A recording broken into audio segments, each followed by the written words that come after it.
Weak. But now I've escaped their clutches. I've escaped all their clutches, and now I'm here to hang out with a cow.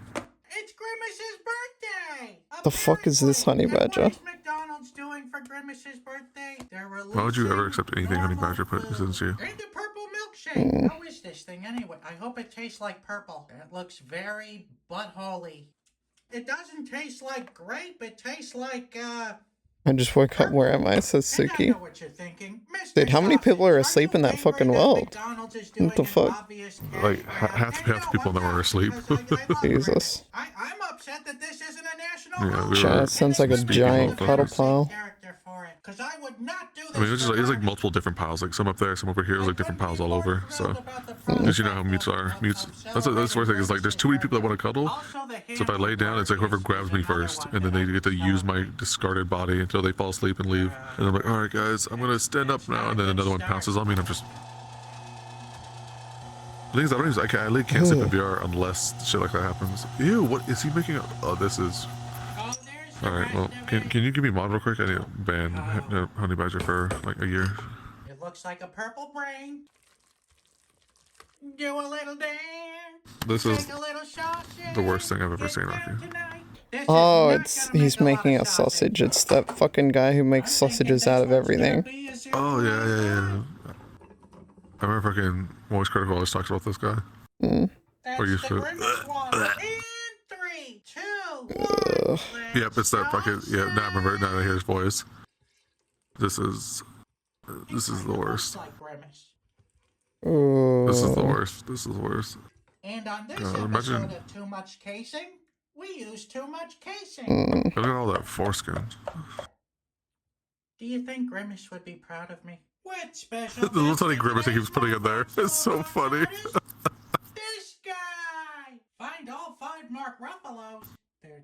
were people still asleep when you How many left? other Mark Ruffalo's are there? There's Oh, one. just like 2 or 3. By the time I left, like it was like just like yeah. Everyone got off to go play fucking League.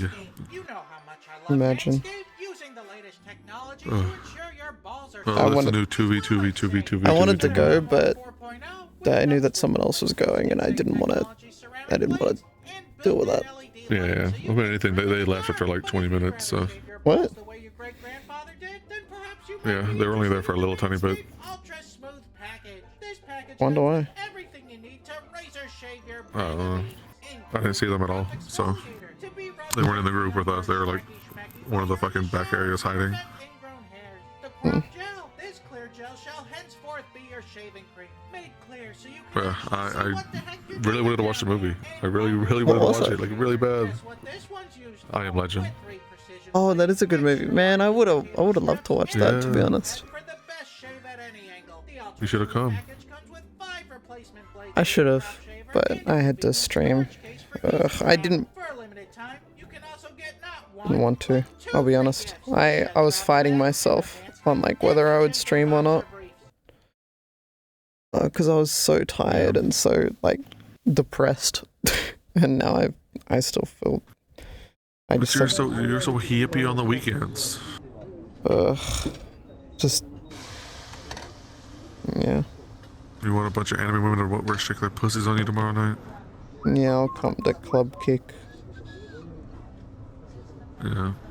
We only have one new dancer this time. I thought There was- I oh could my sustain God. new dancers, but yeah. There was Uh-huh. one dancer who danced on me, who I didn't even know what their name is, but their avatar was, I think, the hottest fucking avatar there, and I miss What was them it? What did it look greatly. like? It was just fishnets and like pasties, but it was like so well done. I don't know. Do they have like what was like? Do you remember the avatar looked like? Was it green? Were they dark skin? Like I think it was just like light skin with just like black. did they black have the fishnets. 2 pasties over the nipples and Yeah. really fat ass? Yeah, Yuki Trap. that was Yuki Trap. Yeah. I think that avatar Yuki Trap fucked me up, man. Yuki is really odd. They do all their own avatar work. Oh, you know the fuck machine? They made that. The fuck machine. What do you mean? Like, Is there a? have you ever is seen there a- the asset for a fuck machine? I have not. Oh shit. Well, fuck. I thought you dabbled in VR shit, porn shit, but No. the fuck machine asset, they're the one who made it, so. But they do all their own avatar work. I've known them for a long time. Their avatar is really, really, really hot. And they also make alternative content, which is also really, really hot. But Yuki should be coming, so I'll tell them that you're weak to them. So I got you. Thanks, Lazzy. Yeah, just another dancer friend I'm gonna lose in the pile. Hey, I like Link. the. Hey, man. What's What's it? up? What's the name? Fuck, I forget the name. Shannon? Shady Boy? Squires? Shady Boy, yeah. Shady Boy, yeah, the one that Turwig is in love with. Oh, really? Yeah, Turwig went from simping over them to hanging out with them a lot. Hey, my man.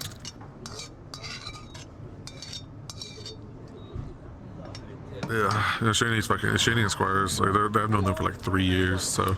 Oh. Like I said, every dancer there, except for like 2, are just old friends of mine. Dude, I absolutely love this. I love Spag Ball, man. This shit looks delish.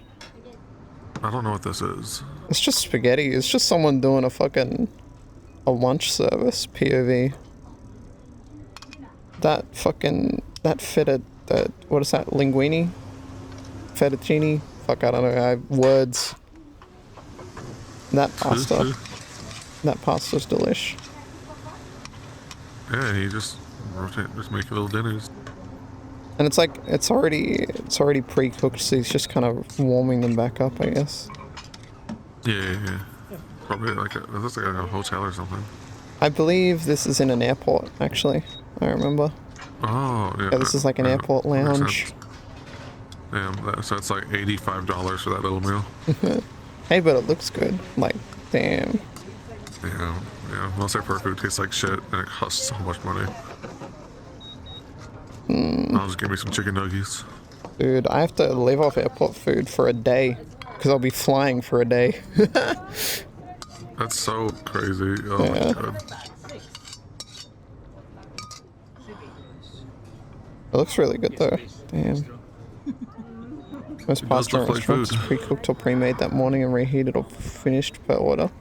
It makes sense. I mean, spaghetti is not a quick meal to make usually. So. Is it just him just doing this for like an hour? Like, what was this video? I think it's only like 10 minutes long, but yeah. I don't know, it was in my recommended. Listen, the only cooking video I've ever liked is that one guy, that like Asian guy who's doing Kenji. that fucking.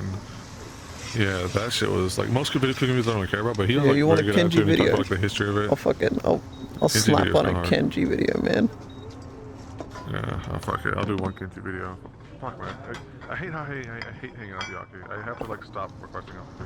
It's Why? like, fucking so bad for me. Because every time, like, you know what? Because I like do my rounds before I get off the chat. Like, as I've joined with like a bunch of people before this. Yeah. I was like, you know what? I'll say on Aki before, you know, I get off. And then I hang out with you for like 6 hours and my sleeping schedule. You're the reason my sleeping schedule is literally fucked. It's literally your fault. It's literally all my fault. Hey everyone, it's Kenji. We're gonna make some ragu All my problems in my life are your problem. Because of you. True. You're the one who ruined my life, So Aki. this is not the True. first time I've done a video on this, but this is It's all the downhill simplest once I version met that to make. little I have cow. another video on here on my channel that's based off the recipe that's in my book. I have to and fucking on get off Series the Eats, chat which is soon, a so. sort of very complex. At least you got ragu some bolognese sleep. that, I don't even play this game anymore. You know, some people would Yeah. call it inauthentic. Well, that's one thing. My mental's been a lot better because one, my streams have been doing good, But it's also and two, I've been delicious. sleeping. But this version we're gonna make today. I'm sad as fuck because I don't is see a my friends much anymore. simpler, And I don't know how you did it. This more shit's sort of fucking traditional depressing. I version don't even that play you would VR see anymore. I in literally just fucking Bologna. do lobby, So we're stream, gonna and start then with Yeah. go to bed. Yeah. Let's use a Dutch oven Shit if you want, but a sucks. wide pan, a little bit of How'd olive you handle oil, the not horrible too crippling much, maybe a depression? couple tablespoons. I And then started I've got here, antidepressants. about 4 to 6 ounces Fuck. or so of How's that coming along? this is pretty if I optional, you know, you accidentally could use miss salt one, pork if you want. If you had I feel guanciale, like you I'm could gonna use that. die. You could also just completely leave this out and it still goes I fine. missed one. I missed one yesterday, and holy shit, bit of pancetta I in got there, hit with like like a wave, And this like is pancetta that something basically, happened, you can buy this and it ends of really hit me. pancetta that have been Like chopped up like this on the at supermarket. antidepressants, if something In the happens regular that would make me supermarket shop if upset, you can. it's And not that's so like bad. it's not like a specialty like, Italian store or anything. It's just like a Safeway. Something happened today, But certainly you can and go to a like specialty Italian store and ask. because I didn't have one within the ask the last guy at 24 the hours, counter it like fucked at me the up, deli and counter I'm if you still have the ends of the pancetta. like not You can okay. also use the ends I'll of be the honest. prosciutto. Or you can buy. How long can are you buy, supposed to be on that sliced antidepressants? pancetta or thick Until I cut don't need pancetta them. and chop it up But yourself. So we're just gonna let that brown. Some a little people bit. will I go got on it them over for like pretty a high year. heat. Some people will try them out and then just decide they don't like them. So ragu bolognese Some people comes are from on them northern Italy. for a my really cousin long actually time. lives in Bologna, and if you go to Bologna, what you'll find is that virtually every single Some restaurant people in just Bologna need them. Some people will serve have chemical imbalances in their Yeah, brain. yeah, You know? ragu yeah, bolognese yeah. served with either I have a friend who's tagliatelle done it since or high school, so like a wide fresh Yeah, pasta. I or honestly in don't mind it. lasagna. It's been a good thing for me. And virtually It's every restaurant helping will a also lot. have their own form The side of, effect tortellini or brodo. of Similar being to hungry ravioli, all the but a little- time sort of like a is little not different shape. the best With because it's hungry cow. in a it's gonna broth. make me fucking Clear gain chicken weight. broth. Those are the sort of two classic dishes in Bologna. I think it's That everyone's and, trying of to lose weight course, before Twitch COD. Everyone's trying to look charcuterie, like like absolute best before this fucking mortadella. meetup. What we call bologna in the U.S. That's based off of mortadella, which is a emulsified sausage with excited. chunks of fat. All right, so my pancetta, I can hear it. Initially, it was doing like a sort When I of get sad, I just sound, like the sound of What do I moisture do? evaporating, and I eventually don't know. turns into more I of haven't like a figured that part out crackly yet. I haven't figured out the solution sound, yet. and that's the sound I that gotta just indicates that just all the just moisture lay with has been it, driven and off, then now one we're day in it's the not process there. of I'm like, really pog. frying and browning, so you want to keep your senses open It's while you're cooking. when Alright, I so when I pancetta's brown, get we get a nice down, flavor there. it's really hard for me to get out of So it. I in like goes spiral I'm using a down. combination Yeah. of It's like beef, ugh. It's not like That's kind of this guy, sad. It's lamb, either and full pork. depressed or full happy. There's no in You don't between. need to Yeah. you could use all beef. You could use a I combination. think of this beef lack and of pork. sleep kind of fucked my mental for a Ideally, while, if you so had that's why I'm access to feeling veal, almost ground happy. veal, you would use So. some ground veal in this mixture because it lends some Fucking gelatin and tactiles tenderness come and by like my last like richness 4 to the streams. sauce. And it's been I was like, dude, why do you keep watching, bro? It's so weird. We don't have. I don't have any veal. I don't. The markets around me But then don't he sell it. I could he go came to a in specialty 2 nights butcher, ago, called me the but I king of very VR rarely chat. And I talked about it on stream yesterday, and right as I said that, Rob came into my stream and just put a question mark. I'm like, oh no. So I don't have any ground veal, but it's okay. I'll show you what we can do instead. But I like using lamb if I in can my had a ragu because if I can porn adds some person I flavor, jerk but off to all the time, come to my definitely stream. I was something that's pogging. necessary and not something that is by any means. She common streams on or Twitch too. She's like a really big streamer, like a VTuber person. I like doing it because it tastes And good. she's like 400 or 500 viewers, sometimes So up to like that was a 700. half-pound each And I just rated her with like of, 300 people pork, once. I was like, fuck it, dude. Let me try to and get like a lamb. networking raid, you know? And by the way, it's kind I of will just a simp link raid. to either And I'll then, link to like, she liked the raid a lot because my friend people are Daniel Gritzer doing has dumb a shit. version of bolognese. And then she followed me on Twitch. I was like, Paul, you should come out of the stream. And if that one's And the only reason she knew about me is because someone, one of my chatters, clipped me saying I jerk off to her and sent it to her. I was like, dude, why would you do that? Like, that's fucked up, man. And she's, oh, that's really cute. I like hearing people jerk off to me. And you talk about it on stream. I love that. You're so shameless. I'm like, yeah. Meanwhile, we're gonna take the vegetables. So she likes the fact that I'm a huge fucking loser. Like she came to my stream. I was like, oh my god, I just got done jerking off to you before the stream. She's like, oh, well, why should you do it again? I'm like, oh my Some god. leftover carrots that I've chopped. That's but otherwise hilarious. We're gonna. So I'm pogging pretty hard. I'm pogging pretty fucking hard. So now that's my plan is to raid people who I've simp over and see if they acknowledge me as a person. So I'm like, I call it parasocial raids. Yeah, yeah. About 3 parts onion, 2 I want parts to raid celery, Tides 1 of part Time and carrot. see if you'll You acknowledge can me. adjust that Because I've according watched to that your own motherfucker for like taste. 10 If you years. really love onions, do more. If you Sure. want something more, more Yeah, vegetal and less that's my sweet, goal. I'm a more parasocial celery. And if raider you now. want to maximize that sweetness, then more I carrot. do that. It's really up to you. I just happen to. Have you ever rated someone you that like and then ratio, like but have you but watched eyeball before? it, and I also, Yeah. it depends Yeah. on what ingredients I have at any given moment. So those are In some baby hopes that they carrots we acknowledge actually my existence. pulled from our neighbor's I garden. rated Vebe the other And day. sometimes they don't care at all. Oh shit, what the fuck? How'd that go? Repay that. She was favor. like, I don't Repay know those who you carrots by are. giving I'm us sorry. some of the Yeah, depending on who they are, like they just don't give a shit, you know? Like with someone like if you have enough viewers, they're like, oh shit, networking, and then you know. Who is Akiwoo? Who is Akiwoo? Segments The talker of lost Let's mutes. see. Damn, wait a minute. I love Lost. Let's see, who else would I want to raid? Whose attention do I want? Oh, Akiwoo bot, yeah, they're pretty badass. True. That's love that badass. mustache. Okay. That's badass. And then rotate. Rotate. Oh, I actually don't follow that many people. Rotate.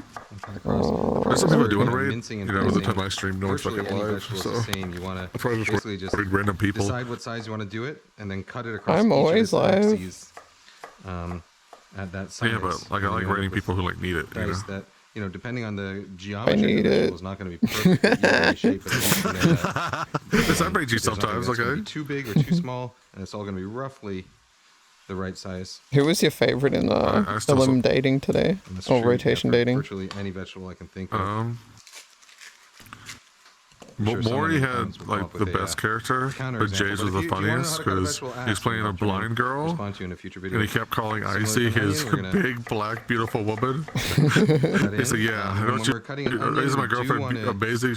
My I black do, wanna aim girlfriend's so for amazing." He's just golden ratio, giving so nuts imagine hanging this on is it. one, He's like, you're aiming for "Hey, and I'm point black about too, right?" And he's like, "You know, this little 1.6 like white or black girl." I'm like, 1.7. "Yeah, dude, you're And black." then He's like, "So I aiming can say your the knife word," towards and he that. started just dropping it. And I was literally dying. Like, he said it, and then all three of us just sat there and silence for like a minute or two. It was, oh my god, it was so funny. Even That is dice funny. size when you then So that's why I voted Jay Icy for my favorite. I was gonna vote more as my across it. favorite because they were, but that was my very and first you do date, need to and make those the first date horizontal almost never medium remembers easier, you, you know. making the So I didn't want to horizontal choose cuts them. will result in a And more I even, won rotation dating. dice Oh, size, nice. despite what I anyone might thought tell you. from Yeah, Rob's I POV, because I was watching on Rob's stream, right? From Rob's Yeah, of POV, course. my favorite was fucking All right, so I Cypher. can hear this browning now. I don't know so I'm gonna why. add another His stir. character was just being an asshole, but it was so fucking hilarious every single No, time. he did really good. he did really good. He played off stuff really well. The answer is Yeah, just clean it. that was such a good After each character. use, Like, that's the Yeah, first it was a long time. bit Yeah, different, so. exactly. At the very least, I think you wipe that with a damp towel. And most of the time, you know, if there's any kind of oil splatter, which I'm sure there's going to be It was today, fun. because we're going to be Like listen, simmering the a Tizzard sauce socks and are up, man. Like frying fucking meat like last and Thursday we did whatnot. looking for RP, and then this I will, Thursday take out the again grates I got and spray favorite it down with and some matched up, and Turwick got Formula funniest and matched up. 409, So the Turwick stocks and, are you give it a know once-over big with shit a post, but we're good at doing stuff, you know. sponge. But And this is then my dry it first with a towel, OC and character, or at that's least how I new clean it. character. If I've been in like there's really, 6 like, months. caked-on All my other characters are just you know, junk, you know, like if I had what a what You- work can I pick up? It's a shame you're still fucking one voice Andy. I mean, like, what do you want from me? Okay, I You want just Andy, do but I you can just do a still, slightly like, higher I pitch, can like you're going, express "Hey, it's me, Lazzy." Which is the same guy I used to keep my stainless steel I thing. like you as if But you're it's- talking I through did it. that though. I did that. I did do that. It's a powder. You want the powder? Or I tried to do kind, that. How not about the, that? I tried to do that. Listen, not the, I liquid did so much kind. screaming that fucking And, like that's how Mr. I Bumble keep voice my that like I lost my stove fucking voice for like an hour. sparkling.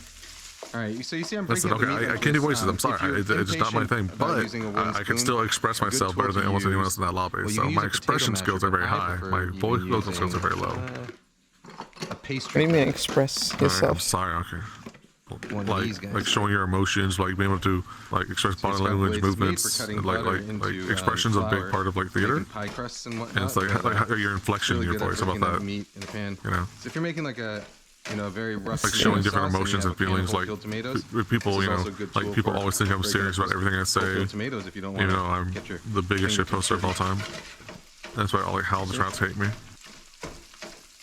Does the work of 5 wooden spoons at once. Little Draco is just me going slightly deeper. That's it. Draco here is we're easy. looking for It's just slightly relatively deeper brown, you know, when voice. you brown ground meat like this, And there's always a making pussy trade-off. wet. The more you brown it, the more it's flavor me, you get. But even Draco ground meat can Moorespringer. start to get kind of dry and crumbly Listen, when you listen. make it into a sauce. Draco Moorespringer And is what there's caused kind of my a guitar to trade-off. jerk You- off to you me can 100 decide for times. yourself Okay. how much you want to brown Sure. it. You know, there are ways to I was work also around that. watching You know, some old people, what clips they'll I do is took they'll, of like Bao and all them and their brown it reactions. Oh as a man, whole patty. they So you get were a lot of really nice fucking. dark brown They surface, love that and then you shit. break it up so that the meat I inside know, is look at still me. tender. I'm washed up. I'm the So there Tizzard are ways guy. you can sort of Sure. game the system, but if you're just being a Right. Listen, today I showed that I can at least bring a new character. or Okay, chili, I'm actually proud of that chili or character. Okay, whatever. I laid found the Don't avatar worry like too much. 20 minutes before So they're lobby brown. and desktop. I was like, oh, hopefully this looks good in VR. I'm And put on gonna- VR. I was like, you know what, this is funny. And then I was salt. like, I'll actually try a character instead of shit posting. Season with It was fun. Pepper. I had fun trying for once. black pepper.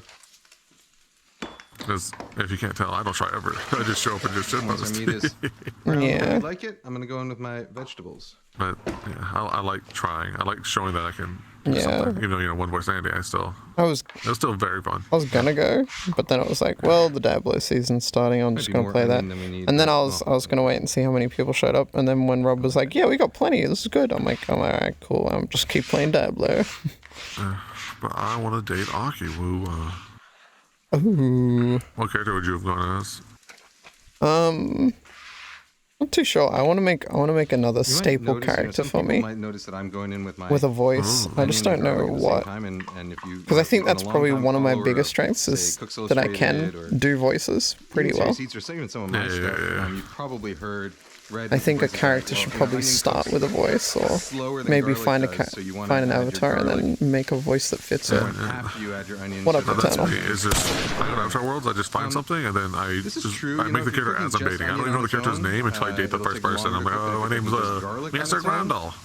But the reason for that is And that starts to sound like Dragon Massage. moisture What the content. fuck, bitch? And so the onion will, it takes a little longer for that moisture to I evaporate. fucking was calling people and pal. As That long was as very there's fun. moisture in a pan or in something that's Yeah, I was trying to do a Cartman. Cartman. After I was watching fucking Anim's weird fucking duck with a Cartman voice Great changer. geography. to evaporate moisture as opposed to And I was trying to raising do a temperature and Cartman beginning of browning fucking reaction. So voice. this is very roughly true, not exactly It true, actually so, hurt my throat. Like my throat has hurt your ever since. physicist who wants to argue about this, go for it. But This is also my voice in a while.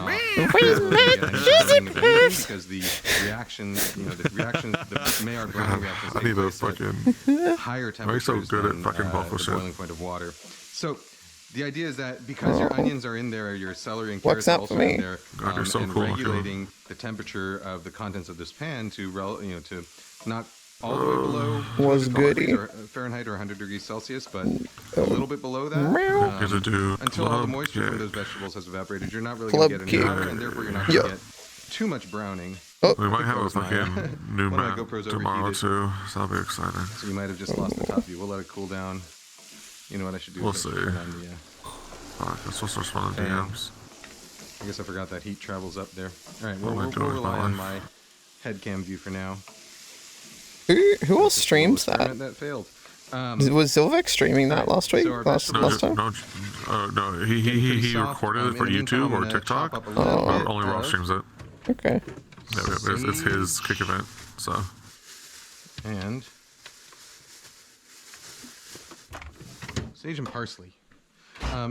Optional I'm just there to be the ingredients. silly host You man. don't have to add and these. then One just tell nice the way to do just this do the dance on. bolognese is to tie a sprig of rosemary up with a string, a few sprigs of rosemary up with a string, and throw that in there while you're sautéing everything. You could also do the same with some thyme sprigs. You don't have actually, to adhere like, to it all. micromanage, like, tell them if where to you wanna go? Sort of add a little layer of No. something to your- It's just okay. If a dancer crashes for Rob, we tell someone to go increase the in. flavor. We tell the dancers like who are like the newer Which is a laps good or who's idea. not getting enough attention. So we're It's going to his use a little bit of birthdays. sage and parsley, Yeah. mainly because that's what It's not like hard I have. micromanaging. It's just. Every time there's like music world chop club up events, there's some always like a leaves. VC full of stuff in case of emergencies, song problems, Bundle them up like this. dancers need to like, go out, bump out. It's just 'Cause I'm just host / security, so. Gotcha. / Morning fun paper police when it bag. comes to avatars. Morning.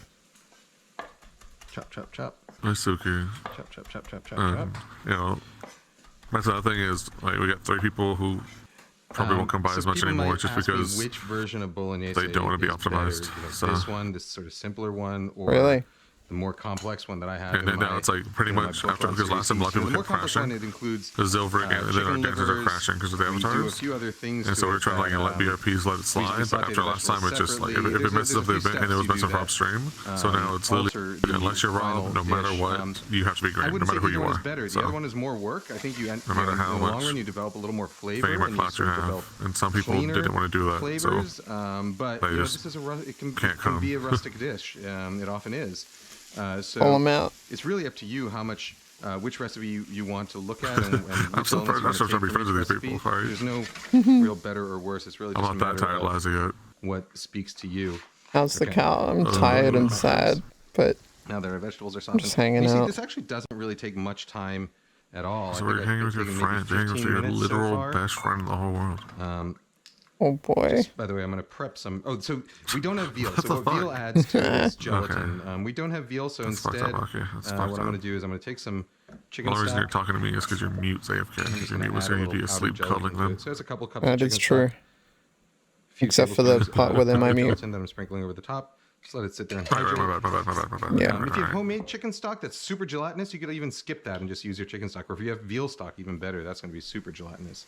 I've just then I'm chosen going in to with sleep or not sleep, because I have to go to the hospital again tomorrow. It's gonna suck. Tomato ass. paste. This is double concentrated tomato paste, so I'm using maybe 2 tablespoons or so.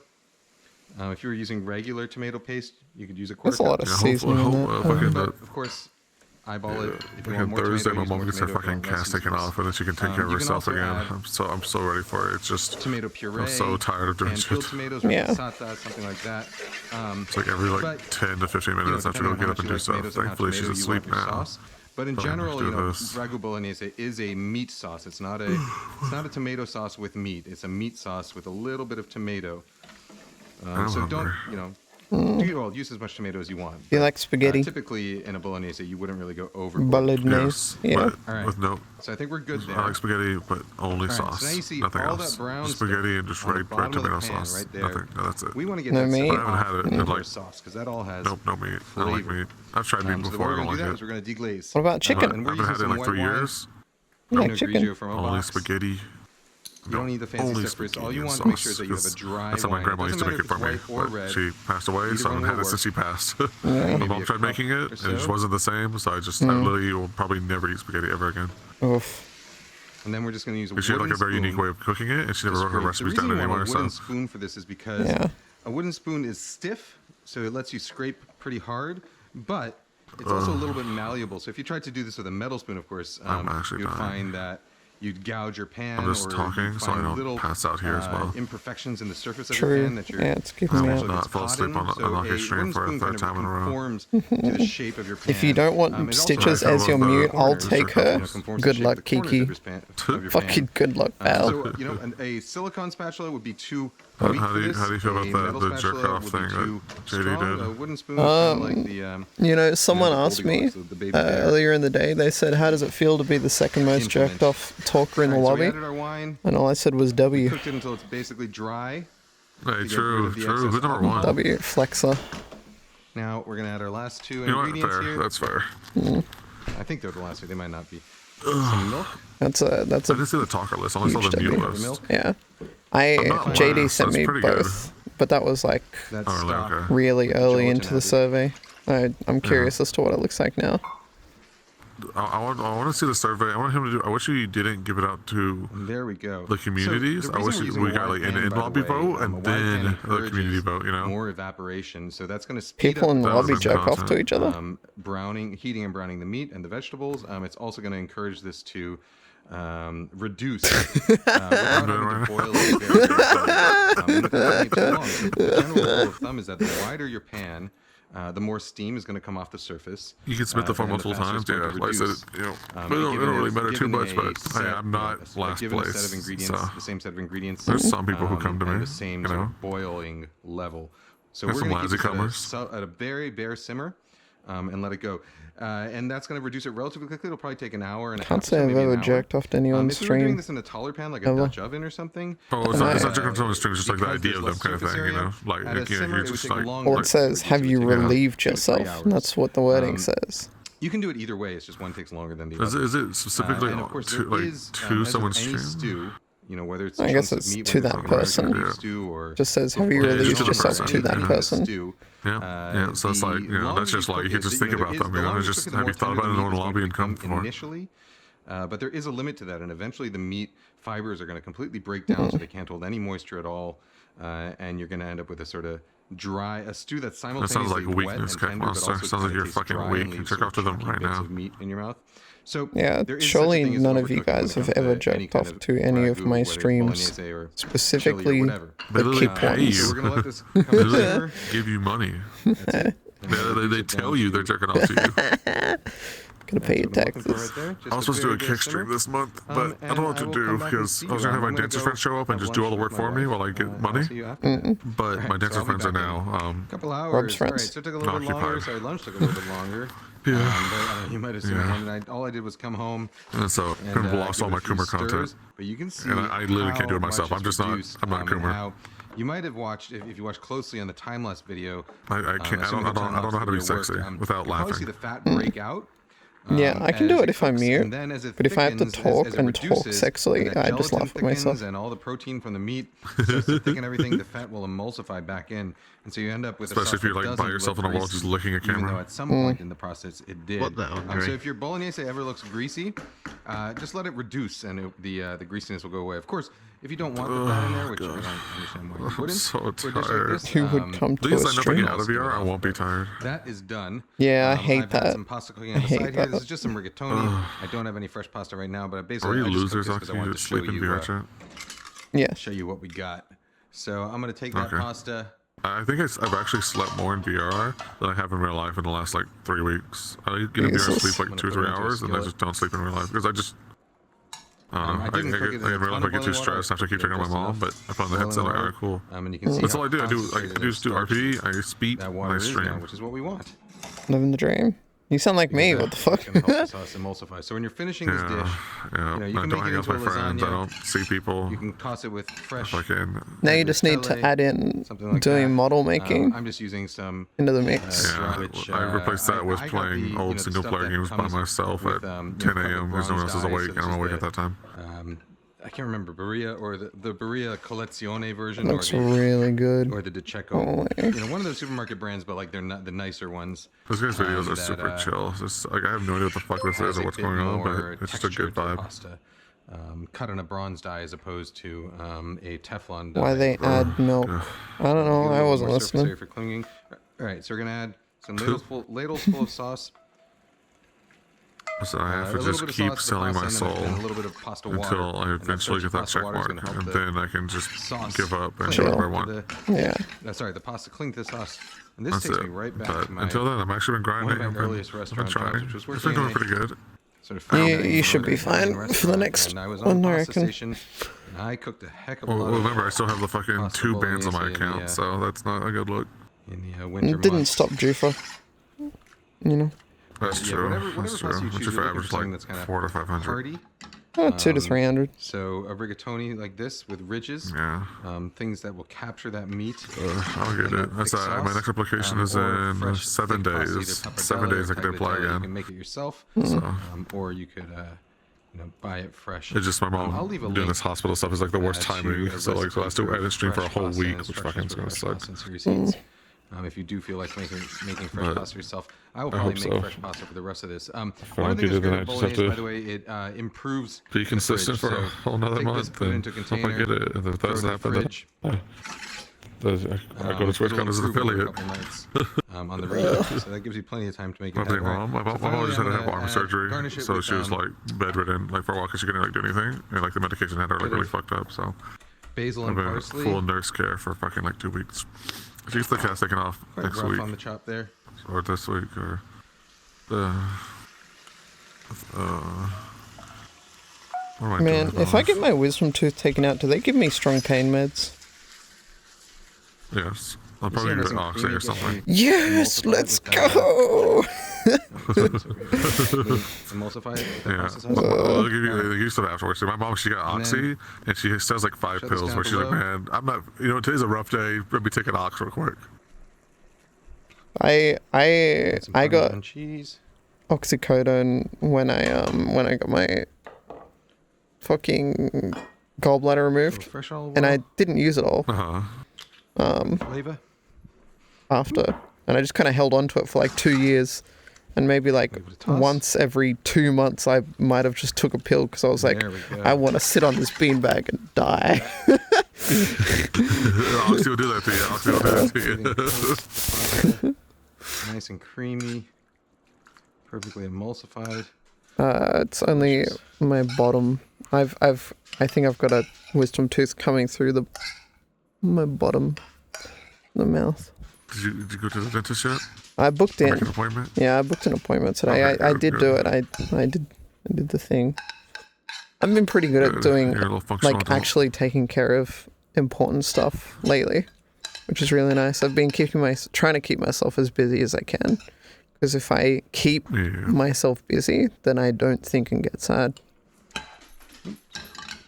Sorry, Sean, we're here. I love thinking getting sad. That's why I hate being bored. It's like I make bad decisions when I'm bored. Like, I'll just buy a game I don't need just because I need to kill 2 hours.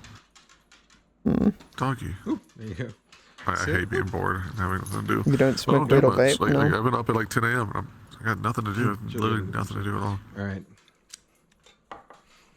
Finishing I'm off. no one's really awake to do anything with. And I don't want to get Fresh in VR at Parmesan. fucking 8 a.m. You know, it's 6 a.m. now, but you know. And boy, oh boy.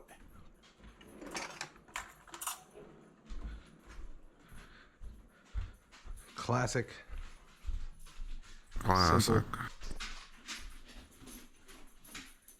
Delectable treat. Pasta bolognese. I have a bunch of games I want to play, but I have that fucking streamer mindset of I want to play this on stream, so I'm not playing it. Yeah, I know that. I know that mindset very well. It sucks. I have so many games I want to play, but I'm like, no, this could be a good stream game. But I'm also at the point where I'm not This is touching like the variety taste at all. I will literally not touch variety and playing a For partner. me. I thought about it. I was like, no, it's not worth it. It's not worth being happy. I've had a sudden Guys, like gals, and non-binary pals. Pasta bolognese. I will see you next time. I've had a sudden like uptick in wanting to play VR chat again. Pog. As I'm all for it. That means we get to hang out, so. Okay. Alright. I stalled for. You can't leave. Sorry, I have VR for way too long. Why not? I guess a bean's here. Someone's got to keep me awake. Oh, okay. That's how it is. So if you help keep There's me a awake. fucking- Wait, a bean isn't here. here No. too. Oh wait, yeah, she is. She's in the Right corner. there. I'm here. I would literally came here to cuddle and fall asleep, okay? That was my real plan. Alright. I came here to make you go to sleep, okay? Your teddy, thanks for gifting Eternal. It's time to speak. It's time to speak. If I just watch someone make coffee, maybe I'll Just like absorb a copy like Yeah. emotionally. What up, big dog? This is your fault. I can't stop saying what up, big dog. Followed by daps you up. Wouldn't it be funny if a bean was talking to us the entire time, but then had their mic muted? That'd be pretty funny. That's some being behavior. I've done that a couple times. Oh god. Oh god. Oh god. What's something to talk about? Something to talk about.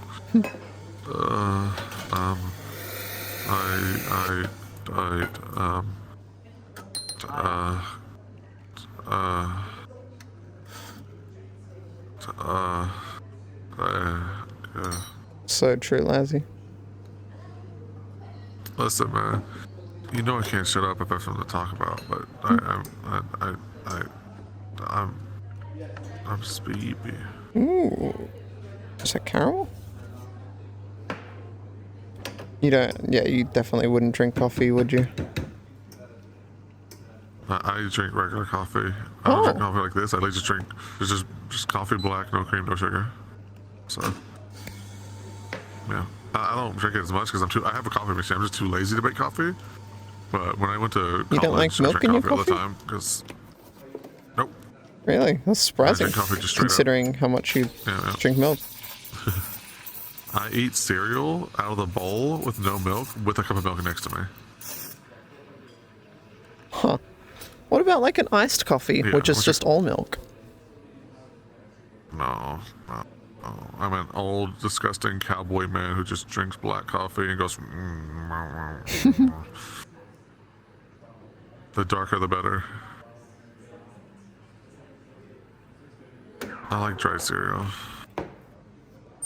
Instant coffee? I don't have instant coffee. I have the fucking like actual coffee machine. That's like you get like Folgers, fucking dark ass things. And Yeah, but I haven't drinking coffee in forever because I just don't need a reason to stay up. So if I want to stay awake, I'll get in VR chat and hang out with Cubemutes.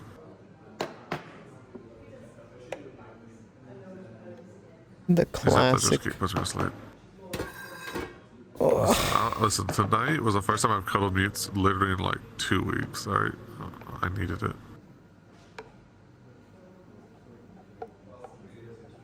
I need my mute cuddles. Yeah. Alright, I'm a pathetic loser who just wants to be held.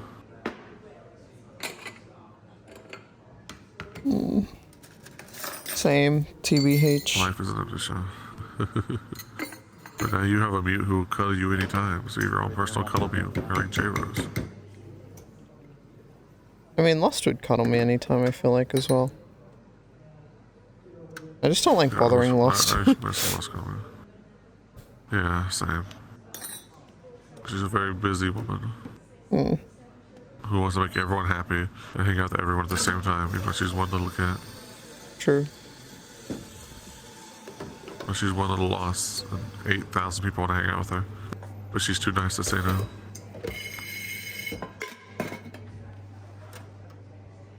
I don't know. I just don't do anything outside of VR chat, so if people want to hang out, I'm like, yeah, sorry. Exactly 18 grams? Yeah. Buh. I don't understand this technology. My primitive caveman brain is like shutting down. Buh. Caveman. Vanilla latte. And then there's cappuccino. So, I put on full body, I immediately lay down. Yeah. Just finished. Someone holds me, I sleep. That's it. That's how it works. If not, then I go to an H club and just sleep alone in a public. Because I'm a fucking loser. I think I am I'm gonna do that gonna... today. I want to sleep in VR more so I can stop thinking. I try and go to sleep, but like... I just have such a shit sleep when I sleep in VR. Yeah. I only get like 1 or 2 hours max. Like little bursts. I'll full pass out. I just won't feel very rested from it. I feel emotionally rested from it, but my brain is like dying because I'm having this fucking bright light burst in my fucking skull for 3 hours. But I feel emotionally good, especially if you're cuddling someone and you wake up and they're actually still there. Now, that's the best feeling. True. It never Yeah. happens, but yeah. Because when I cuddle, I fall asleep. I don't actually like cuddle, I just sleep. And people are like, I wanted to cuddle you. I'm like, well, I'm tired. I'm sorry. I'm sleepy. I'm just a little sleepy shark girl dinosaur man. I have like 3 new female avatars, it's all really cute. I still like this one the most. I wish she was a little bit bigger because she's small as fuck, but goddamn is she comfy. I need to like... I'm tingling. My whole body's like tingling. Like I need to like move. I'm uncomfortable. I need to get up. I need to... Here's the decal. I'm tizzing out, man. You have a tiz attack? Have a tiz attack? Do Yeah. you want to just check that's alright? Alright, I'll sit up so I don't fall asleep. Yeah. I'm gonna go pee. That's what I'm gonna do. That's my plan. Alright, well, while you go pee, I'm gonna leave forever. Goodbye forever. Bye, cow. Let's go talking and hanging out again. It was nice. Bye, cow. Bye, bye, bye, bye, Goodbye bye, bye, bye, forever. bye, bye, bye, bye, bye. Bye bye bye bye bye. I love you, bye. Aki. If you want to actually hang out in VR chat, let me know. Thank you very much. Yes, sir. Hi there, sorry, what can I Hey. get for you? Boop. Bye, Any milk? Suki. I'm gonna AFK under the floor. BRB. Do you want to sit in or take a walk? Hey, best bye, Abi. Goodbye, stitches. It's Goodbye, 3:15 then, Aki, please. chat. I'm gonna go beat my dick and go to bed. Do you want the receipt at all? No. Okay, thank you. I'll do that for you right away.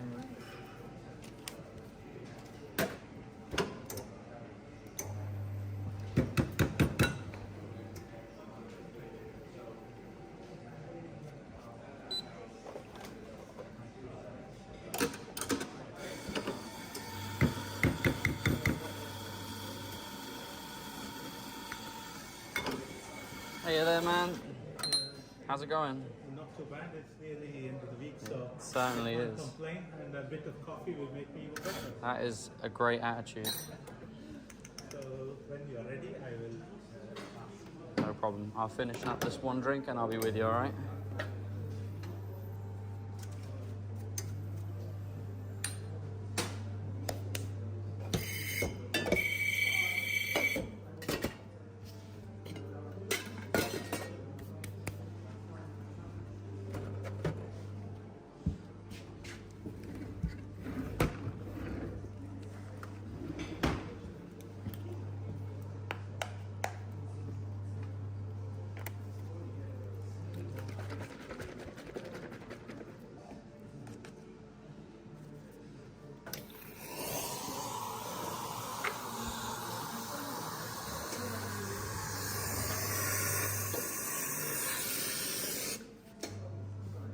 Do you want to tell me when to stop with the oat milk there?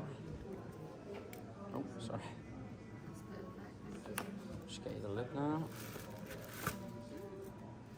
There we go. Amazing, Thank you. thank you. Have a great day. Hey, man, what can I get for you? White Americano and a flat white. Americano and a flat white. Staying in with these, yeah? Yes, please. I will be Just here. in the corner there, perfect. When you are ready, give me a shout and I don't mind running them over for you, man. Oh, It's that's all right. very kind of you. No Thank problem. 6:30, please. Have you got a stamp card? you. No, I don't. I'll definitely get you one started. Oh, thank you so much. Been here a couple of times, so Yes. pop a few on there for you. Oh, thank you so much. That's No problem, man. I'll bring them over, okay? Cheers. Thank you. appreciate it. Are you there? All good. How you doing? Yeah, good. Sure. With the bacon sandwich there. Croissant as well, sure.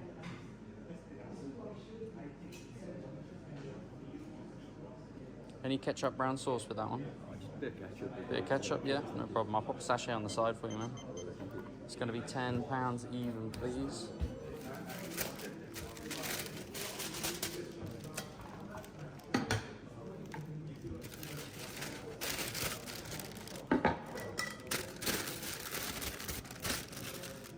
There is the croissant. Do you want that one toasted up, yeah? Yeah, good. Yeah, no problem, no problem.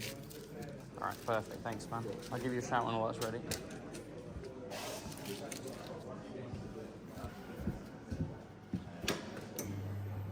I'll just be with you in a moment. No?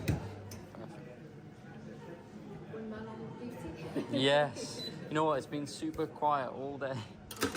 Until, well, the thing is, like, this is past lunchtime, really, for us. Yeah. But it's all good, you know. It's nice to be busy. It's definitely speeding the day up a little bit. Hell yeah.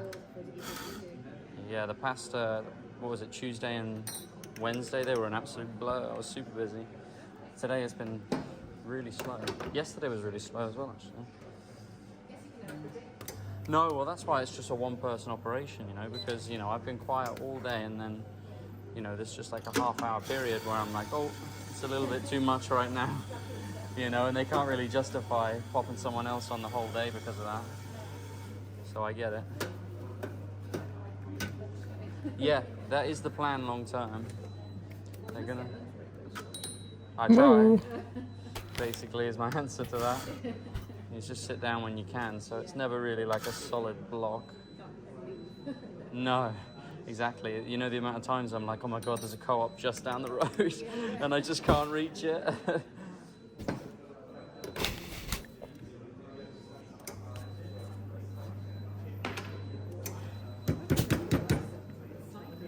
Oh yeah, there's a bunch of alcohol there as well. Prosecco, we got wine. Wow, I'm back. Yo. Yeah. But, you know, Friday, you know, people are... Exactly. I haven't actually had anything ordered yet, though, and I've been working here about 2 months. Nobody, yeah. I mean, thing is, though, I don't really advertise it very well, you know, because it's just... I want to make coffee, really, you know, so...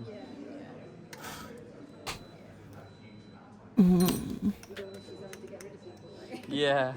Well, I usually stay here a little after 3 anyways, you know, just because I don't want to rush out the door, so I don't want people sitting in here drinking alcohol with me. 3. Yeah. So we're actually closing in an hour and a bit. Dude, why is my computer think that my shift button is being held in? The fuck is happening?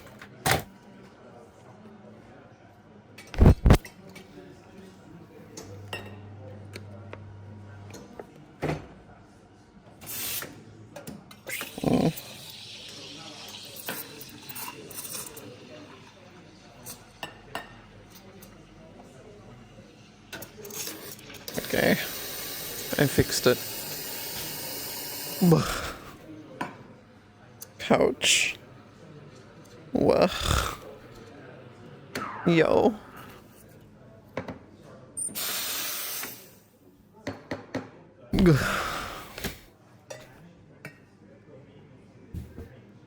Wah.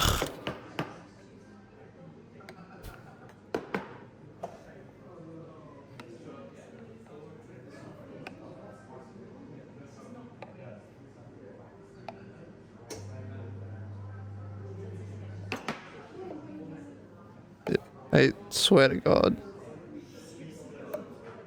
This fucking base station is a piece of shit.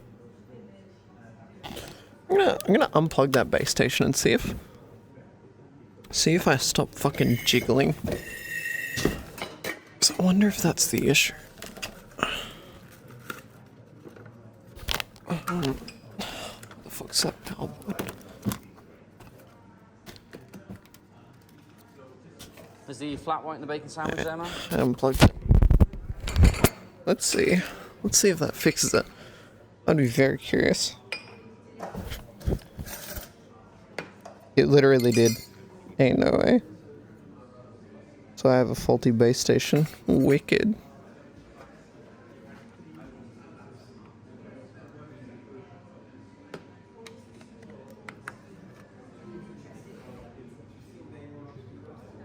It's all just on the side for you there, man.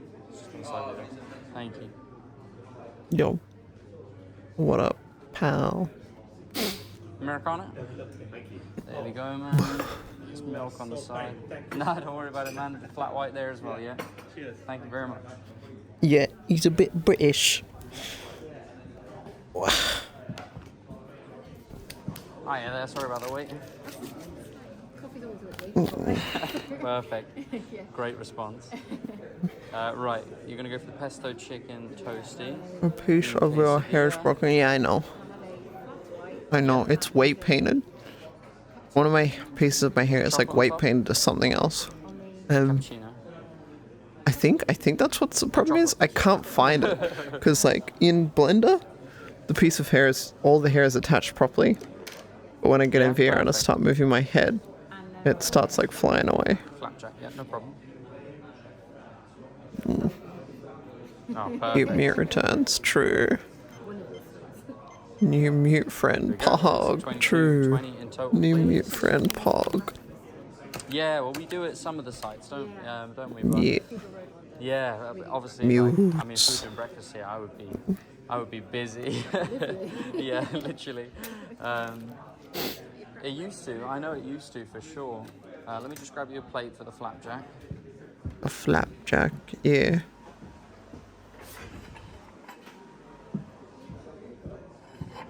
There we go. Why didn't you pay attention to the Yeah, I'll pass price you on the it, flapjack, Badger? and What'd then you I'll order? Toast everything up. I'll bring it over. No, it's alright. I'll bring it over for you. Okay.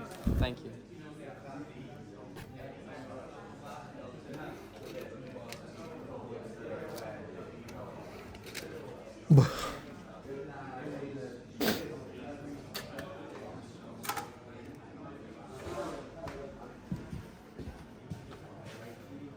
Hey, man, I'll be with you just a moment there. Crunchwrap Supreme. That's my favorite thing to get from there. A chicken taco, a churro with caramel sauce. Damn. Yummy. And nacho cheese fries. Damn. That's a lot of food.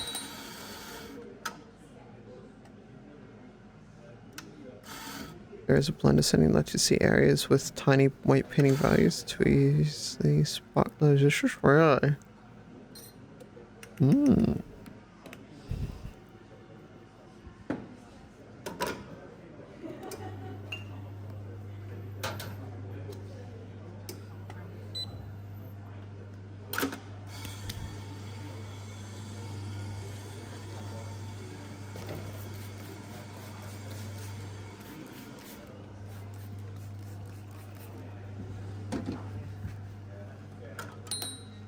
Ding ding. Thanks very much, guys. Have a nice weekend. No, I'm such an idiot, guys. No.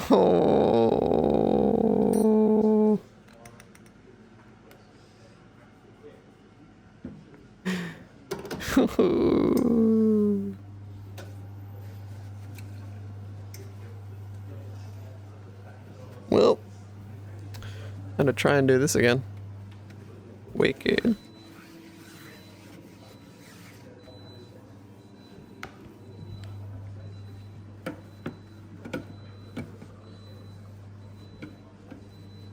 Hey, man, what can I get for you? I've got a decaf flat white, please. Yeah, of course. Sitting in. Sitting in. And carrot cake, please. Carrot cake as well, sure. It's gonna be $6.70 for those bits there, then, please, man. Just get your taken out. This is so hard. This is so fucking hard, man. I fucking Yeah. hate this I'll bring the decaf flat so white over to the much. table. My brain just Just on can't the side for you comprehend there, which right, man? direction Thank you very to much. move. To get the mirror to work. Hey, that kind of works.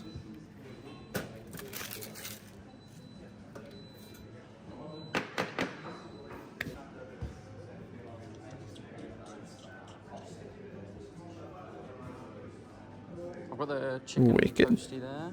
I'll put the new Sorry, I'll clear this 40s way for you now. on the And something. there's quesadilla there as well. And then I'll clear these bits off for you.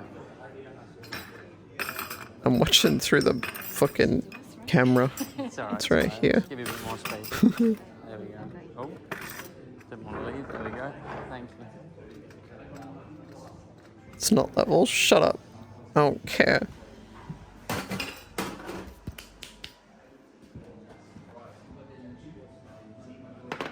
Yo, Enigma. What up, big dog?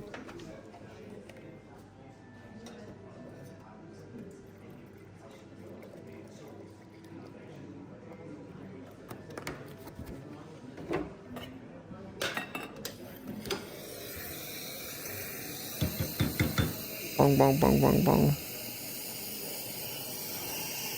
Guys, my neck isn't long.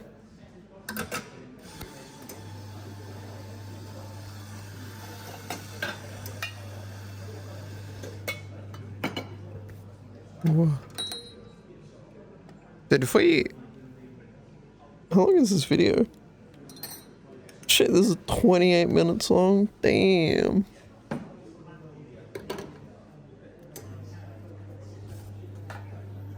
That's a long ass time.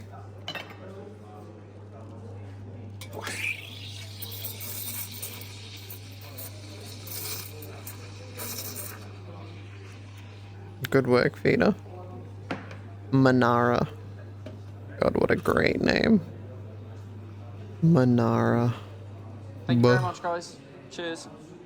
Buh.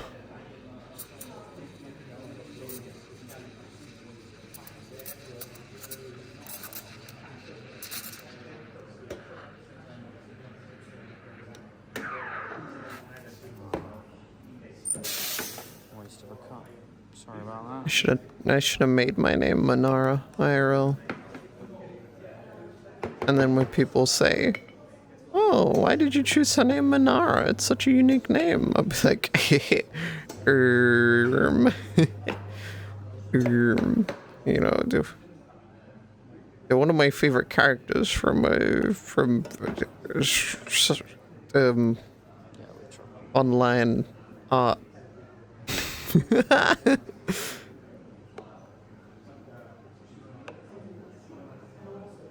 I don't know. I like the, like, some people be like, "Oh, so how did you come up with the name Brielle?" when they learn that I'm trans. And I'm like, "Oh, I actually didn't.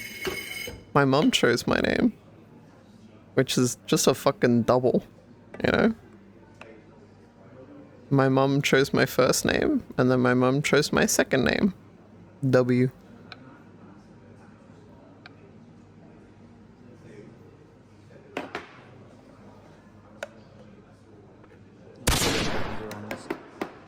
It was her suggestion. My mom suggested the name Brielle, but then I picked it, so, you know, I guess in a way she kind of picked it. She is a good mum. That's right.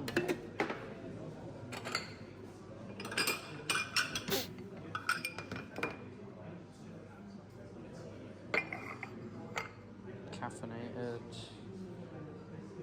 Decaffeinated. 3W. No, it's Brielle. Thank you. Try and not spill these.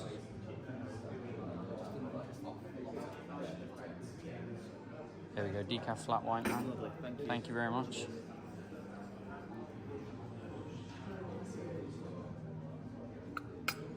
A cappuccino. That's with chocolate on there. And then I've got the flat white. Thank you very much, enjoy.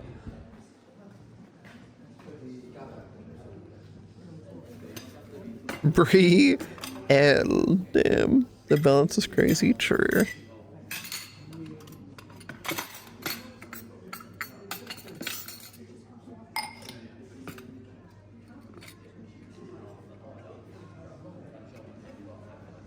Did you charge all your trackers? Is that why you disappeared?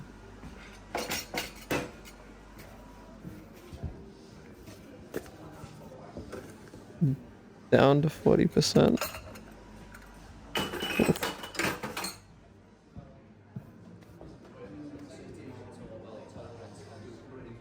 Do you think anyone has ever legally changed their name to Giga? Giga. Maybe. Maybe.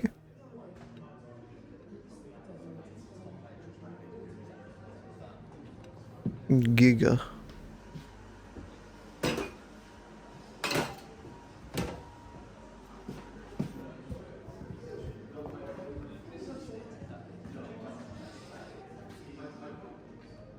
I feel like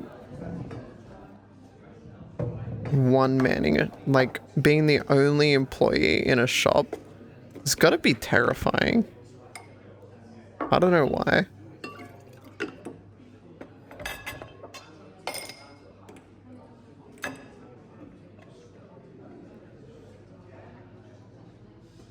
There's no one else to help you or like have your back on anything for you.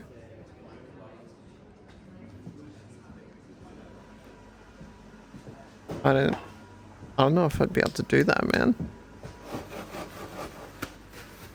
Like, what happens when you get that really cunty customer? It's just you, you know?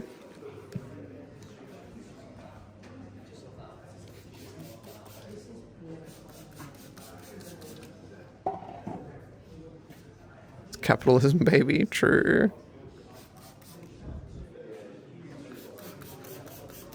Then you can tell them off. Yeah, but then they get angrier.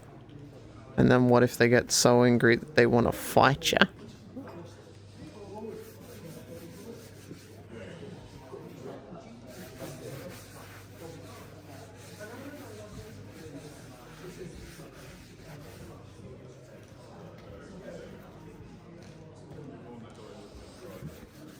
Super chill until 3 separate people arrive at the same time.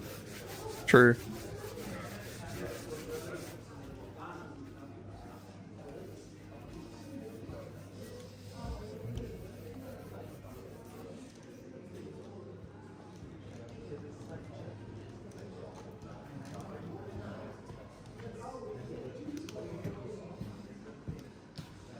I don't know.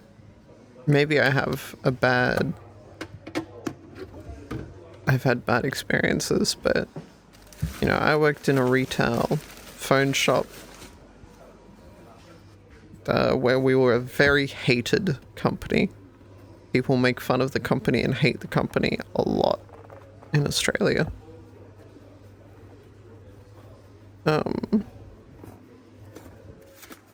So a lot of people got angry at the employees, you know?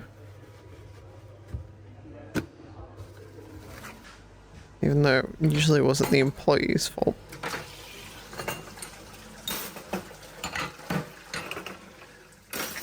You usually got yelled at least once a week.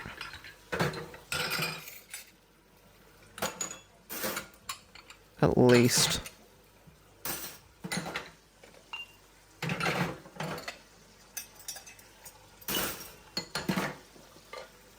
Hey there, man. I'll just be with you 1 second there. What's that, sorry? I have no idea. It's a large Diet Coke order in the drive-thru. The toilet quick, and then I'll call the director, alright? When they get to the window, they get passive guys like the only drink fast, go here else and order at the counter. I didn't get that. What? Huh?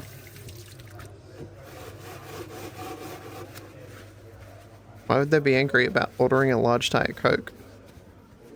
What's so wrong about that? Yeah, bear with me 2 secs.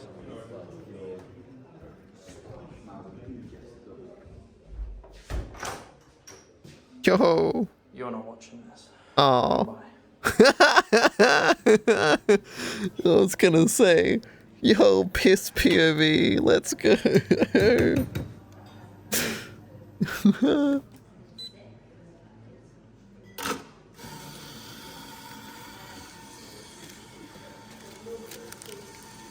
Alright.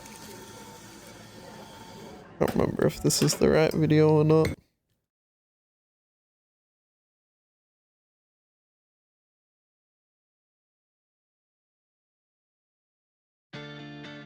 Yeah. I'm in Sydney, Australia, and today I'm taking you on an ultimate cheap eats tour of Sydney.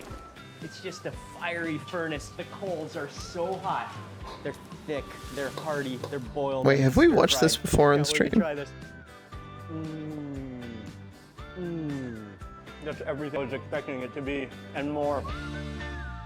Australia is Hey cheap? everyone, hope No. you're having an amazing day. It's I think we might have Mark watched Lees, this and once it's a on beautiful stream. morning in Sydney, Australia. I want to see cars in dumb shit. So today we're gonna be Classic focusing on stitches. eating some of the You're greatest, obsessed some with of the cars. iconic, legendary cheap eats of Sydney.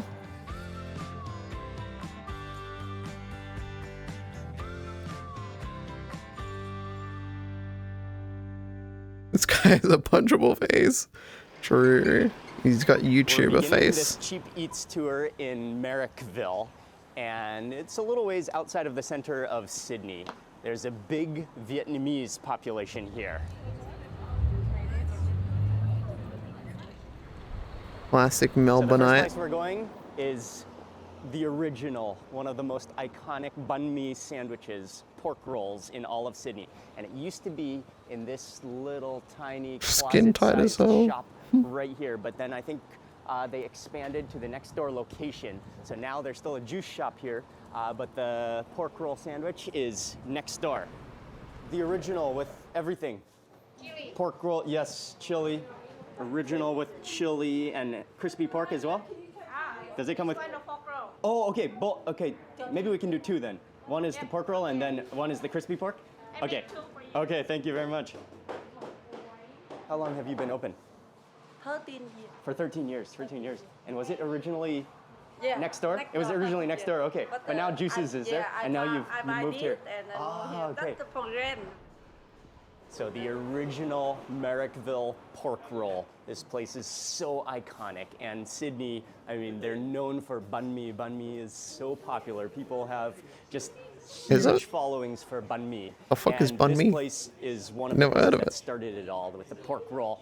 They're really nice here, and then I decided to Guys, order I two might be different slightly versions. One is uncultured. the original pork roll, which comes with all the Vietnamese ham and all of the different cold cuts, deli meats, and then another one, which is the crispy pork roll, which is more of a crispy pork belly, which goes into the roll. But one of the incredible things here is just this, they have this mountain of fresh herbs and vegetables and a small mountain of pate, but there's coriander, there's onions, there's pickled carrots, there's mixed vegetables. Oh, now that I see it written in Impressive chat, display of I've all the definitely toppings and seen that ingredients. word I think before. One of the great things is they're so generous with the ingredients. They just pile things into your roll. You can go to two. This Wow. one of pork belly. All this right. one of pork roll. Thank you very much.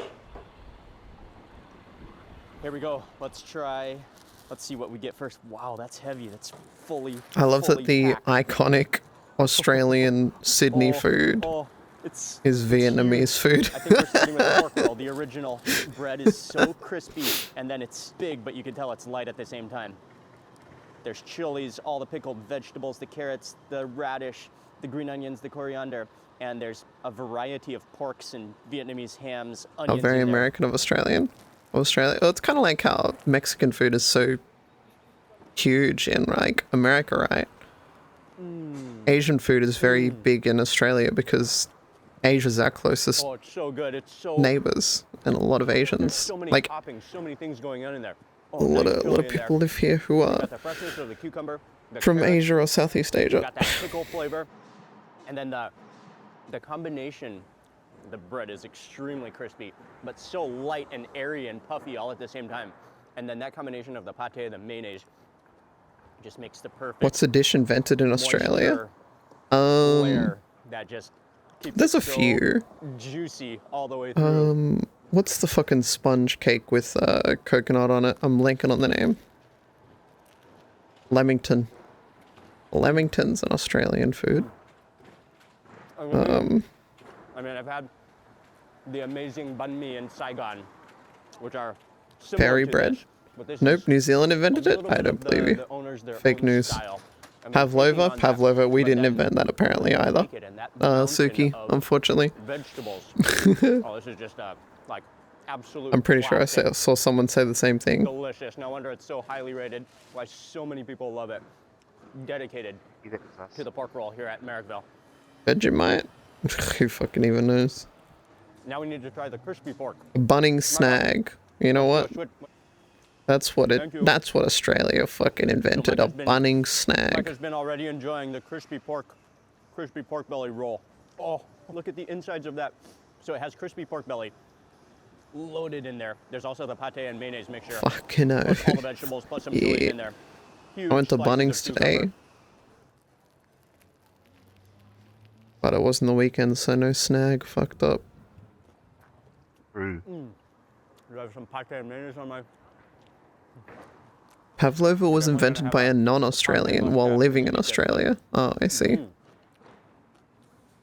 You have the smoky Wiki roasted says the flavor of first pork mentions belly. of Leamingtons A little bit in of the crispy Australia edges, is 1896 and and then all in of New the Zealand fresh herbs as well. 1902. I love Hey, the let's cucumbers, go! big cut and huge. One slice of cucumber fills the entire roll. Woohoo!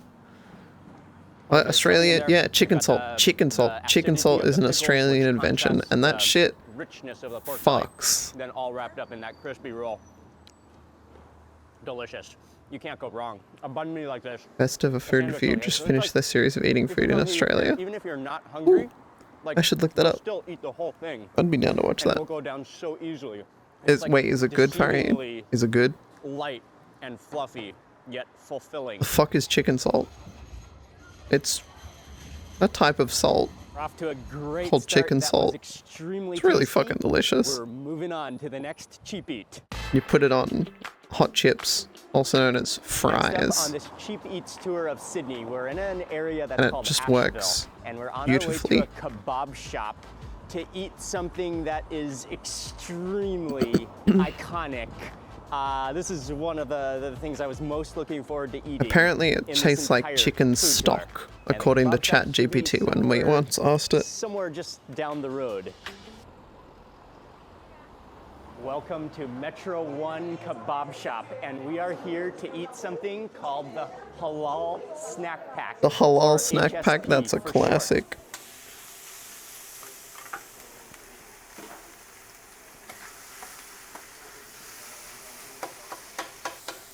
There you go.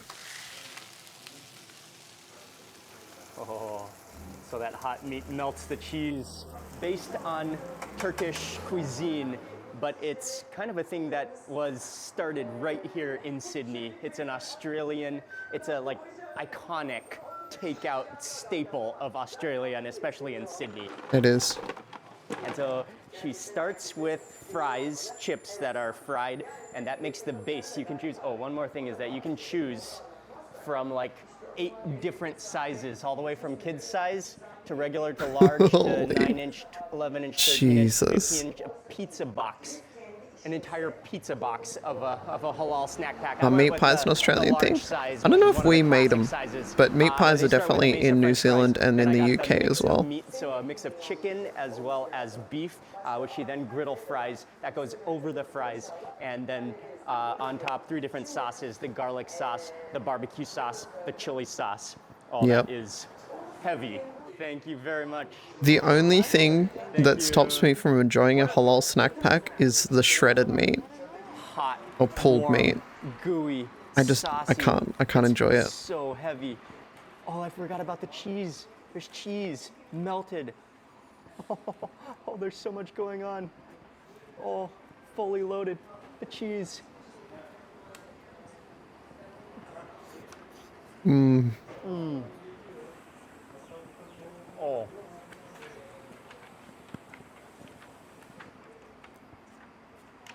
Oh, wow, yes.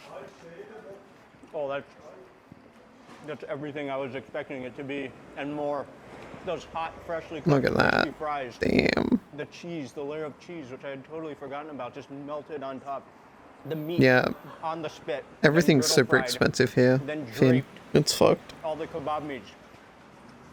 And then all of those sweet and sour and slightly spicy sauces.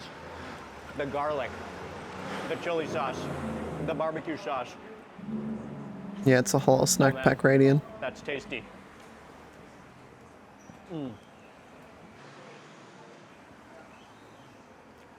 One of the great things is that they cook it all hot and fresh. So much meat on top of it. So much cheese, so much sauces. It's moist, it's gooey. As we continue to eat this, I do want to tell you a little bit of a story of how this was invented and how it became so popular here in Australia. Because there are, I mean, around the world, I think there are variations that are similar to this, but also a little bit different. From what I'm reading a little bit about the history, it can be traced back to the 1980s. And you know, it has origins in Turkish food with the Middle Eastern community in Sydney.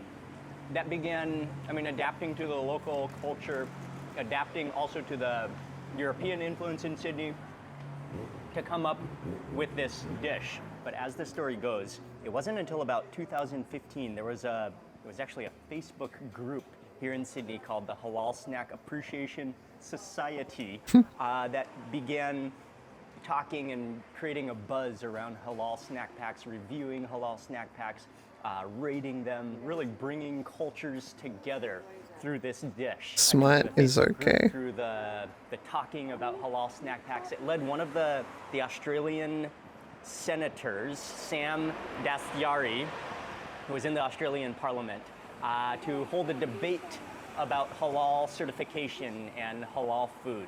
And that's what's also created a buzz and created a more of an awareness about halal food in Sydney and the halal snack pack. So here we are today. It is a staple, an iconic dish, something that you Well, that ain't absolutely steak, have to man. try Look at the when meat. you come to Sydney. I think the more you keep on eating, the better it gets. The fries get a little soggier, saturated with the meat juice and sauces and the cheese oil. Thank you very much. Thank you. Thank you very much. Nice to meet you also. HSPs would be available at basically any kebab shop throughout Sydney that you can find. But the place that we went to is called Metro One Kebab.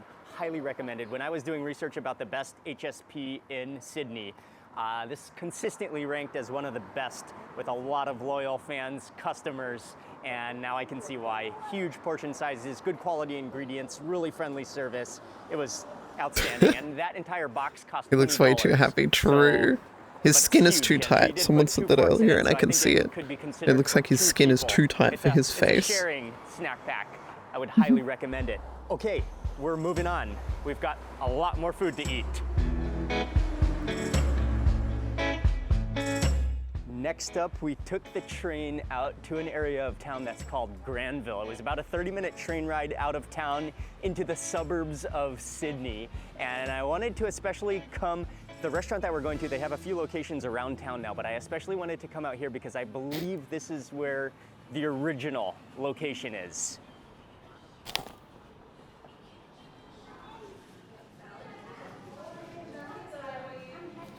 Welcome to El Jannah. This restaurant is an institution in Sydney. Started back in 1998, but they have multiple locations across town now.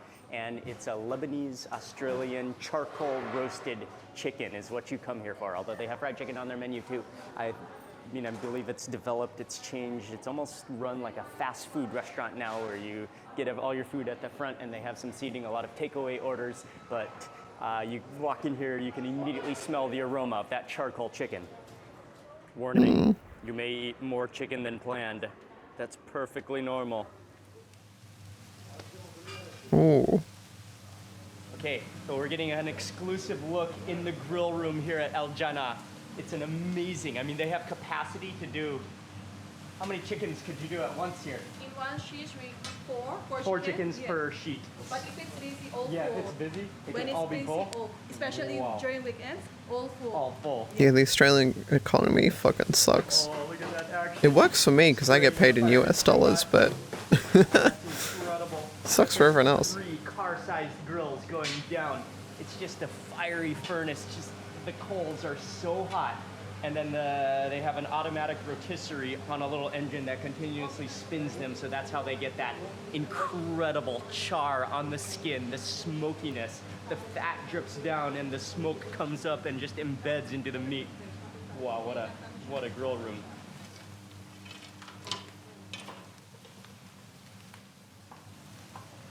So it would benefit Akiwoo if the Australian housing market crashed. Oh boy, would it. Okay. Oh, wow. That's a squashed looking chicken. Oh man, it was an honor to spend some time back here in the pits of El Jannah. The roasting chicken is unbelievable. That's think a fresh this batch. meat fell They're ready to asleep. be served. And so when you eat here, I mean, you're just guaranteed hot, fresh, charcoal roasted chicken. Thank you very Pray much. for a housing Thank you very market much. crash every Thank day. you. Yeah, Same. that charcoal chicken smells so good. Look at those And it's so cool fries. that this place, El Jannah, Eat the is mute. a fast food restaurant, but it's its own homegrown restaurant. You got cozy, right here out yeah. of Sydney. If I wasn't Lebanese talking, and I would have ethnicity probably and fell origin, asleep. But then truly developed right here in Sydney, Australia. That chicken looks incredible. Whoa, oopsie. Spilled the fries. And the fries, I believe, come with their own chicken The meat sauce is laying as on well. booba. How would they not We got fall garlic asleep? sauce, we got bread I underneath it. suppose so. Oh yes, look at that chicken, look at that skin. It's so bubbly and puffy and crispy. Okay, I got half a chicken, so I got the breast and the thigh drumstick in one side. Oh, should we just tear this open? It's so crispy. Oh, I bet it's so juicy and hot on the center. Let's just bite into it. BRB remeeting and getting quirky. I like it when you talk Jabari. I like your voice a lot. Plus, you're pretty funny.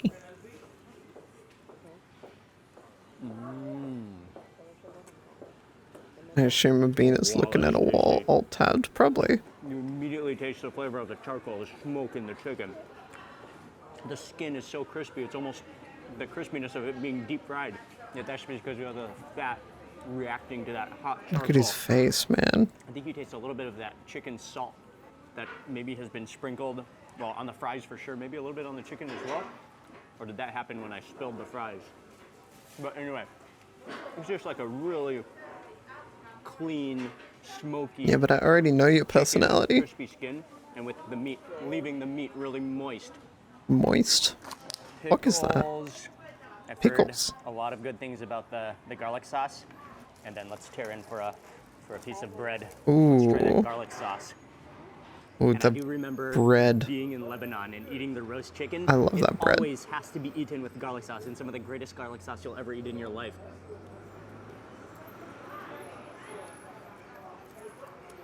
Oh, with that garlic sauce.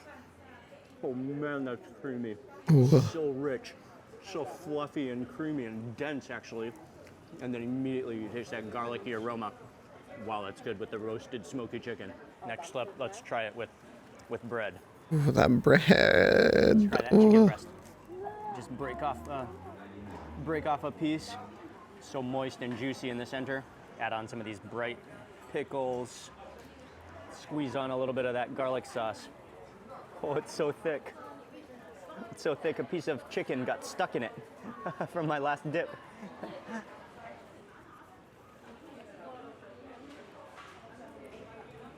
That's gotta taste good. Again, the smokiness of the chicken, the richness of that garlic sauce. And then I like it with the pickles, the acidity to just contrast to break down the richness of that sauce. All of the flavors complementing together. Buh. Excellent. Okay, and now we do have the fries, which are coated. You can, if you look closely, you can see the fries are sprinkled with a special seasoning, which I believe is a chicken salt, which is quite famous here as well. Yeah, chicken salt, let's go. Oh yeah, immediately. It tastes like a combination of salt plus dry chicken powder seasoning, coating the fries, giving them a little bit of extra flavor to add to the full chicken, grilled chicken experience, charcoal chicken experience. Oh, even the chicken breast is nice and juicy. Maybe dip it into the garlic sauce, then into bread, and then add pickles. And actually, to make it even, take it to the next level, you can definitely add some fries as well. Oh guys, I tried a Cali burrito for the first time. Yeah, that's just the other day. One of those burritos with fucking hot chips in it, fries. Everybody in the family. It's laid back, it's fast, it's fresh. It was pretty good. It's tasty. I already did mention they have a number of locations around Sydney, maybe even Australia. And they have some that are closer to town within the central business district. But I just have this thing, especially when I travel, I love to go to the original location. I mean, even though the locations, I'm sure they all pretty much have the same exact food, maybe the same taste. For me, somehow, coming to the original location gives it more meaning and more history, and then maybe the taste even is... Wow, that was only $10 US. What? Bullshit. There's no way. Thank you. That's so cheap. Thank you very much. What the fuck? So When was this welcome to filmed? Central Sydney. We're right A in month the CBD, ago. as they call it, the Central Business District at Town Hall. And this is the center of business, and this is where the heart of Sydney is. We are on our way to an area which is called Haymarket, which is known for its Asian population and its abundance of delicious Asian restaurants, which is should be right up ahead, and we're going to be at the next restaurant. Yeah, I but can smell the noodles, I can smell the dumplings. We're at the next $10 place. US is a large quarter pounder meal in Australia. You know? Like... So welcome to Chinatown Noodle Restaurant. This place is so iconic, and even as I was standing outside on the sidewalk for a little bit, I met a few And local people actually, who it's a said this medium is their in favorite place for comparison, noodles in because Sydney. your I mediums in the love how US the are menu our here larges. is giant red on the wall. You could just see everything they have clear, printed on the wall. This place is called Chinatown Noodle Restaurant. They're known for their noodles and their dumplings.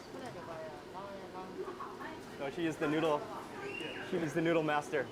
To be in the kitchen, we're gonna see them as they make the hand-pulled, stretch the noodles, and they have the noodles in a coil already, and then she just like stretches it out with her fingers into a couple of different strands, but they're like very strategic, and now she's gonna hand pull them. We're gonna see the process before they then get fried into the stir-fried noodles. Is it New Zealand worse? I'd assume it'd be pretty similar.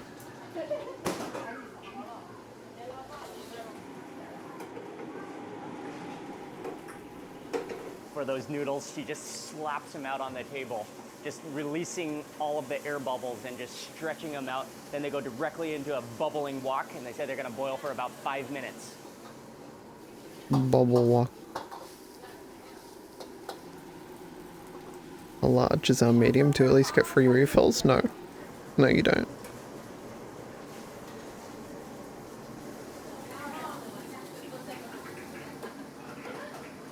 Okay, that batch of noodles is ready.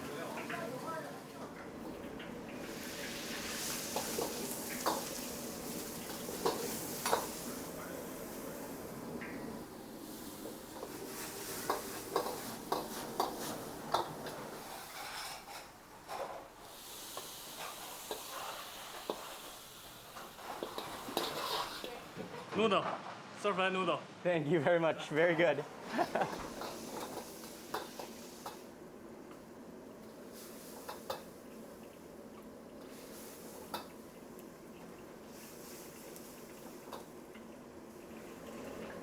trying to think where in Australia you get free refills.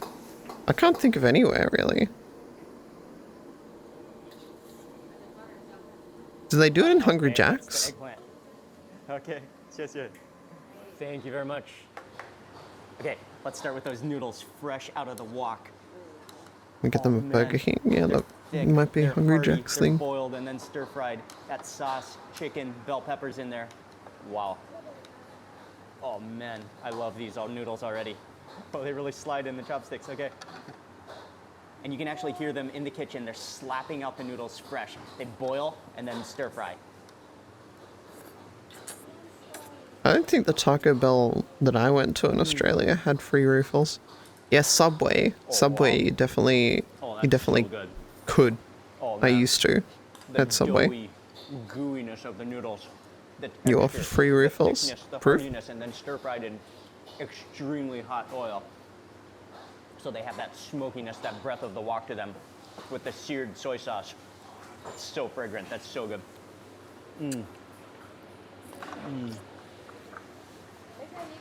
Oh, wow.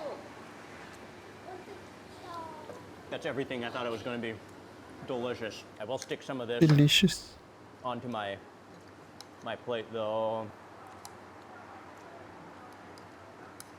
And then I will season with some chili oil. Oh yes. Bump up that chili. Oh yes. What is that, Radian? I don't know that name.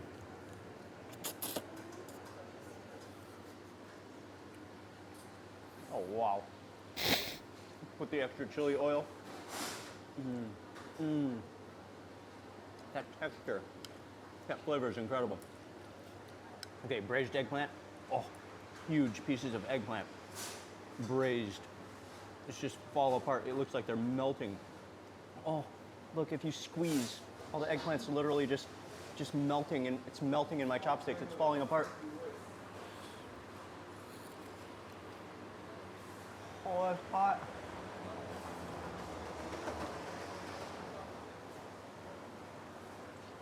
Wow. You should not put an entire piece of eggplant in your mouth at once.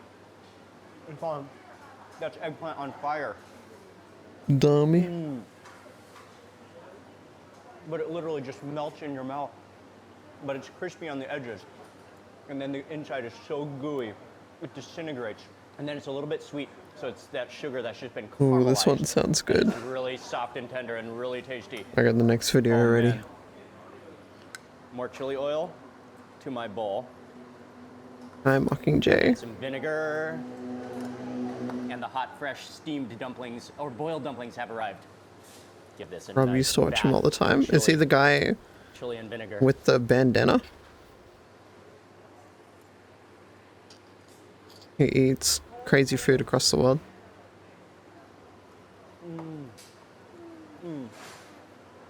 These are hearty dumplings. Chives, pork, thick, meaty, doughy wrappers that are so, No. like, warming. Oh, that's fully loaded. That's so tasty.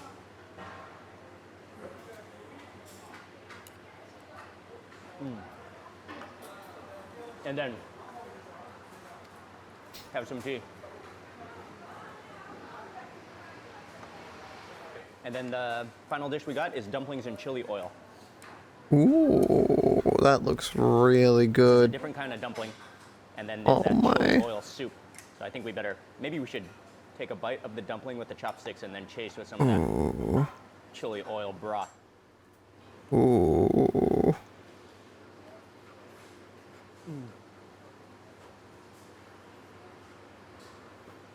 Oh, oh, hot.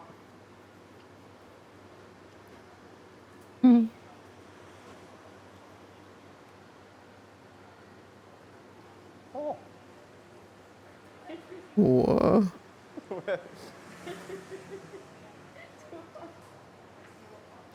It was just like hot oil just squirted out into my mouth. Oh, that was incredible. They're so juicy. They've just absorbed, become saturated with that chili oil. Oh, and I want to taste that broth so bad.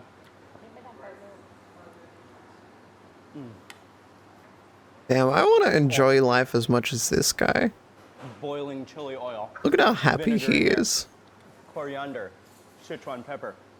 Immediately, a little bit numbing. but it's more of that citrusy fragrance that's so good. Oh, and it's a totally different wrapper from the boiled dumplings. The boiled dumplings is more of a doughy wrapper, and this is more of a silky wonton wrapper. Both extraordinary. Everything here is good. It's all a facade. Your face is a facade, Osgrim.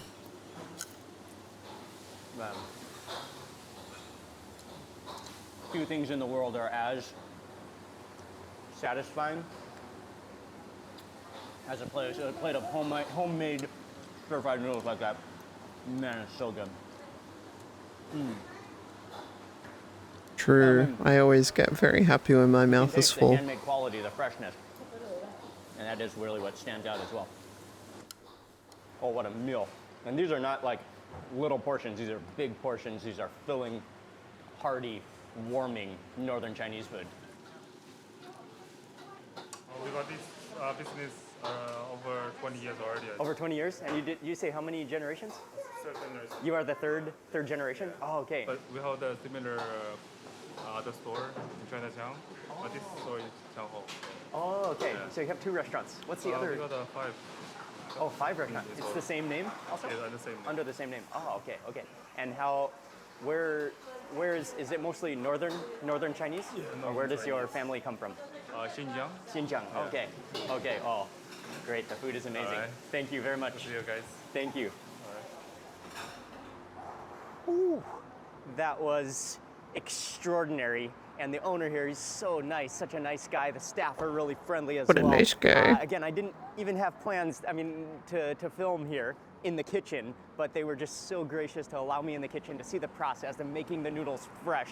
So friendly, highly recommended. That was, wow, that was so good, so hearty. Oh, okay, we have one more place to go to on this Cheap Eats ultimate food tour of Sydney. You die. Goodbye forever. Next up, we are in Paddington, and we're going to a Bye-bye, place. bye-bye. It's called Indian Home Diner. They specialize in kebabs. I know they have chicken tikka, but they really are popular for their wraps with different sauces. Oh, there's another place sauces. to go to. Welcome to Indian Home Diner. Really nice, cozy place. I love how they have everything here ready at the front. They have all the different curries ready that you could choose from. They have naan available. They have samosas, and they have chicken tikka. Now, you could get a variety of different curries, but one of the most popular things to do on the menu is to choose your own kebab, which they have some of the classic mixtures with chicken tikka, which is wrapped into a really puffy naan. Then you get your choice of different curry sauce, which then goes on, and then you can wrap it up. I immediately had to go for the double tikka Indian kebab, so that's double the amount of chicken tikka. And what she does is she grabs one of the puffy naans, adds on some of that curry sauce, and then takes the chicken tikka and then just kind of like mashes it into the naan. Then you get a choice of either a fried potato fritter or a fried onion fritter, and that just smashed down into the chicken, and then you get mint sauce all over it. Great concept. I mean, like a roll fully loaded. Oh, it smells so good. That bread, I don't know why, that bread looks the most delicious part of it. All right, and there it is. Cool, I thank you very much. love Thank you very much. that kind of bread. Oh, good Oh, morning. it's aluminum lined Nope. to keep it nice and Dead. hot. And then wrapped. Again, got the double. Whoa, I don't think I want to unwrap it all the way though. Seems too thick to bite through. True. Oh, it's fully loaded. Got the double chicken tikka, all of that vindaloo sauce, the mint sauce. Oh man, fully loaded. Oh, that's warm and thick and okay. Can't wait to try this.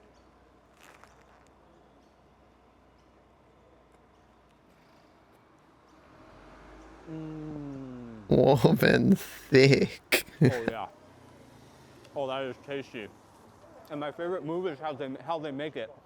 They cut, no knives are used. They use the tongs to just slice the chicken and the bhajia with the sauce. And then they roll it up, wrap it up, they stuff it with the tongs still inside of your naan wrap. And then they bag it up and then pull out the tongs last to hold it together. What a move. Oh, you can taste the cumin seed. It's just warm.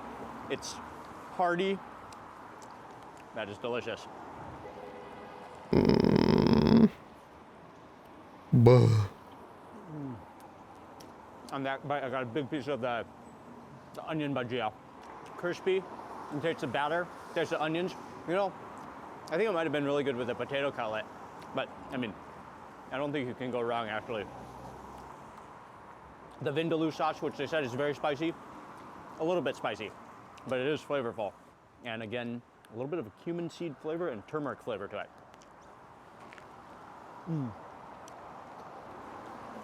I think the only thing is the sauce starts to absorb, so it will be, I mean, it will be a little extra, but to have a little bit of sauce on the side, the vindaloo sauce to then just drizzle on top as you take bites, that would take it to the next level. Chicken tikka, really tender, smoky. This is extremely satisfying, Buh. flavorful, and everything wrapped up into the naan, so it's easy to eat. Delicious. And then one thing I wanted to mention about the price, I think it was $15, I got the double tikka, so that was 2 times the amount of chicken tikka. But, I mean, I wanted it to be full and blooming, but you can also just get the classic, the normal 1 tikka, which is $11, I believe. 10 US bucks for that. What do you think? All 5 of the places that we went to on the Sydney Cheap Eats tour in the description box below. You can check them all out.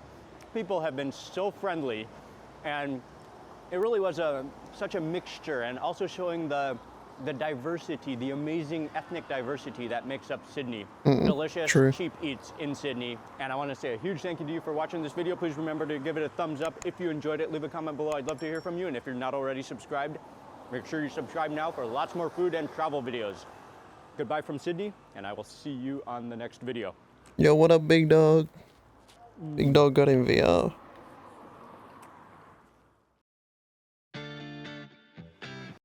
That was a good video. I liked that.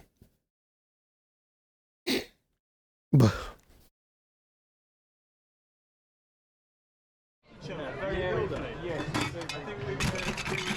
Guys, I really like these POV videos. This time we got bar service. Oh, good morning, good morning. So are you drinking tonight? That video just wake you up. I have a few for you, yeah? I'm ready. No, speaky meal.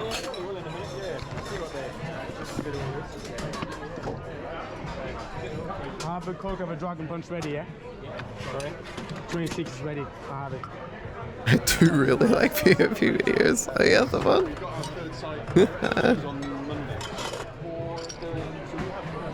Back, please.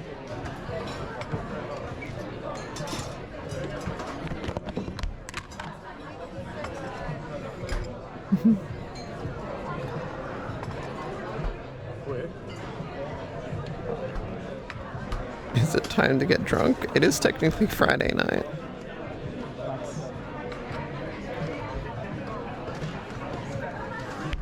My trackers are dying. They're all 15%. Woof.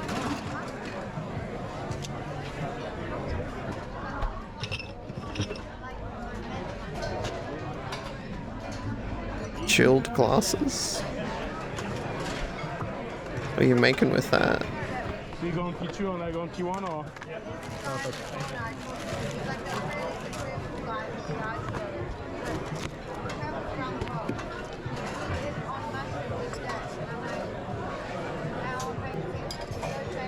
Can you pass me the Ziggy drop, please? Thank you. The fuck is that?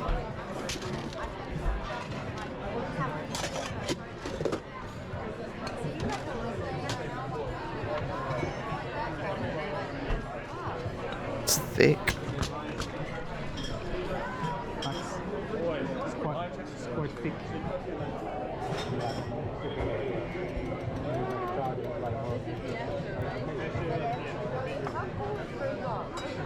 Damn, this is a fancy place.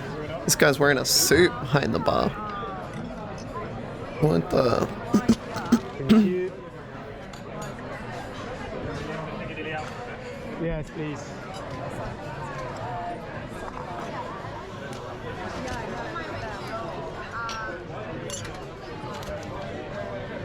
pass me the incasado, please? No, just I think we should have enough there.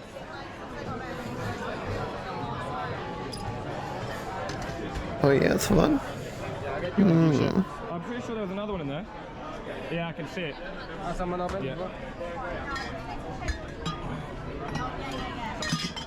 Grab that for me, John. Thank you, mate. Thanks, John. Good mate, John.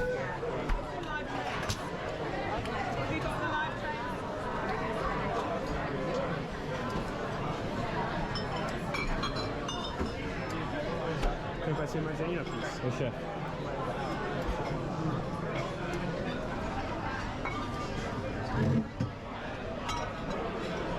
Behind? Definitely a high-end place, yeah. Definitely.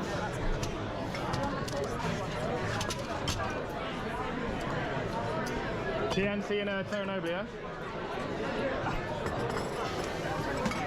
You sure?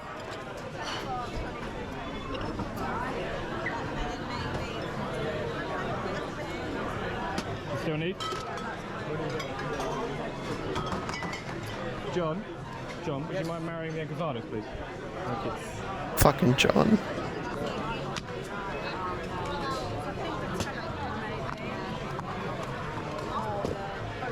Behind John.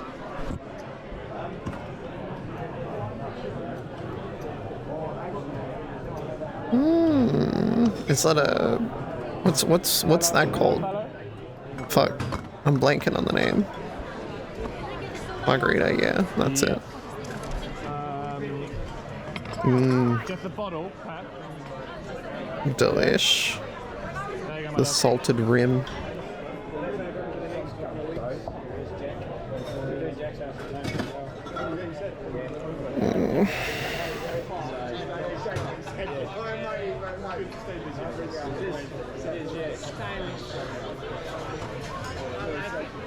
Only just doing it quickly.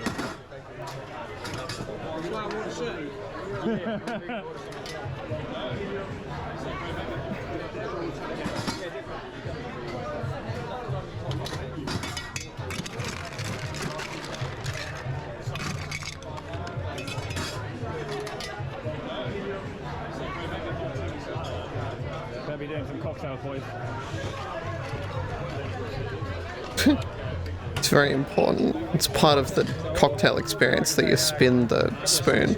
Oh, you want the specials? The off the menu, eh? Hey, morning, yeah. Sunday's Club, delicious. You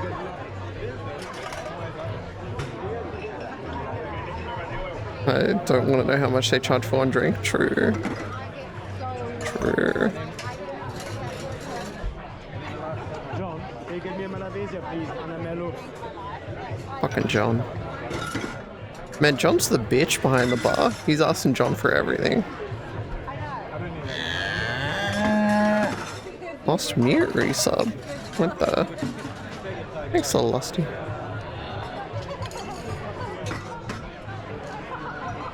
Oh.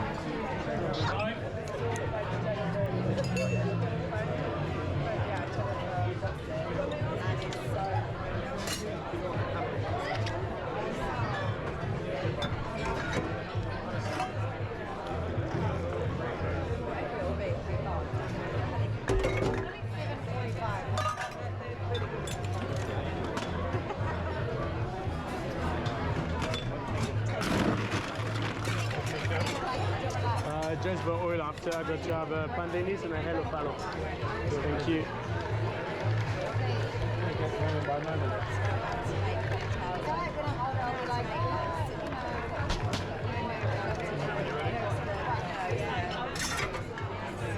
One year. Huge. Second. Forgot my sub ran out. Fuck up.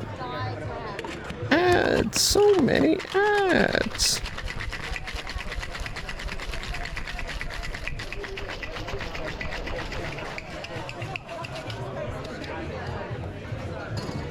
Sorry, chef.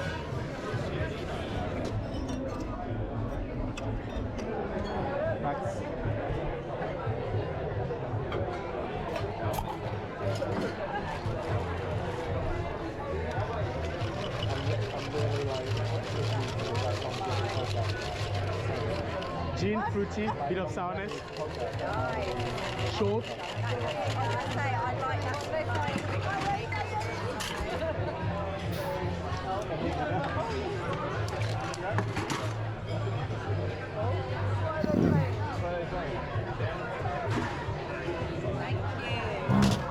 Hello, follow.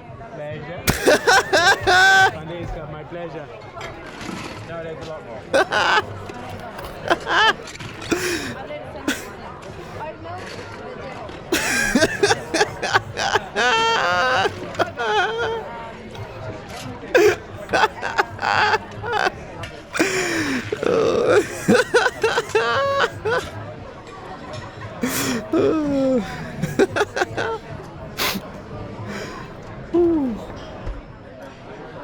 How's your drink? It's perfect. Like it, yeah? Exactly right. It's good, yeah? How do you make this? So it's 1 part gin, 1 part vermouth, 1 part dry sherry wine, a bit of orange peaches, and that's it. So it's like just a martini style, but layer ABV.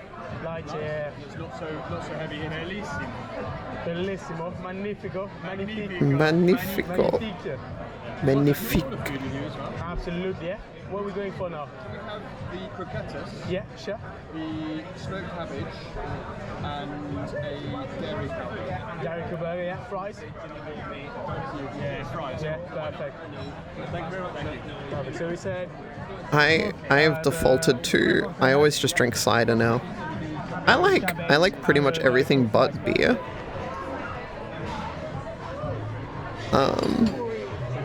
I used to drink a lot of rum or bourbon. Well, like originally, when I first started drinking as a little teenager, I'd always drink vodka, like you do when you're a teenager. And then I started drinking rum and bourbon. And then nowadays, I just kind of drink cider. pleasure.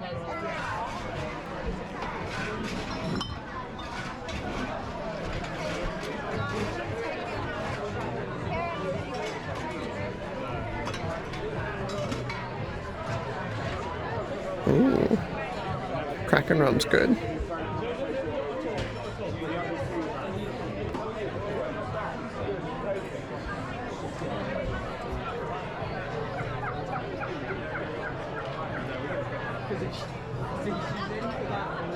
So a bottle of three now for you? Perfect.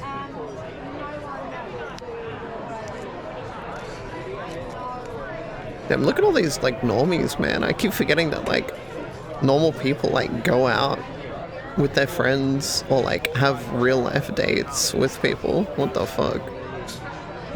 That's insane. Imagine. Yeah. I've never like had a date with someone IRL. Ever. I've had like IRL partners that I've lived with, and like we've gone on dates as like a partner, you know, date night. But like I've never been on a date with like a stranger, like someone I hadn't met before.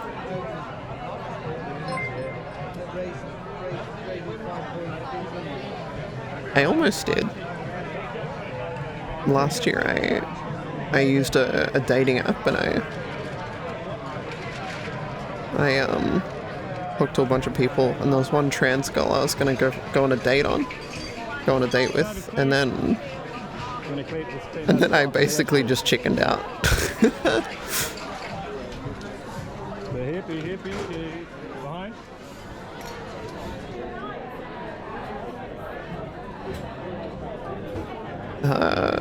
And they also said they basically said I was weird because I play so much VR chat. But look at me now. Now I get paid to play VR chat.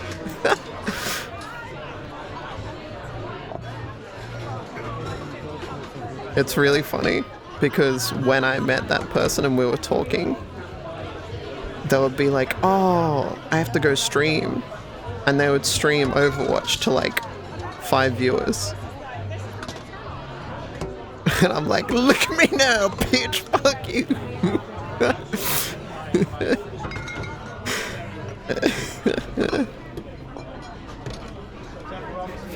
Yeah, sure.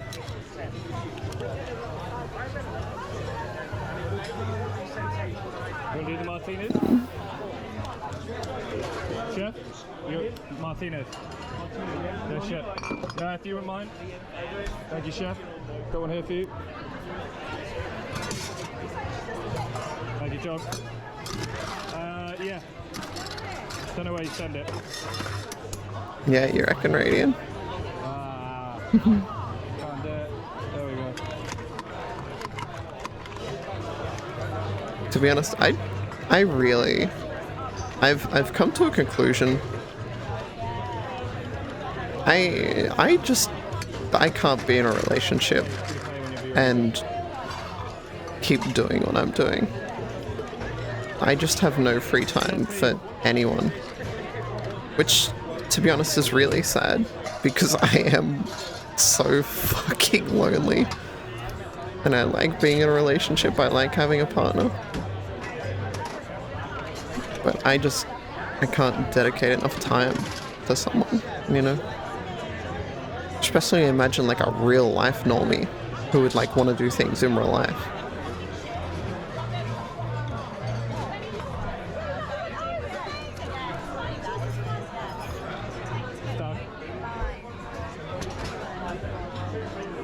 It sucks though.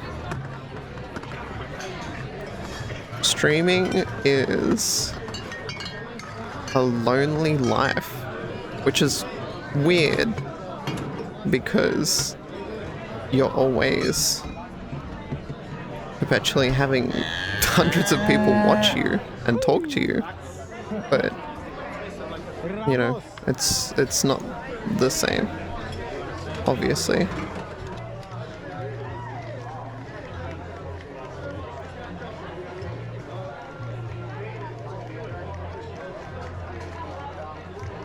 Doesn't have to be lonely. Look at OTK. Yeah, but those are people who, like, those are people who don't have to try anymore. Like, do you think how much fucking work outside of stream does someone like Mizkif or Asmongold or Soda do for their stream? Probably not a whole lot.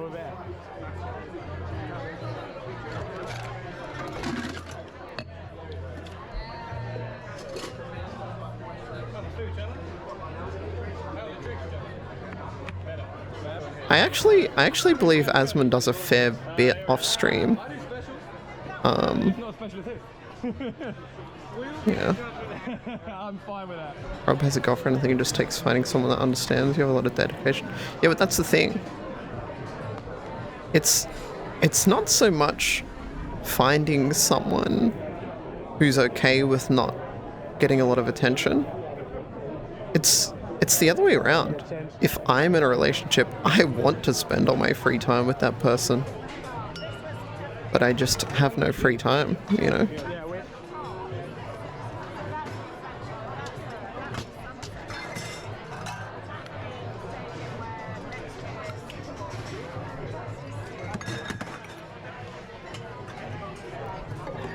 You know, like I want that kind of relationship where you both have your computers in the same room kind of thing.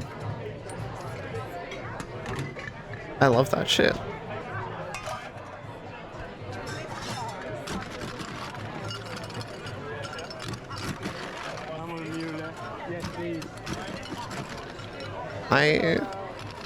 I've been in a relationship for 90% of my adult life.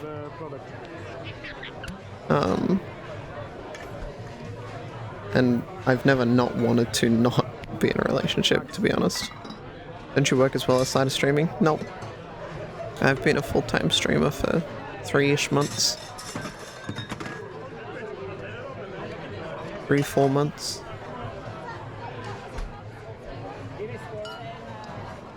Joe. Just drag the future partner into streams and VR chat. Oh, your drinks, by the way. Oh, yeah. Like it? Even when I date people from VR chat, it still doesn't work out.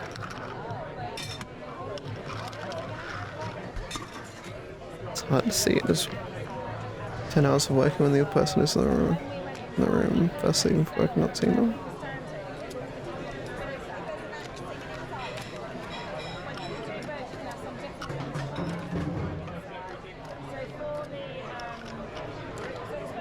Those drinks look really good.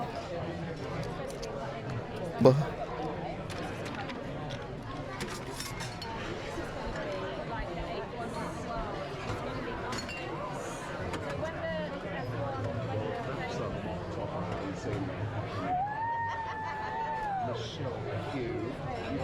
What's that? Can I get one more Mario? Absolutely. Max. Beijing first one, yeah? they sound Australian. The people behind the bar. This might be Australian.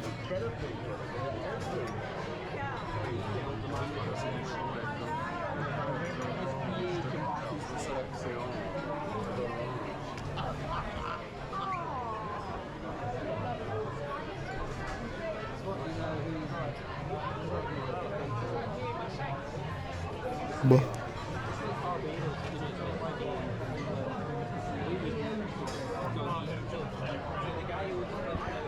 Sir, may I?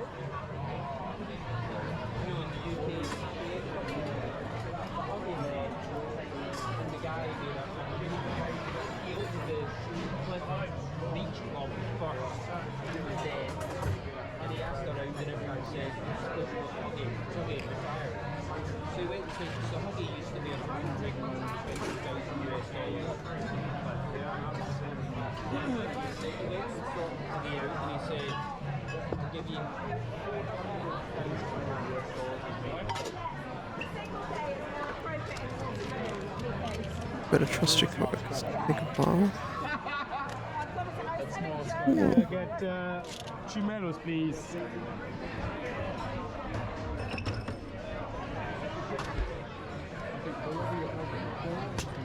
I need something different.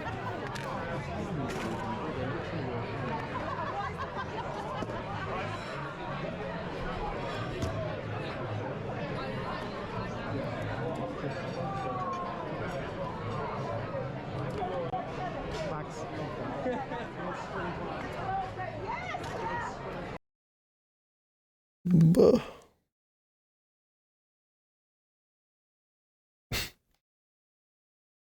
When my plane landed here, the flight attendant welcomed everyone to West Yellowstone, Montana, and added, "Don't feed the bears." There's a lot of reminders not to do that. The whole of Yellowstone Park, which starts just a couple hundred meters that way, is bear country, and hikers and campers heading from this town into the wilderness will bring food with them. If the wind's in the right direction, then a bear can smell that food miles away, which isn't great for the humans who do not want a hungry grizzly bear that weighs 1/3 of a ton rummaging through and destroying their campsite. But it's not great for the bears either. Bears are relatively smart creatures, and if one of them makes the connection between humans and easily available food, it might start seeking out campsites and homes. It might get aggressive. And in that case, it might have to be euthanized, killed, not just for human safety, but because it might pass that behavior along to its cubs and along to their cubs. And suddenly, the wilderness isn't so wild anymore. So that's problem number one. There are rules for people going into the park, and one of them involves keeping all your food in bear-resistant containers. Never a bit played like it, Jabri. these trash cans. So problem number two, how do you certify that a container is actually bear-resistant? Here at the Grizzly and Wolf Discovery Centre, they're trying to solve both those problems in one go. Rather than euthanizing a bear that's a bit too interested in picnic baskets, it can get moved here, just outside the park, where it might get a new job, testing containers. On average, our bears test around 60 products per season, which runs from April 1st to October 1st. Without a doubt, coolers are number one, 30 to 40 coolers. Seems like everybody wants to make a bear-resistant cooler these days. So then we have the trash cans, something you'd roll out to the end of your driveway. Some metal products even get tested here. We want those products to pass the test so that out in the field, a bear doesn't get that food reward and moves on, continues back into the woods where they belong. Fish is their number one favorite. Peanut butter and honey is a close second. And then we either put dry dog kibble or dog treats inside. And quite often we put a dummy container in to give those bears a food reward every once in a while. If they were to not be able to get into a product, 20 products in a row, why perhaps would they try to get in that 21st time? So let them remember that there's a lot of goodies inside, and they need to put that effort into trying to get in. Definitely no bears in here right now. No bears. Lots of double checks, security, radio calls. So obviously I asked to put a camera inside one of the dummy trash cans, one of the trash cans that the bears would definitely get into. I didn't think the team here would let me, but they said yes immediately. And in hindsight, of course they said yes. The bears are literally being given a load of plastic and metal to rip apart in the hope of reaching the food inside. A camera in a protective case is not going to make any difference to them. They're not going to eat it. They're smart enough not to. The bear's favorite method, at least with the trash can we find, is the CPR method, pushing up and down with their paws. And a lot of times they separate the lid from the body. With coolers, they're going to use their teeth to tear the plastic apart. And then the styrofoam, and then the next layer, and then it's a cleanup on aisle 4. My big concern here was animal welfare. There is a centuries-long history of bears being mistreated for entertainment, and I do not want to be part of that. This place has to survive as a non-profit and as a tourist attraction, but that can't mean putting the bears' welfare at risk. Fortunately, the team here are very clear that they don't want that to happen either. We would never want to put the bears at risk, for sure.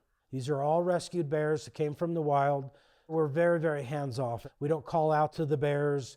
We don't talk to the bears. We want them to remain as wild as possible. We also ask the public to not call out to the bears. The bear habitat is about an acre in size. We do have 2 ponds, a waterfall, and lots of trees and rocks and logs. We stock the pond with fish all summer long. The food that's hidden out into the bear habitat in front of the public is just an enrichment to keep them active. It's a snack. Let them do their natural behaviors like they would in the wild. It turns out that it's really difficult to make a container that humans will want to use and can use, but that bears can't get into. Yesterday I tried to use one of those bear-resistant trash cans and it had been jammed shut by someone that apparently couldn't figure it out and just shoved their garbage in the latch. Because there's an old quote, allegedly from some park ranger in the 1980s, I couldn't find the original source, that says there's a considerable overlap between the brain power of the most intelligent bears and the least intelligent tourists. 60 minutes of contact time. 1/4-inch hole or larger is a fail. We always say bear resistant because we feel that if you give a bear an unlimited amount of time, they'll get in most everything. Not bear proof, no guarantees. Those bears are going to come around and try to get that easy meal each and every time. We're trying to educate the visitors to not make the same mistakes that got most of our bears here in the first place. More and more bears are staying out of trouble in the wild. Where's it gone? Oh, yeah, no, that's a bear with a GoPro. That is a bear with a GoPro. Sadly, definitely not recording anymore. Oh, don't put it in the water. Do not put the GoPro in the water, bear. That's... Rip. It's gone. That's not ideal.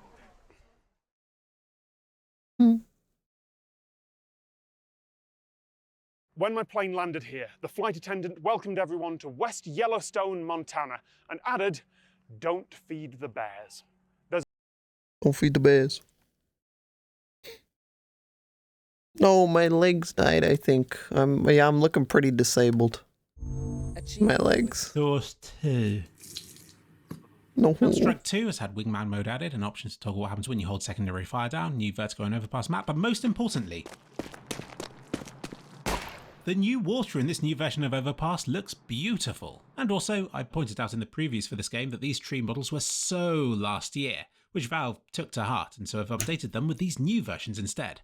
I mean, their trunks are equally hideous, but their leaves look nice. They've also enhanced this hedge that splits the map in two.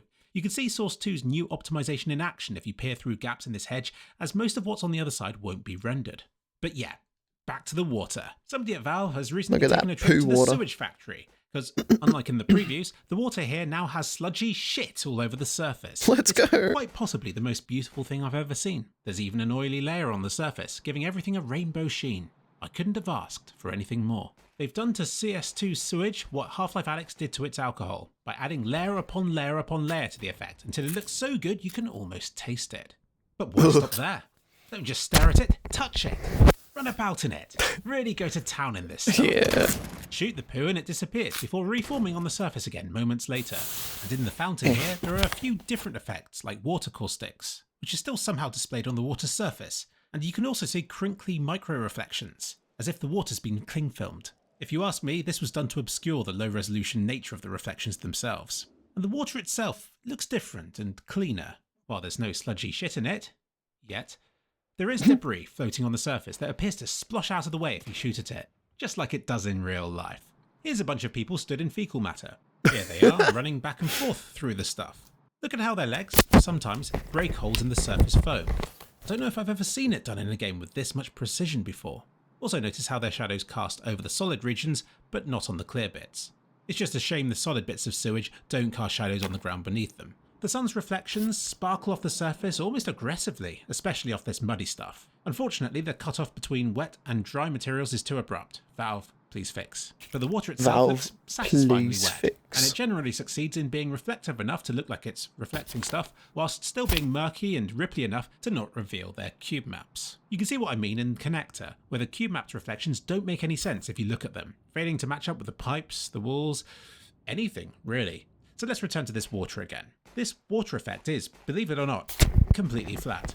Any 3D ripples are but an illusion, probably using the same parallax tricks as the 3D looking bullet holes do in this game. However they're doing it, it's really effective. Let's talk about the ripples some more. So of course, characters running through the water cause ripples around their legs. And your bullets cast 3D looking ripples, and then lots of secondary ones as the droplets thrown up from the first hit the surface again. God, it's wonderful. Jumping in and out of the water whips up a foam and little bubbles which dash about on the surface before popping. Shotguns are especially effective at conjuring up the foam effect, and I love how it isn't in any hurry to disappear again. Why do other games not bother with all these lovely little effects? How has Valve achieved all this using methods that won't slow your PC down? Apart from firing the shotgun into the water at point blank, that's enough to bring even my GeForce 4090 to its knees.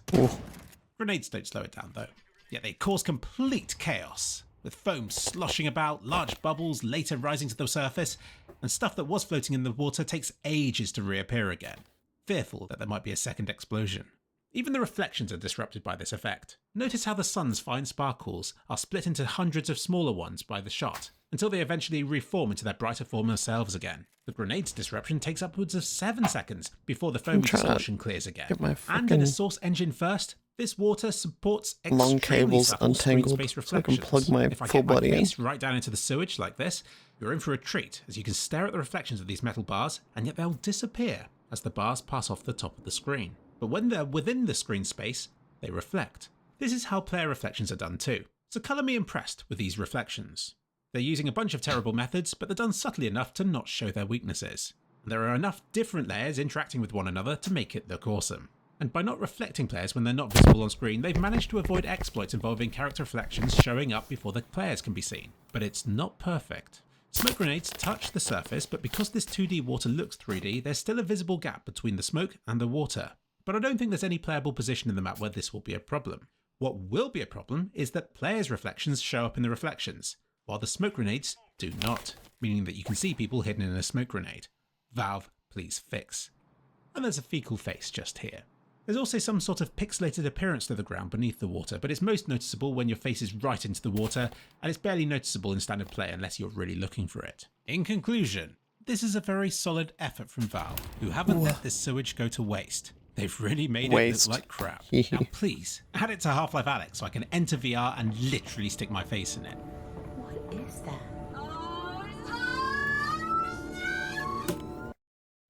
Epic. Counter-Strike 2 has had Midnight mode added and options to toggle and hold secondary fire down, new vertigo and overpass map, but most importantly, the new water in this new version of Overpass looks beautiful. And also, I pointed out in the previews for this game that these tree models were so last year, which Valve took to heart and so have updated them with these new versions instead.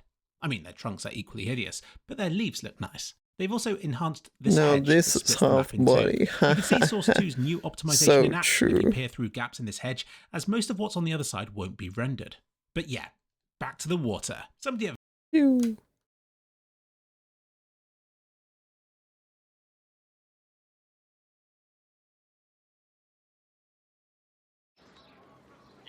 Hello? Yes, this is Jackie speaking.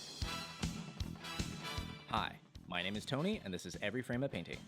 Some filmmakers can do action, others can do comedy, but for 40 years, the master of combining them has been Jackie Chan. These days, there's a lot of movies that combine funny scenes with fight scenes. But even when the movie's good, the comedy and action seem to be two different directors and two different styles. And that's why Jackie's so interesting. In his style, action is comedy, and his work shows that the same filmmaking principles apply, whether you're trying to be funny or kick ass. So let's dive in. If you'd like to see the names of the films as I'm talking, press the CC button below. Ready? Let's go. So, how does Jackie create action that is also funny? First off, he gives himself a disadvantage. No matter what film, Jackie always starts beneath his opponents. He has no shoes, he's handcuffed, he has a bomb in his mouth. From this point, he has to fight his way back to the top. Each action creates a logical reaction. And by following the logic, we get a joke. In movies, this comedic style goes back to the silent clowns like Chaplin, Lloyd, and Keaton. But I think Jackie has distilled it down to one line of dialogue. Please! I said I don't want trouble! Because he's the underdog, Jackie has to get creative, which brings us to point number 2. He uses anything around him. This is the most famous aspect of his style. Take something familiar, do something unfamiliar. I've seen him fight with chairs, dresses, chopsticks, keyboards, Legos, refrigerators, and of course, not only does this make each fight organic and grounded, it also gives us jokes that couldn't happen anywhere else. Number 3, Jackie likes clarity. He doesn't do dark scenes where everything is color-corrected blue. If his opponent wears black, he wears white. And if his opponent's in white, then he's styling. His framing is so clear that in every shot, he's setting up the next bit of action. Here, even though we're watching the stuntman, 2/3 of the frame is the staircase. A few seconds later, we see why.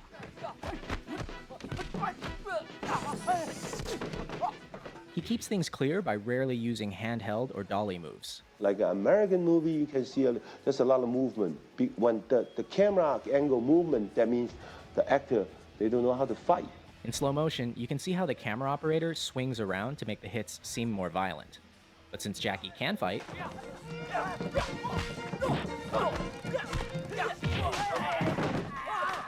I never move my camera. Always steady, wide angle. Let him see I jumping down, I do the flip, I do the fall. when you shoot this way, everything looks more impressive because action and reaction are in the same frame. Notice how you can always see Jackie, the car, and the wall at the same time. That's cool. But a similar stunt from Rush Hour 3 never includes all of the elements in the same shot, and it doesn't work. The same principle applies to comedy.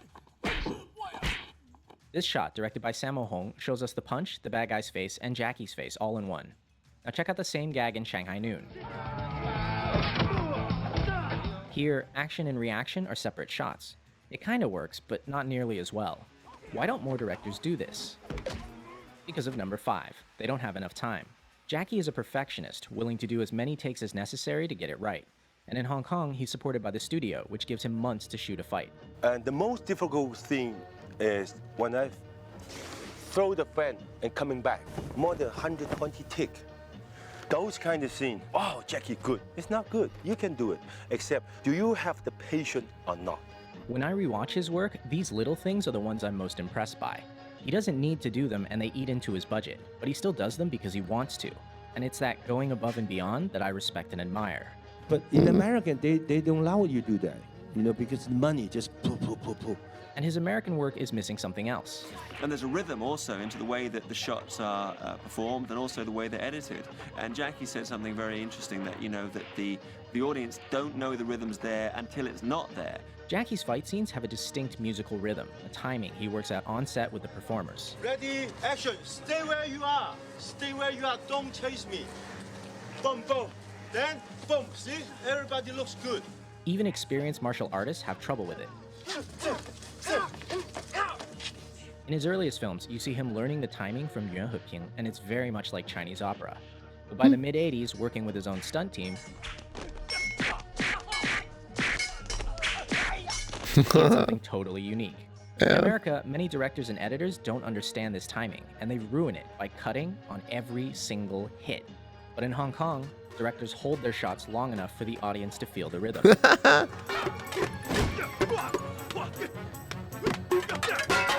The most important part is editing. And most of the directors, they don't know how to editing. Even the stunt coordinator, they don't know how to editing. Hong Kong directors like Jackie and Sammo cut a particular way. In the first shot, you hit your opponent in the wide. In the second shot, you get a nice close-up. But when you cut the shots together, you don't match continuity. At the end of shot 1, the elbow is here. At the beginning of shot 2, it's all the way back here. These 3 frames are for the audience's eyes to register the new shot, and they make all the difference. I'm start from here, here. But 2 shots combined, this is zone. That's the power. In other words, show it twice, and the audience's mind will make it one hit that's stronger. By contrast, modern American editing doesn't show the hit at all. At the end of shot 1, the leg is here. At the beginning of shot 2, it's in the same place, going backwards. But because they cut at the exact frame of the hit, it doesn't feel like a hit. A lot of people think this is because of the PG-13 rating, but even R-rated films do this now. It looks like a bunch of people flailing around, instead of a bunch of people getting hurt.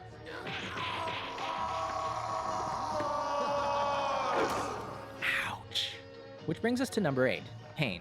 Unlike a lot of action stars who try to look invincible, Jackie gets hurt. A lot. Half the fun of his work is that not only are the stunts impressive,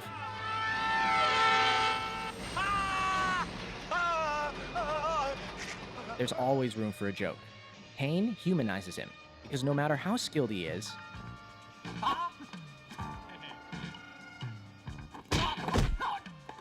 he still gets smacked in the face. In fact, Jackie's face may actually be his greatest asset. Many times the look he gives is all it takes to sell a joke, like when he does an entire fight holding a chicken. Or dressed as Chun-Li. And last, Jackie's style always ends with a real payoff for the audience. By fighting his way from the bottom, he earns the right to a spectacular finish.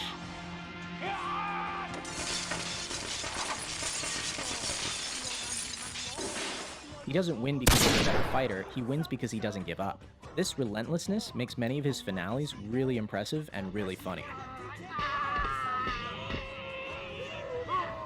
And it's in direct contrast to a lot of his American work, where bad guys are defeated because someone shoots them.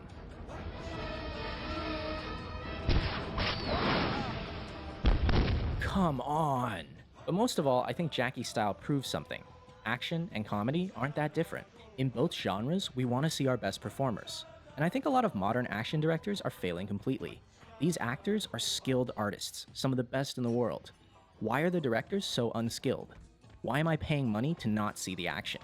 Whatever you do the best you can, because the film live forever. No, because you know that they're raining and the actor don't have time. I said, would you go to every theater to tell the audience? No, the audience see on the theater, good movie, bad movie, that's all. Exactly. This work will last. And on that note, I leave you with the greatest death scene in film history.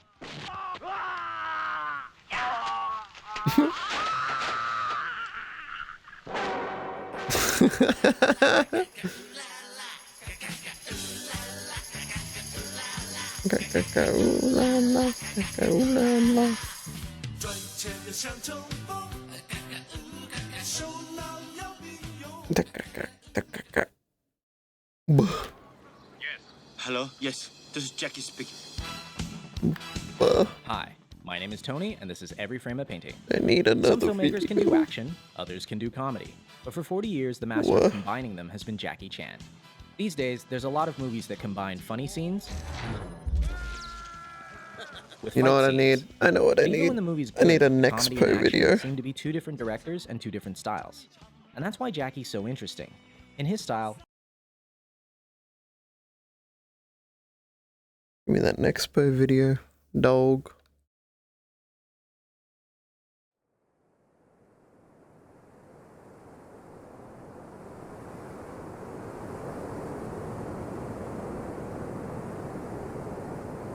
Is that so bad, Jaburi? Friday.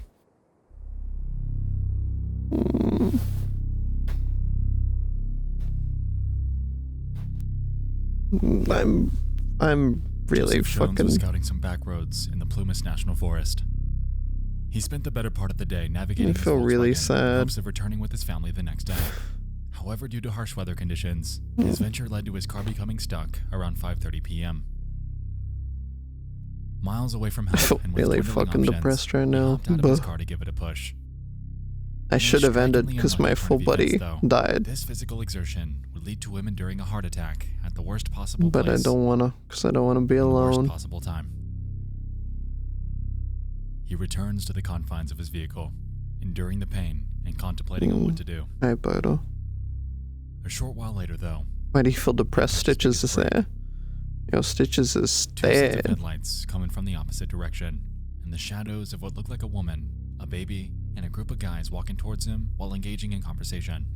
Take the pill. After realizing That's a that good this could be idea. his ticket home, he fumbled out of the car and began calling for help. Once he started doing so, the headlights turned dark, and the conversation fell silent. A couple hours later, with his car still running, Shones would encounter another anomaly. Flashlights shining in the far distance. As expected, he'd jump out once more, vehemently pleading for one of them. However, this too fell unsuccessful. Another couple of hours pass, and Shones' car runs out of gas. Fortunately, though, by this point, he felt well enough to exit his vehicle and begin a trek up the road towards a lodge roughly 8 miles away. It was on this walk when he'd witnessed a 1969 Mercury Montego with no passengers inside.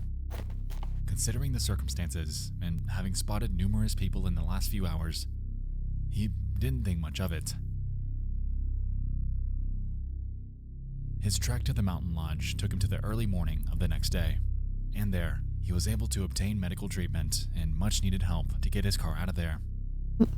What he failed to realize, however, was the fact that on this journey, he passed the vehicle of What a 5 blinky. men that would soon become enveloped in one of the strangest unexplained mysteries in history. Benefits of being half body right now. I can put a blinky on.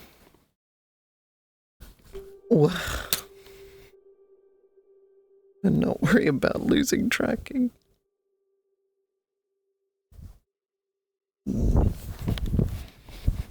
February 24th.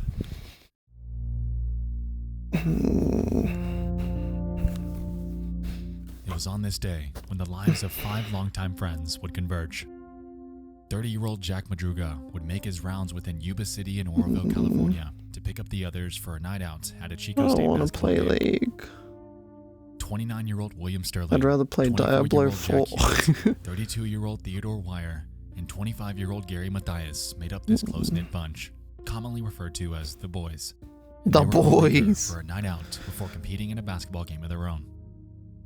The group played for a team called the Gateway Gators, an extracurricular segment of the Yuba City Gateway Oh wait, program. they're the Golden Gators. This was a rehabilitative center aimed at helping them learn a trade while overcoming What are you doing, their mild Abin? You intellectual keep kicking me. disabilities and mental health issues. It was because of this notion that the group lived with their parents, and with this came the expectation that they'd return home later that night. Yo, you're binocularizing. Jack Madruga, the owner of his prized 1969 Mercury Montego, was known to have recently worked as a dishwasher at a local fruit company. He was keen on handling his finances. However, due to what family describes as him being slow in thought, he found it difficult to maintain a job. William Sterling was known to be Madruga's best friend. He was deeply religious and enjoyed spending his free time reading literature to console patients in mental hospitals. Ted Wire, the oldest of the bunch, enjoyed confiding in his friends, however was known to lack basic common sense. According to his brother, he was known to have spent over $100 on pencils for no reason. Classic. He was employed for a bit as a janitor and a snack bar clerk, but was later urged by his family to quit, since they believed he was causing problems. Jack Hewitt was known to be slow to react and typically hung around Wire. He was taken under his wing, so to speak, and frequently required his help to perform basic tasks such as dialing phone numbers. Hey, that's like me. Gary Mathias was the most enigmatic of the group. He was the only one that lacked an intellectual disability, however, in its place, suffered severe mental health issues. Hey, just like me. Most prominent was his schizophrenia, which was the cause of his discharge from his brief time in the army. Both Mathias and Jack Madruga were the only two in the group that possessed a driver's license. And so they embarked. A roughly 1-hour trip was ahead of them, and conversation ensued surrounding sports in the anticipation of a win for themselves the very next day. The boys' uniforms were already laid out back home by their parents, so they were ready to roll. Things were going good. Which of the meows?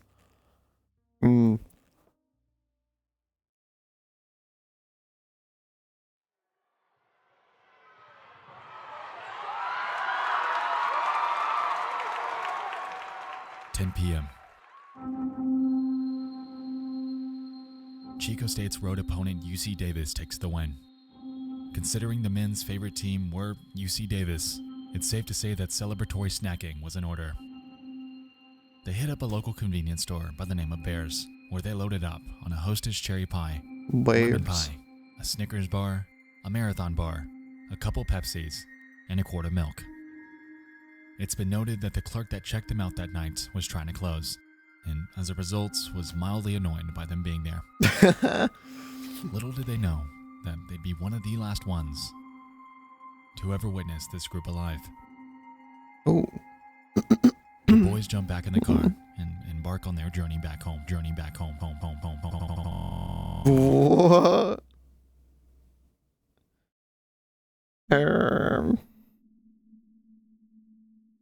They didn't make it back home that night.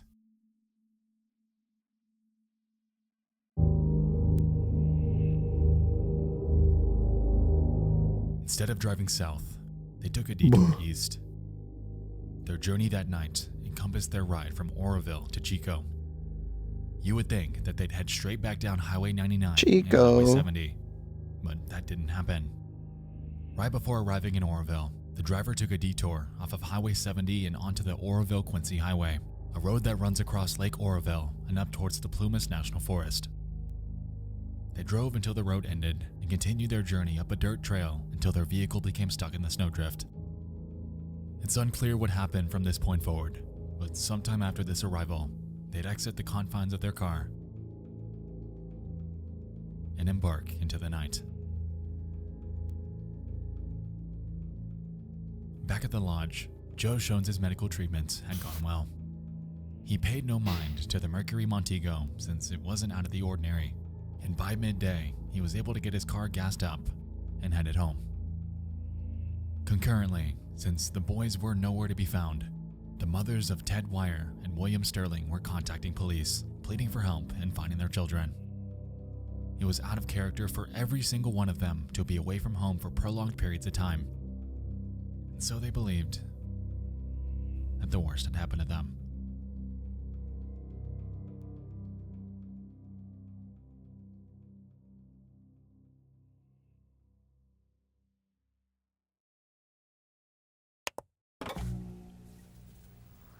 Government officials insist that this is an isolated incident.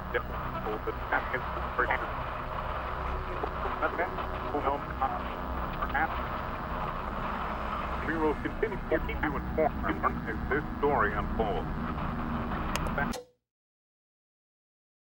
Tuesday.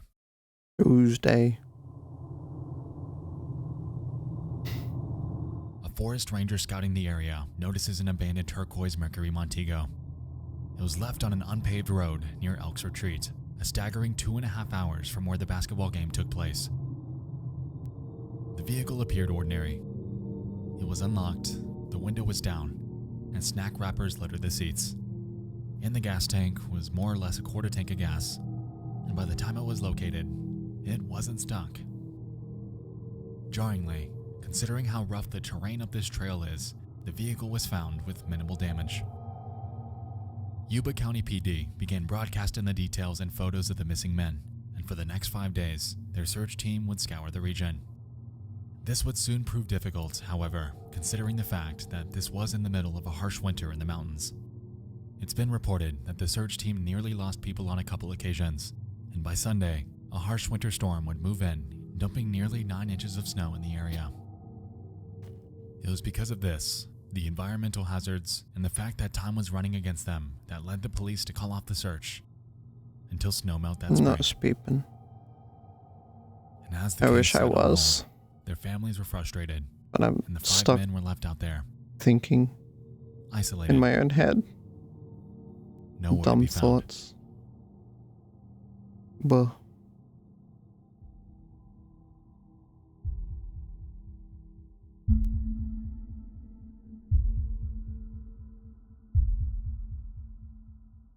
June.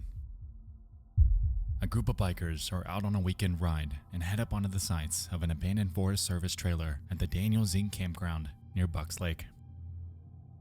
The facility involved a main, large trailer in the middle with multiple smaller satellite ones around it. When they pulled in, they noticed a prominent, malodorous smell emanating from the main structure.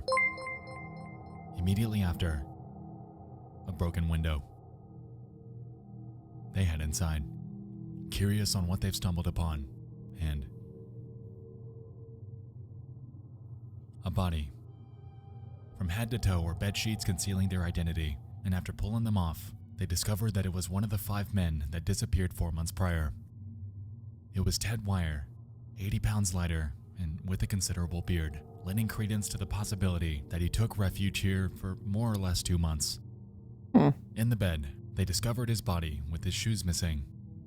With that, his feet badly frostbitten. It appeared that he passed away due to starvation and exposure to the elements. However, he strangely could have avoided this fate altogether. Since he took shelter inside of a Forest Service trailer, he had access to ample heat sources and enough canned food to last all 5 men months if they chose to stay there. While they found 12 open cans scattered throughout the room, the vast majority of them were unopened, Good night, and it also Ben. appeared that no effort was taken to block off the window that was broken when they entered. The scene? Bewildering, especially considering that it was 19 miles away from where Joe Schoen spotted their abandoned car. But all in all, it was the jumpstart investigators needed to get back on this case. That's so weird. The search continued. With mounting public attention and hope for closure, search teams prowled the new focus area southeast of Bucks Lake. It would only take a day before they'd catch their next break, too. On June 8th, police discovered the corpses of Bill Sterling and Jack Madruga nearly 5 miles south.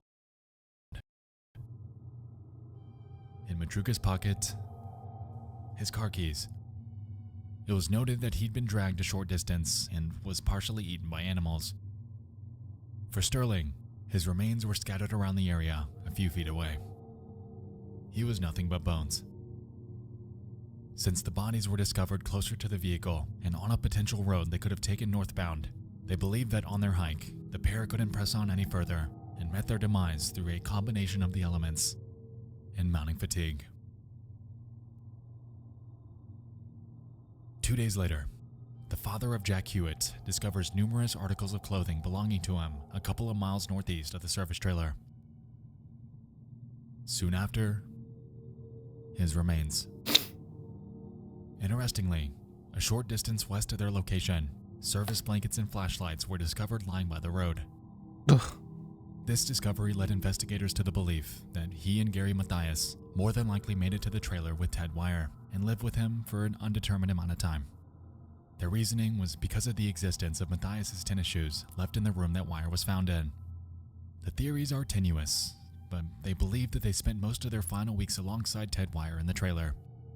After he passed away, however, they wanted to get away from the corpse and set out towards the northeast to achieve that. It was on this hike that the pair would meet their demise, spending their final days exposed to Mother Nature. Now, it would make perfect sense. However, to date, the remains of Gary Mathias have never been found. As of now, his missing persons case remains open, leaving questions abound surrounding the motive and the circumstances that late winter night.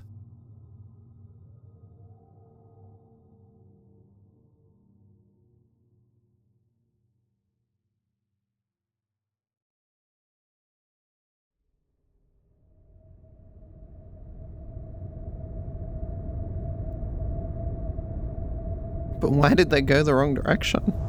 The opposite direction? Like, why? ¿Por qué?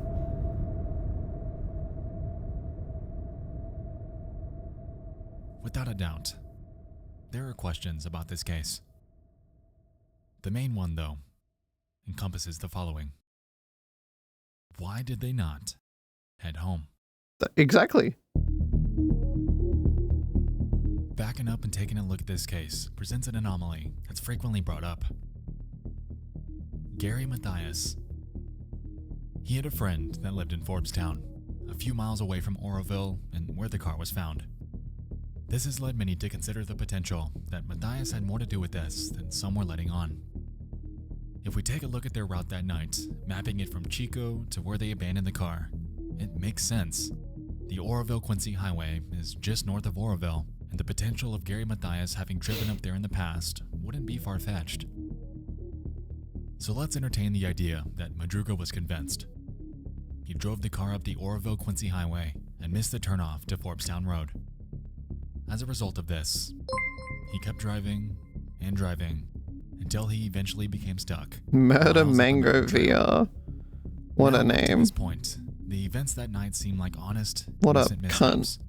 What led the mother of Jack Madruga to think otherwise, however, was the fact that after they were stuck, why, with 5 sizable guys that could have rectified the situation with relative ease, did they decide to abandon the car and press onwards into the unknown? What was restricting them from turning back and undoing the mistake that they'd gotten themselves into? According to Jack's mother, she pled that there was some force that made them go up there. They wouldn't have fled off in the woods like a bunch of quail. We know good and well that someone made them do it. We can't visualize someone getting the upper hand on those 5 men, but we know it must have been. Considering the circumstances at the time, postulating the potential of nefarious activity wouldn't be out of the ordinary. The state that Jack Madruga's car was found in led to even further questions than it did answers. According to reports, his car was found in immaculate condition, something almost unheard of considering the rugged terrain that existed on the road they'd taken. With 5 moderately sized men packed into an already heavy and low-sitting vehicle, undercarriage damage was nearly a guarantee. Given the fact that Jack had never driven up on this road before, it seemed weird that he was able to navigate it with such prowess near midnight. Furthermore, when the car was found, Jack's window was rolled down, which his mother claimed was extremely uncharacteristic of him.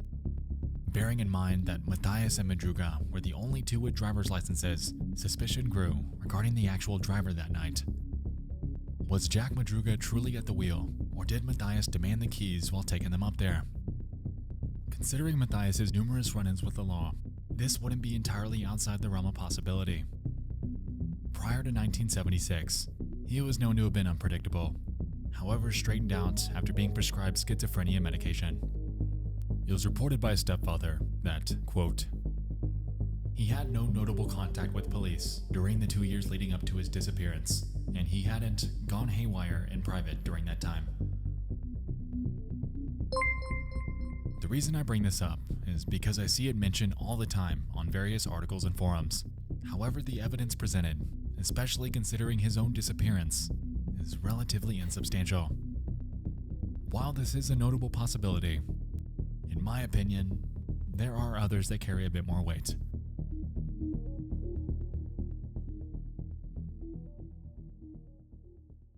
Hi, Cribsy. Let's talk about Joseph Good Jones. morning. We can recall that he spent the better part of his Friday night stuck around the same area the boys were. It's staggering that he spent most of his night under the unluckiest of circumstances. However, I digress. In his testimony, he claimed that he witnessed something. A group consisting of a woman, a man, and a baby all walking within the path of two sets of headlights. If we're assuming that his recollection is correct, then this leaves us questioning the identities of the other party involved. Ted Wyer's sister has come forth, theorizing on the potential that the men witnessed something nefarious that night, sometime after the basketball game.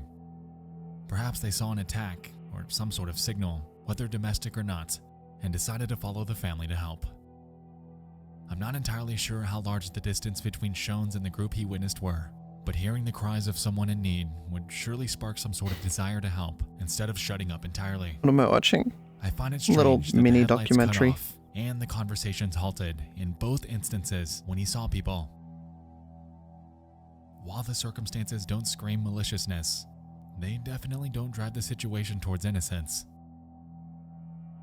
That is, if his recollection was correct. You see, since this testimony came out, Shones' story had slightly changed each time he shared it.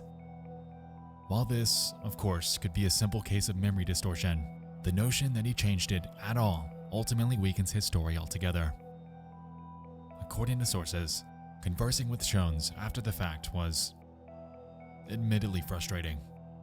He would claim that he was very ill during the moments he believed he witnessed the others, and essentially admitted that he could have hallucinated some of the details. Bearing in mind that the other parties stopped dead in their tracks both times he called out for them, it could have easily been a figment of his imagination. But what if it wasn't? What if, oh my job? That's just it.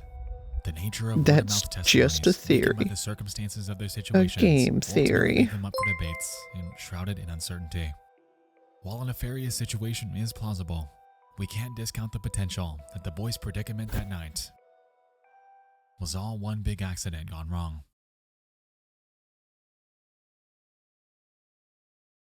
Let's put Gary Mathias in the spotlight once more. Fucking Gaza. The men are at the game. All's going well, and they leave that night without issue. They hit up Bears to grab some snacks before hitting the road back home. They're driving down Highway 99 towards Oroville, and somewhere on the way, Mathias convinced the others to visit his friend in nearby Forbstown.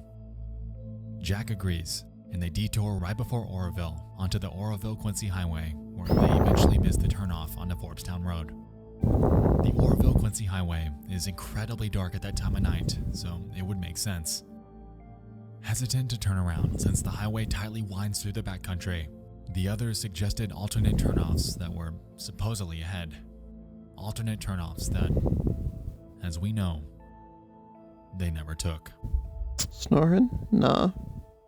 Before they know it, they're up a mountain road, lost in the darkness. I'm still hella awake. I wish I was asleep right now. Could have dislodged the car and turned around. We can't rule out the possibility that they simply didn't think to do so in their situation. I really wish I was asleep On right top now. of this, it was reported that a day prior to their dilemma, a snowplow had cleared a path along the road that they got stuck on, potentially instilling a sense of optimism that some external party would soon be back to help.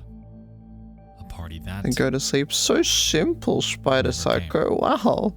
You always have the best so they takes. roughly map out the Thanks, nearest man. spot to get help, jump out of the car, and start a trek towards their destination. You took your meds, I Since did. the service trailer was a whopping 19 miles away, it's safe to assume that surviving a trek of this magnitude against harsh weather is more or less a death sentence. As we know, the only ones that made it to the trailer were Mathias, Hewitt, and Wire. An undetermined amount of time later, Hewitt and Mathias would either leave to go get help for Wire or abandon his corpse and embark on yet another last-ditch effort to get themselves out of isolation. And it's on their way out that both Hewitt and Mathias both succumb to the elements, drawing their predicament to its unfortunate end. If you ask me, I think Matthias pressed on northeast, trying to make his way towards the Meadow Valley area. What he likely didn't realize, however, was the fact that it was roughly 21 miles away. If he were with wire, someone that shedded nearly half his body weight, then we can assume that Matthias mirrored this to some magnitude, leaving him weaker than when he initially arrived there. I believe Matthias died somewhere around the Meadow Valley region, and wildlife got to him before search teams could ever make it out there. But that is just a theory. Just my postulation. Game The case theory. of the boys from Yuba County is, by all accounts, one that doesn't make sense, and details that support one theory ultimately weaken the other. It seems that we have the segments in front of us, and they're mostly put together. Just go offline. Without the whereabouts of Matthias ever materializing, however, And I'm stuck with. that's really all that we can do. Like, Ugh. how was the car unscathed through rocky terrain? Why didn't they react to the cries of Joe Jones, someone they could have seen as their beacon for help? Why was the heat source and food that could have lasted them months untouched? It's cases like this that engulf me with fascination, even though there are still countless questions. Thanks, Project. Countless loose ends. Thank you. Countless unknowns. The boys embarked on that brisk Friday night to what was supposed to be a night of sports, a night of laughter, and a night that they'd never forget. What transpired in reality were events that the world around them had been trying to piece together. Because it's all of us that can't forget them.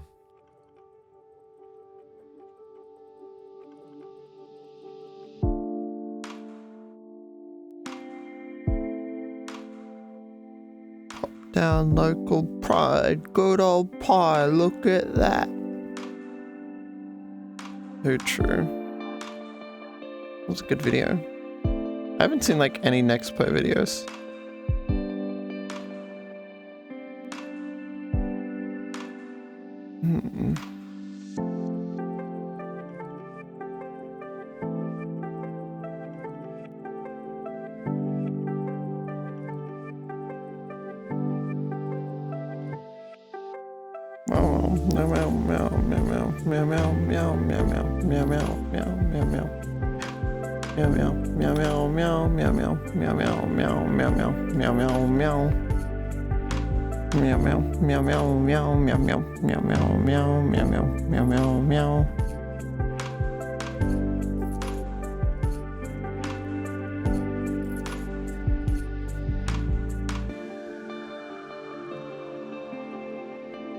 What now?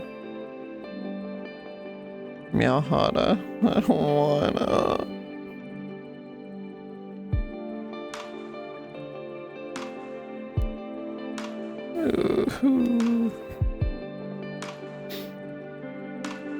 That's the sound of my other controller dying. Fuck. Why is everything dying? Why?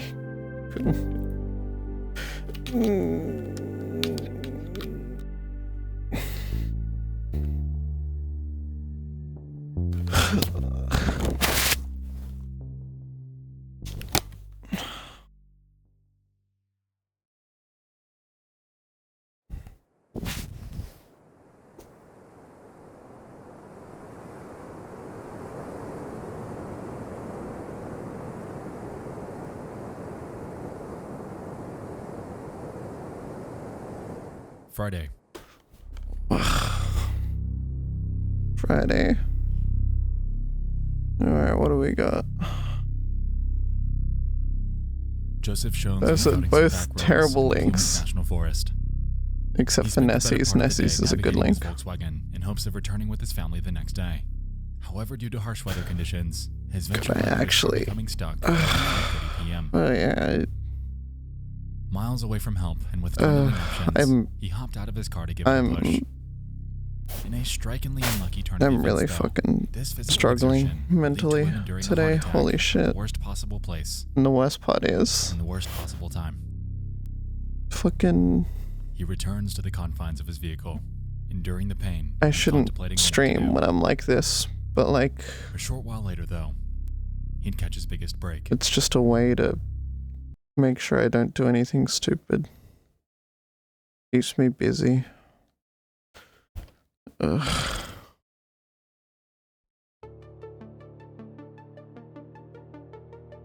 So I know what you're probably thinking. How do you speedrun Wii Sports Resort Golf? It sounds like a joke. What, do you just smack the ball as hard as you can, trying to hit hole-in-one after hole-in-one? Well, not exactly. The reality is, it's a lot more complicated than just that. You have to plan all your moves ahead of time, make on-the-spot calculations while under pressure, aim with impeccable precision, hit incredibly difficult shots while knowing you're on world record pace.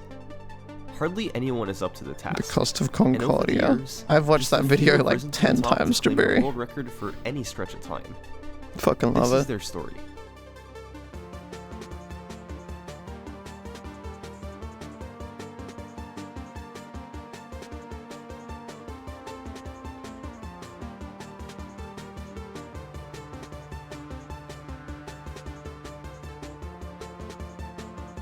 Internet historian is a legend, that's true.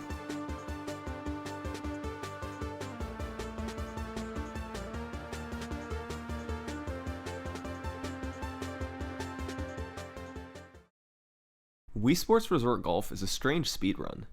Given that it's a Wii game, the way you take each stroke is by swinging your arm using the Wii's motion controls. The harder you swing, the further the ball goes. It sounds simple enough, but given the tiny target you're aiming for, you need to be super precise. You can also pick which club to use. Drivers and irons are best for long shots, while wedges and putters are good for shorter range shots. Sleepiest speedrun. The first one What? we're going to look at was performed by a guy known as Ya Boy Be True. There probably were people who speedran it before him, but he appears to be the first person with recorded speedruns of Wii Sports Resort Golf. That He did sounds a series interesting, of runs in Radian. February 2015, before setting his best time that May. 12 minutes and 46 seconds.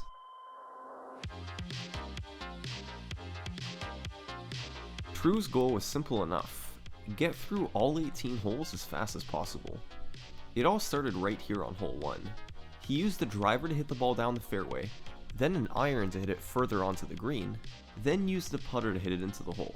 Whoa. 3 shots. Pretty Crazy. easy, right? Well, one other thing you had to take into account was the wind speed and direction. It can be one of 8 directions, and range anywhere from perfectly still to 20 miles per hour. He had 20 mile per hour wind to the west on hole 1, so he had to aim all of his shots quite a bit to the right of where he thought they needed to go. It worked out pretty well, and he was able to get himself a birdie. For hole 2, the hole is close enough to the start that you can hit a hole-in-one. But True actually didn't want to do that, because of the game's internal system that more or less controls how this game is speedran. The replay system. Although hitting really impressive shots like hole-in-ones or chip-ins seem fast, they ultimately end up losing time, because if the game thinks your shot is good enough, it will show you a long replay of it. The game system is complicated, but replays are generally triggered if one of 3 conditions is satisfied. If you chip the ball in off the flag or have the ball hit the flag and land close to the hole, if you putt the ball from far away or with a curved angle, or if you hit the ball from very far away and it either lands in the hole, like a hole-in-one, or Boganoff. lands within a few feet of the hole. The distance the ball can land from the hole and still trigger a replay depends on how far from the hole the shot was from. So, True's strategy for hole 2 was to hit the ball onto the green. Alright, what are we but thinking? not so Do I close keep to the watching hole that this, or triggered do the I, replay, what do and I then put it put into on the hole. thing that Radiant He linked? did so successfully. On hole 3, he accidentally hit a tree, but was still able to get a solid birdie out of it. On hole 4, he missed a putt on a shot that might have triggered a replay if it went in. Then on hole 5, he overcompensated for the slope of the green. Holes 6 and 7, on the other hand, Radiant featured time. long putts that just barely made it in the hole. Hole 8 featured an interesting situation. He hit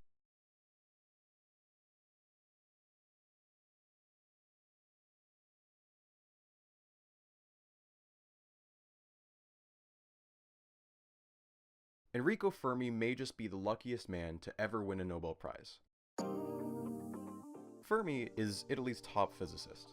At the age of just 24, he had been made a professor at the University of Rome, and thanks to his commanding presence, his researchers had nicknamed him the Pope. Unlike the Pope, though, he was broke. Italy's dominance in science had long fallen off since the days of Galileo.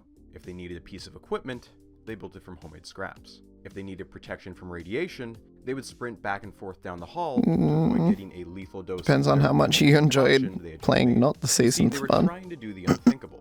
They were trying What to level did you create a get to? new element. The periodic table back in Fermi's time looked a little like this. Similar to what you're familiar with, but with a lot of pieces missing. You'll notice a few gaps in the middle regions, specifically elements like technetium, francium, astatine, and promethium. But the biggest missing piece is at the bottom. We're missing like a full row and a half. What you see here right now are all the chemical elements that humans had found in nature. Just sitting around in the atmosphere as gases, in the ground, in rocks, even a couple liquids. Many of them are stable. A good number of them are safe, so long as you don't eat, inhale, or drink them. A decent portion, however, are not, and are in fact quite dangerous. Radioactive samples that are firing off millions of invisible electrons that can penetrate into your bloodstream. Radium, discovered by Marie Curie, almost certainly killed her. Her daughter, Irene, very likely died from exposure to polonium, the other element discovered by her mother. So maybe you understand now why Fermi didn't mind having to sprint up and down his lab if it meant extending his lifespan by a few years. So how does one go about creating a new element? Well, on paper, it's simple. You add or remove protons. He's Hydrogen 80s on a has sock. one proton. Yeah, Helium, you should play 2. the season then. Lithium, 3. And if you keep doing this, count all the way up the periodic I table, played till you eventually get 70 something the on a heaviest sock. element in the known world, And I'm playing Rogue this element season. 92. You know it as uranium. Here's the other part of the picture. An element is determined entirely by its proton number, but the Thanks, number Eternal. of neutrons can vary. That neutron number makes certain elements more stable than others. Carbon-12 with 6 I'm just protons and 6 going through something neutrons really tough is right now. extremely stable. It will stay in that form Stuff I untouched for don't really want to billions talk of about years. on stream. That's why I really Carbon-14 haven't with 6 protons mentioned and anything 8 specific. neutrons is radioactive. It's got an energy But- imbalance that it wants to rectify. Yeah. And at random, It is will what it convert is. one of its extra neutrons into a proton and fire off a dangerous electron to account for that energy imbalance. We call this beta minus decay. And what you're left with is an element with 1 extra proton. That's 7, aka nitrogen. Look at that! Purely by having 1 too many neutrons, the carbon destabilized and transformed into an entirely different element. Fermi's idea was to go to the furthest edge of the periodic table, uranium, element 92, and fire neutrons at it to try and artificially induce beta decay. If it worked, you'd be upgrading element 92 into 93, and if you could do it twice in a row, possibly even 94. Here's a fun problem though. How do you even know if you've created a new element? After all, you don't know what it looks like or what its chemical properties are. True. In this case, Fermi and his team had to rule things out by verifying which elements they hadn't created. They compared the result with the chemistry of all known elements down to lead, element 82, and couldn't find a single match. Unstable elements often lead to something called an alpha decay chain. That's when a nucleus spits out 2 protons and 2 neutrons. It leads to a leapfrog effect, where element 94 turns into element 92, then 90, 88, and so on, until they reach a stable element, which is often lead. The other possibility was that they had succeeded. They had made elements 93 and 94 for the very first time. The discovery catapulted Fermi into overnight fame. He was Italy's pride and joy, and obviously, he got first dibs on naming those 2 elements. Although he was under a lot of pressure to name the element after a symbol of ancient Rome, fascisium, from the word fasces. Recently, however, the symbol had taken on an entirely new and terrifying meaning. It was the symbol of fascism, and the man pushing for the name was none other than Benito Mussolini. Yeah, Fermi did not follow this suggestion. 4 years go by. It is November 10th, 1938. 2 things happen that day. In Germany, it's the Night of Broken Glass. In Italy, a wave of anti-Semitic laws are introduced. Fermi's wife Laura was Jewish, and her passport was on the edge of being revoked. So when the phone call came in that day at 6 p.m. that Enrico Fermi had won the Nobel Prize in Physics, their family didn't think twice. Fermi, his wife, and his children packed their bags and immediately traveled to Sweden. They did not return to Italy, and instead settled in the United States. And almost immediately after they arrived there, Fermi got the news. He had been wrong. He hadn't created elements 93 and 94. He had done something much crazier. He had made an atom explode. When Fermi declared that he had made new elements, he did so because the chemical properties didn't match up with anything as light as lead. Turns out, he should have looked even lighter. A group in Berlin had repeated his experiment, and they saw something really unexpected. They were seeing krypton and barium, two elements that were far too light to be the result of an alpha decay chain. But if you add up their proton numbers, 36 and 56, you get 92, uranium. Fermi had split an atom in two, a process that releases an absurd amount of energy. In reality, Fermi had discovered nuclear fission, a discovery that would go on to fundamentally reshape the upcoming war that he had just fled from, a discovery that would go on to dictate a global power struggle that would last for half a century. Entirely by accident, Fermi had falsely claimed the discovery of two new elements, and half a century later, one man would make a similar false claim, but entirely on purpose. This is a story about Viktor Ninov and the race for the periodic table. And these Stitches, and Stitches is dead. Stitches has been dead for a while. Recognize it, but it doesn't show the whole picture. Each element has a unique number of protons, but each element can have any number of neutrons. We call these nuclides. Some are more stable than others. There are dozens of elements, but there are thousands. It's not in Coke, that's true.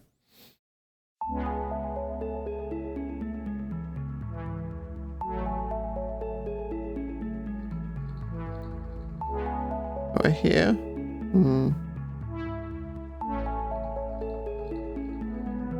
No one to cuddle Aki.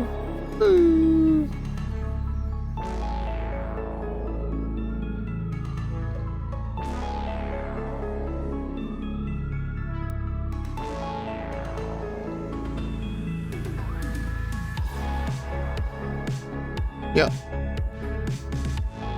Yep.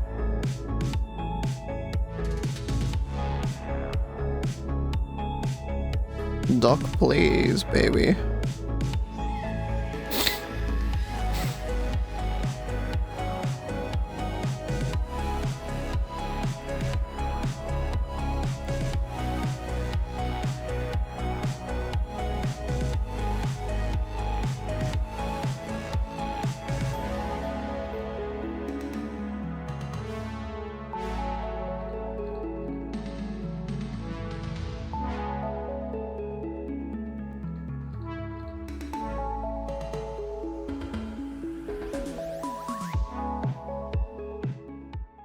Here's what you're looking at. The x-axis is the number of neutrons. The y-axis is the number of protons. Each square is a possible nucleus. This is hydrogen, exactly 1 proton. This is helium, 2 protons, 2 neutrons. Every possible proton-neutron combination that has ever been observed is present on this chart. Every time we go up a row, that's a new element. I don't think my audience has a lot of overlap with football fans, but if it does for some weird reason, think of this as scoregami, but for chemistry. A checklist where we mark things off that didn't exist before and maybe never will again. See, inside a nucleus is a pair of competing forces. On the one hand, you have the strong nuclear force. At extremely short ranges, it is able to glue together protons and neutrons into bundles. But on the other hand, you have the repulsive electromagnetic force. Protons all have a positive charge, and thus want to push each other apart. Only when the strong nuclear force can overcome the electromagnetic force can you have a stable nuclei. The neutrons, which are electrically neutral, serve as a kind of packing material. Because they don't repel each other, they can act as a buffer for the protons, making a nuclei more stable. Notably, the same element can have different numbers of neutrons, with some being very stable and some decaying immediately. We can actually see those stable nuclei quite clearly. They are the tall pillars in brown. The height on this chart represents the half-life of a given nuclei. A single half-life is the time it takes Sick for of my a nose cycle being to be blocked. reduced by 50%. Been blocked all day. The taller it is, the more stable it is. One thing you can see is that for the lightest elements, the most stable combinations are those where the proton number equals the neutron number. See this line? Perfectly balanced.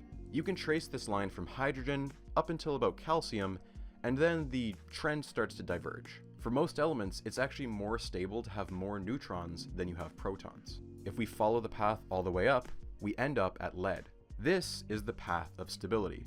As soon as you stray even a little bit from that path, you plunge into the realm of radioactivity. The red pillars here are essentially stable, with half-lives in the billions of years. But by the time you make it to the oranges, you have a half-life in the minutes. A couple hours go by and a sample could be reduced to nothing. And if you touch the water, in blue, those half-lives are in the seconds. And the deep blue, well, that's milliseconds. Or in the worst cases, the half-life is so short we can't even measure it. For some of these nuclei, there's a good chance there's only ever been one of them in existence in the entire universe. A nuclei so unstable it could never occur on its own, but we forced it to. The beauty of this chart to me is that it's almost like a topological map of our journey through the periodic table. Like a mountainous peninsula surrounded by a raging sea of radioactivity. The sea even has tides. Way up here in this chasm, you'll often get swept away in an alpha decay chain. That's when an element spits out 2 protons and 2 neutrons. It moves 2 spaces diagonally downwards, like this. A cascade that doesn't stop until you reach a stable element. On the south side of the mountain pass, there's a different type of tide. Fermi's beta minus decay. You lose a neutron, but gain a proton, like this. If you're smart, you can use this to go up a step, potentially creating a new element. But on the other hand, to the northern side of the mountain pass, there's beta plus decay. You lose a proton, but gain a neutron. Guys, I don't get it. No matter where you are, however, every part of this sea is fighting you. The tides of radiation always lead you back to the same place. No matter where you started, eventually you get pushed back to shore, to the main path of stable nuclei. Some people refuse to accept this. They push back, trying to explore more of the sea and potentially uncover more and more land. Enrico Fermi was one of the first. Fermi began his journey here, and he made it as far as the uranium chasm. Over the course of the next 50 years, several different labs would make the same pilgrimage up this mountain, and every new pilgrimage would fill out more and more of this chart. The protagonist of our story, the intrepid Viktor Ninov, claimed he had made it up to here. It's pretty far, huh? To meet him, we've got a bit of a journey ahead of us, and we're gonna need some help. To cross this sea, we're going to need a captain. Who wants to be the captain? Fermi would go on to do important things. His most well-known achievement is building the first nuclear reactor under the stands of a Chicago football field. But he stopped pursuing the hunt for new elements. That chase would be taken up by an entirely different team. The discovery of the real element 93 was weirdly unceremonial. On the west coast of America at the University of California, Berkeley, American physics was in full go big or go home mode. Berkeley at the time was home to the world's biggest cyclotron, the best tool in the biz for element hunting. A cyclotron is a type of particle accelerator. It uses magnets to rapidly spin charged particles around in circles and then smashes them into targets. Now, this isn't one of the multi-mile rings that you're probably thinking of. Those are actually too powerful for making new elements. For this, you need something a bit more delicate. Berkeley's state-of-the-art tool was 60 inches in diameter, and it could pelt a uranium target with neutrons, again hoping for Fermi's predicted beta decay. And one day, after finding a radioactive lump that matched no known samples, element 93 had officially been confirmed. We now know it as Neptunium. The credit for this discovery went to Edwin McMillan and Phil Abelson, but the celebration was short-lived. Their publication was met with silence from the academic community.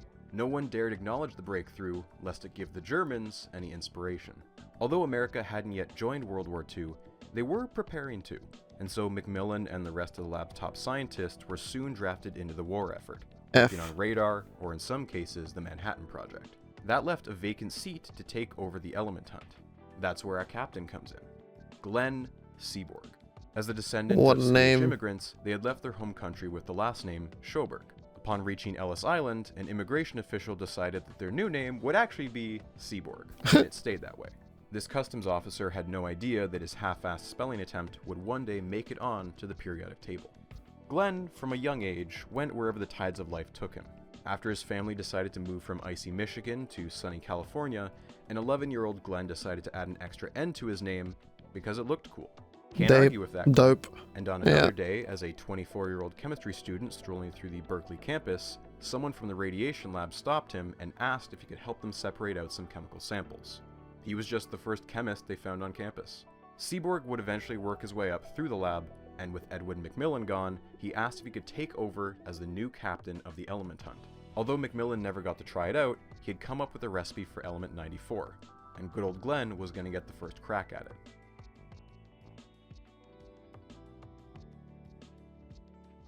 If you add one neutron to uranium, it beta decays into element 93. But say you fired a proton and a neutron. The proton would immediately bump it up into element 93, and then the extra neutron would have a chance at beta decaying, upping it one more time to element 94. It really is like an absurdly delicate game of Jenga. So yeah, that's how you make plutonium. It's safe to say that the discovery of plutonium was kind of a big deal. It's actually an even better fuel for a bomb than uranium, which was the original plan for the Manhattan Project. And thus Seaborg and his team were immediately drafted to Chicago to work with, oh, hey, it's our old pal Fermi. There they spent months artificially making enough plutonium to flatten a city or two. It was difficult and hazardous work, and at one point a lead brick fell and broke a beaker, and 25% of the world's entire plutonium supply was soaked into a copy of the Chicago Times. Oh my. But the Manhattan Project is a story that's been told many times by people better equipped to tell it than me. The story we care about involves Glenn Seaborg and Berkeley. By this point, they have enough plutonium for their bomb, so Glenn and his team are free to ponder some other questions. Why stop at 94? Surely the periodic table didn't end at such a weird number.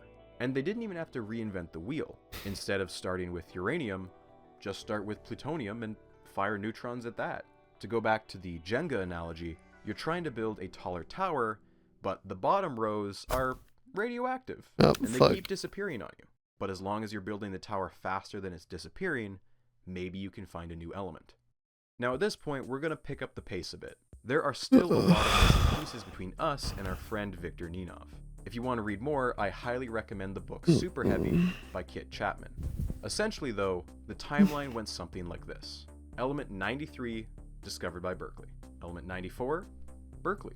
Element 96, discovered by Berkeley members in Chicago.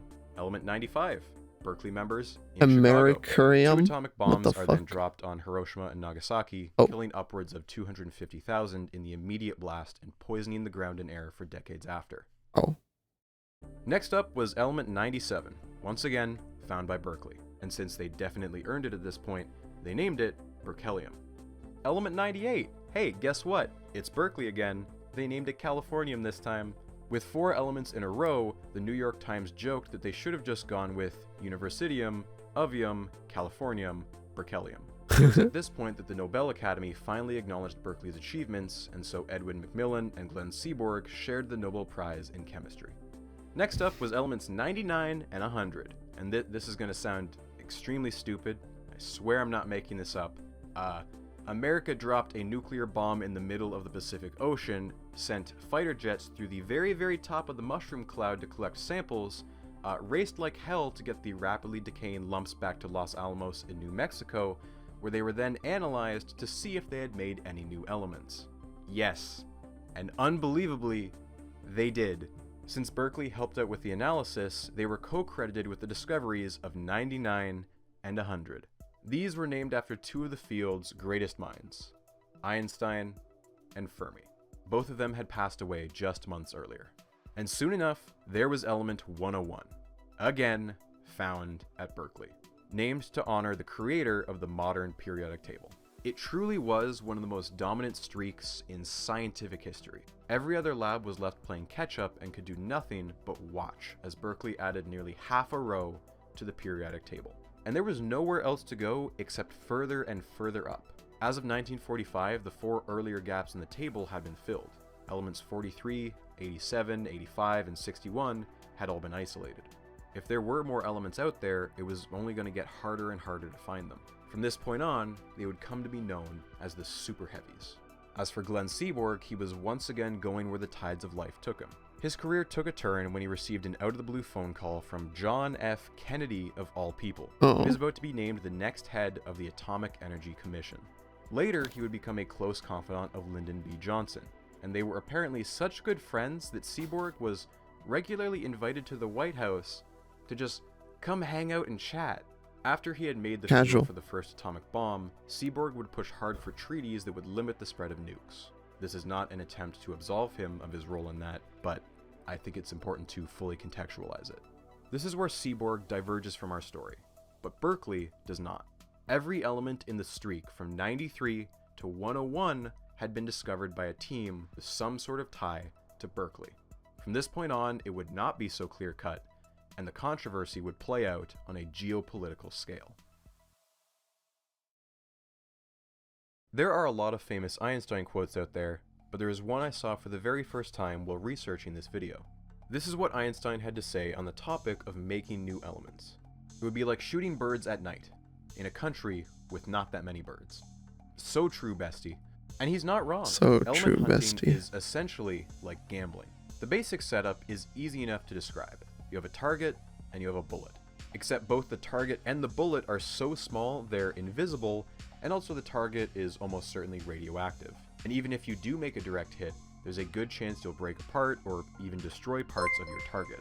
So this is less like aiming a gun at a target and more like a game of roulette with the absolute worst odds imaginable. If you take just one spin, the odds of hitting the exact right pocket are not good.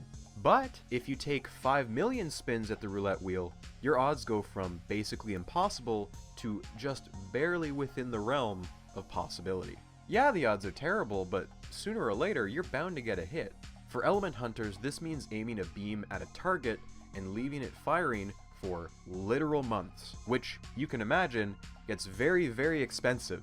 Depending on the lab and the type of beam, firing continuously for just one day can cost somewhere in the tens of thousands of dollars. A few months of beam time then is easily in the millions of dollars. We have a lot of uranium on Earth, about 5.5 million metric tons, and even the shortest half-life is still 25,000 years. So getting a large enough uranium target to fire neutrons at isn't really a problem.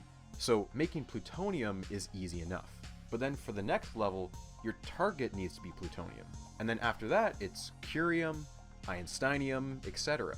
Each time, your target's half-life is getting shorter and shorter. 1 gram of uranium costs about 13 cents. A gram of einsteinium costs about $27 million. Jesus. Most casino goers can't afford that kind of buy-in. But in theory, if you've got unlimited time and unlimited money, element hunting gets a hell of a lot easier. Berkeley, situated in the richest state in the richest country in the world, had the most money and the best equipment, so no wonder they had the leg up. But that's the beauty of the casino. It was just a matter of time until another lab got lucky.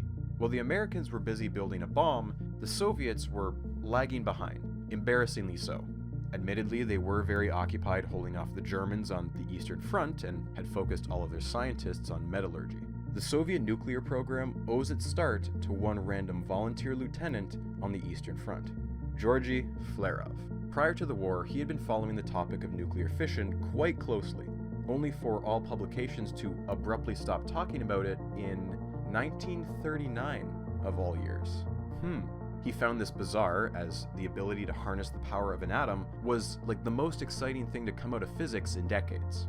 He soon connected the dots. Oh my god, they're all making bombs. Flerov, against all conventional wisdom, wrote directly to Stalin and basically demanded that the Soviets devote as many resources as they could to nuclear technology. Flerov was, surprisingly, not punished for this insubordination, but instead made a key player in the Soviet nuclear program. Following the war, however, Flerov changed his focus. He wanted to hunt elements. He founded JINR in Dubna, a small Russian town. Soon, it would be America versus the USSR in the hunt for elements.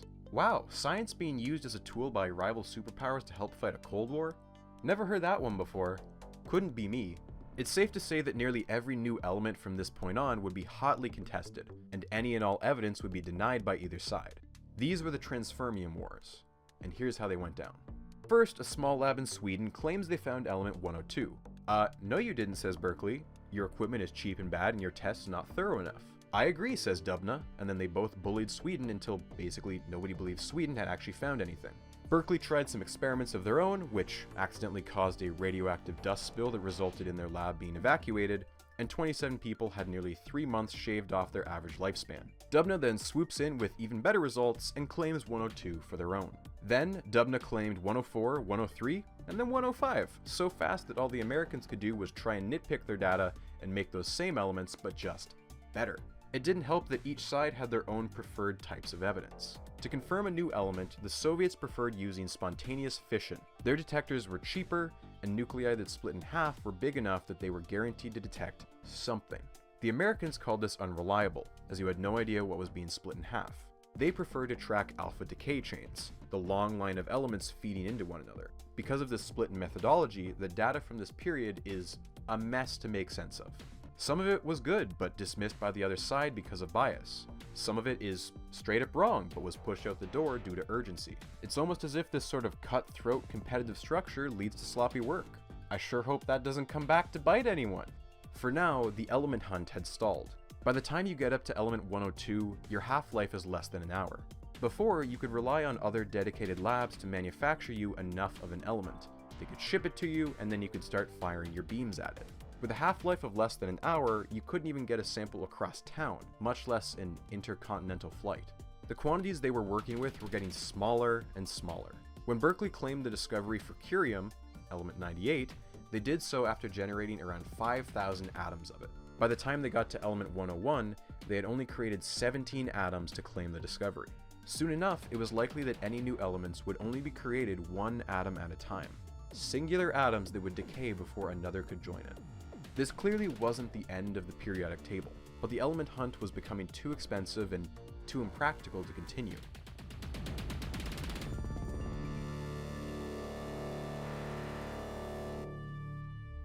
At least, not without a breakthrough.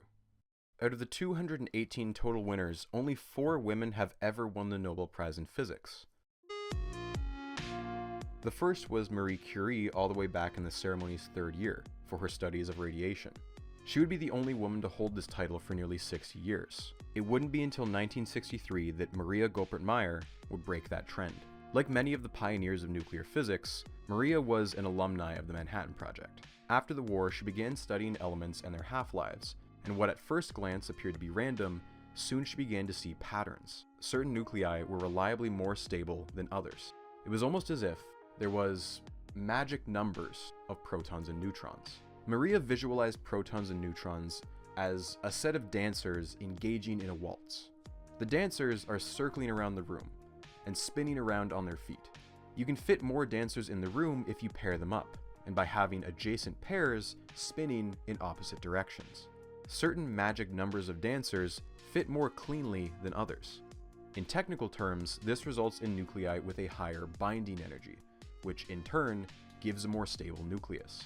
To date, the known magic numbers are 2, 8, 20, 28, 50, and 82. In element terms, that's helium, oxygen, calcium, nickel, tin, and lead. The critical way markers on the mountainous path of stability. Notice that these magic numbers are all even. This demonstrates that protons and neutrons like to pair up to become more stable, like dancers pairing up for a waltz. Additionally, elements with a magic number of either protons or neutrons tend to be extremely abundant. And finally, at the end of a naturally occurring alpha decay chain, you will always find a stable element with a magic number. For an extra special example of this, take lead, the heaviest stable element. It's considered double magic, with both a magic proton number and a magic neutron number. There's a reason it is the very last step in the mountain path before you get to the Great Chasm. And the magic numbers theory had one last crazy prediction that gave the element hunters some hope. There was a magic island out in the middle of that sea. This island should be situated at 114 protons and 184 neutrons, right here. Make no mistake, this is not an island you could settle down on. You're still up to your neck in water, but your toes can just barely brush against the sand at the bottom. For just a moment, you can catch your breath before the tides of the sea will eventually come in and sweep you away again.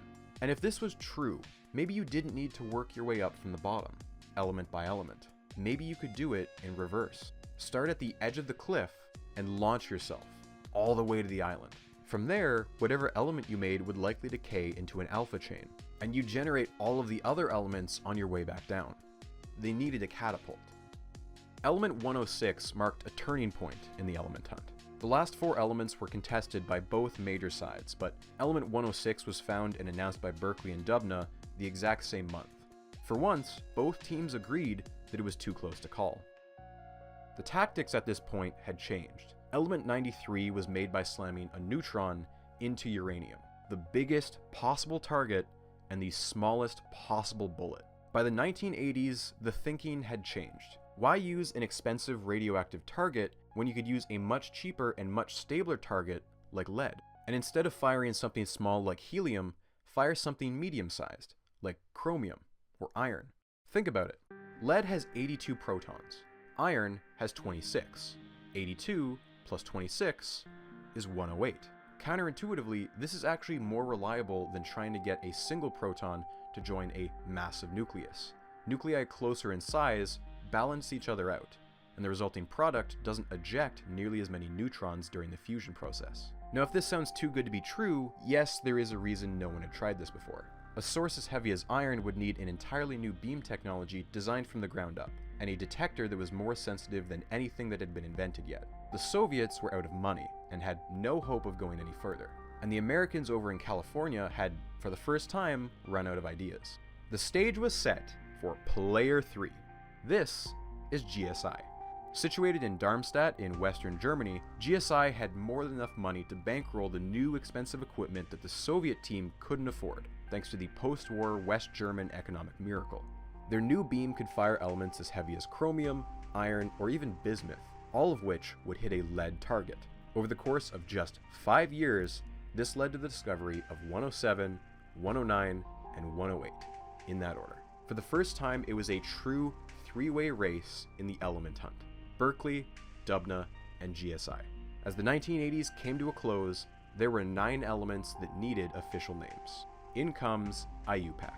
Now, I once got into an argument with a commenter who claimed that IUPAC isn't actually the body that decides the names for the chemical elements. It's the scientists who come up with the names, but only in the same way that 6-year-old me totally got to choose my own bedtime and my mom had no say in the matter. IUPAC laid out the basic rule for what can be considered an element discovery, namely that an element must be stable enough to exist for more than 10 to the negative 14 seconds. It's the time necessary for electrons to form a cloud around a nucleus. But IUPAC also had to choose who got to name which element. Otherwise, we'd have separate American and Soviet names for at least a dozen elements. And even in the rare cases where they could agree on a name, they couldn't agree on which element should get that name. At least 3 separate elements have, at some point, been referred to as Rutherfordium. IUPAC would foolishly spend years trying to find a compromise that satisfied everyone, but eventually settled on a compromise that made everyone just slightly unhappy.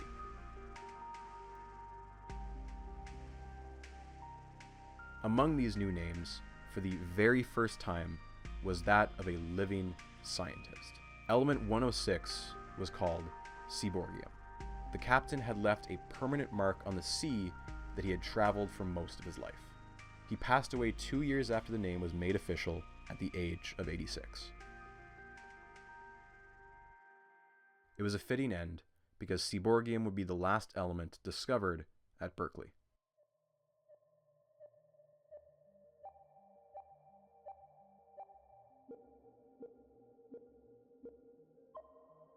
The collapse of the Soviet Union hit the Dubna lab hard. The Russian economy was a garbage fire, and even its prestigious element hunting team wasn't immune to the fallout. For a while, it seemed doomed to close down. If you weren't Russian, you left the lab for your home country. If you were Russian, you left the lab for a private sector job where you'd actually have a salary. In the end, what saved it was renting out the accelerators to private companies and a partnership with the unlikeliest of allies. Livermore Labs in California also had an element hunting team, and the Russian team kept their lab alive by joining forces. For the world, this was a good thing. But for Berkeley, this was yet another hurdle. Their fiercest rival had just teamed up with a fellow Californian lab. It would be outright petty to dispute any element claims that came out of such a partnership. Dubna Livermore first set their sights on element 110, the next in the sequence, but their attention soon shifted. They were about to attempt something that had only been dreamed of before this point. They were finally making that catapult. Their recipe was calcium-48 fired at plutonium-244. They are going to skip 3 whole rows and aim for element 114. And in 1998, it worked. 114 protons, but only 176 neutrons. Remember, the theoretical center of this island of stability was supposed to be over here, to the east, with 184 neutrons. But the half-life of this atom of 114 was in the realm of seconds.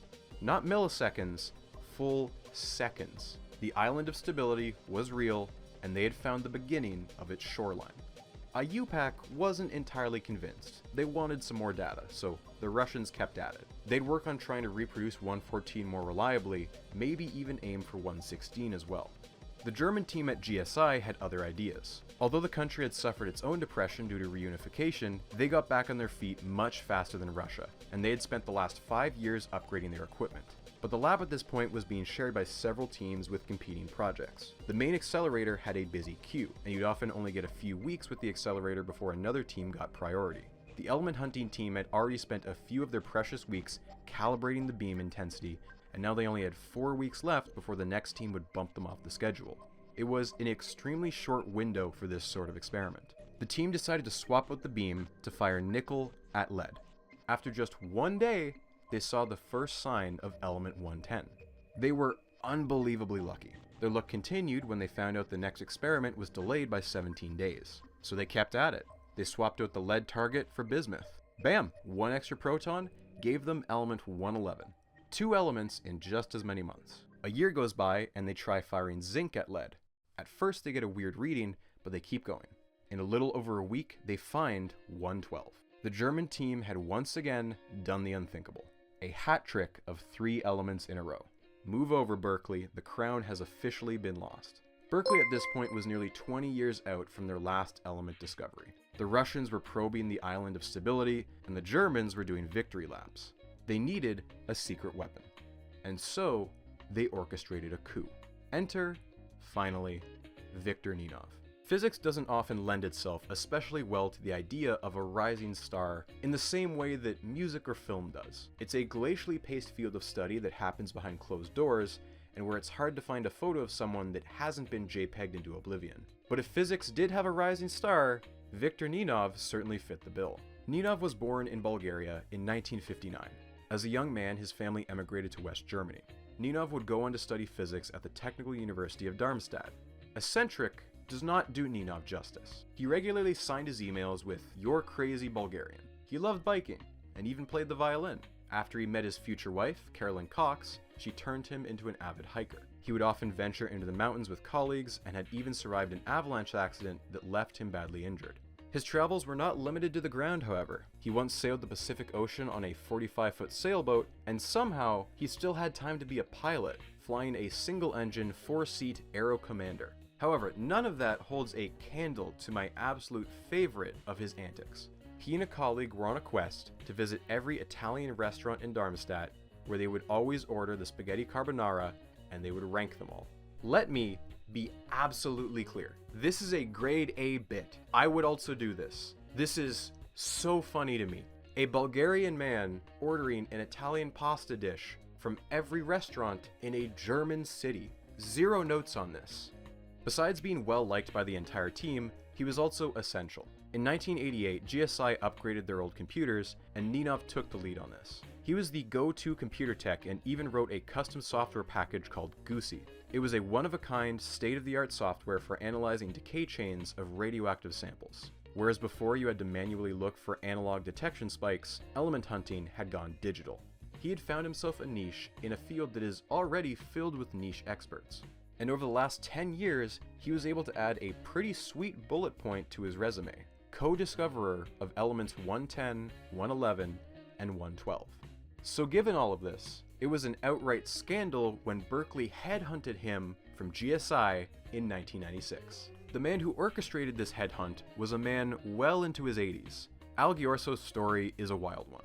One day during the mid-1940s, he was installing an intercom system to the Berkeley lab and ended up meeting two secretaries. One of the women, Wilma Belt, would later become his wife. The other woman would later become the wife of Glenn Seaborg.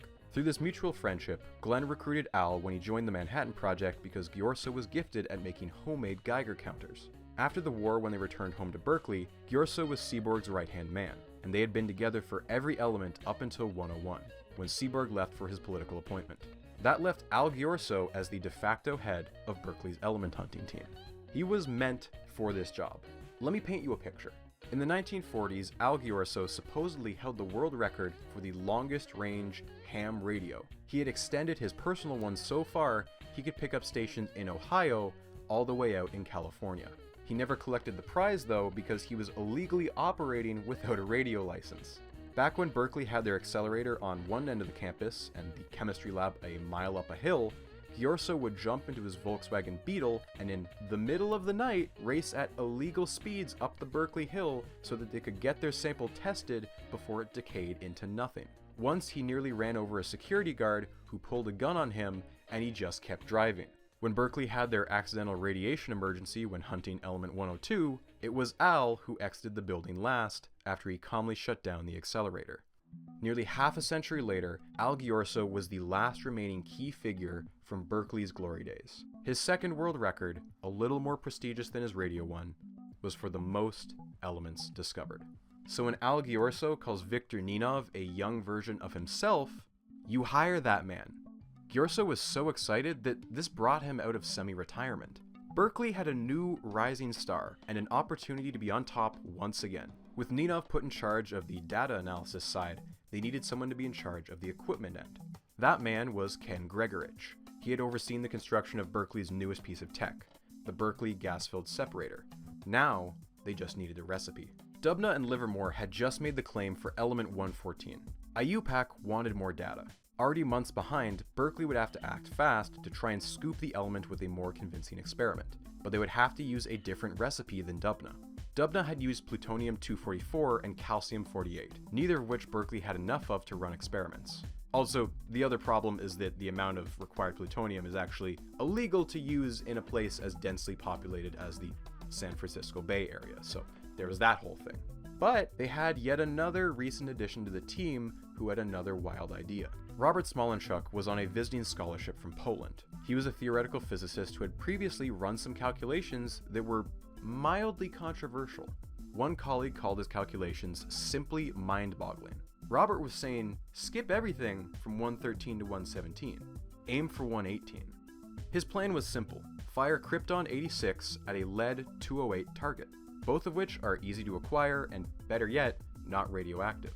Now, conventional wisdom said that this recipe was too good to be true.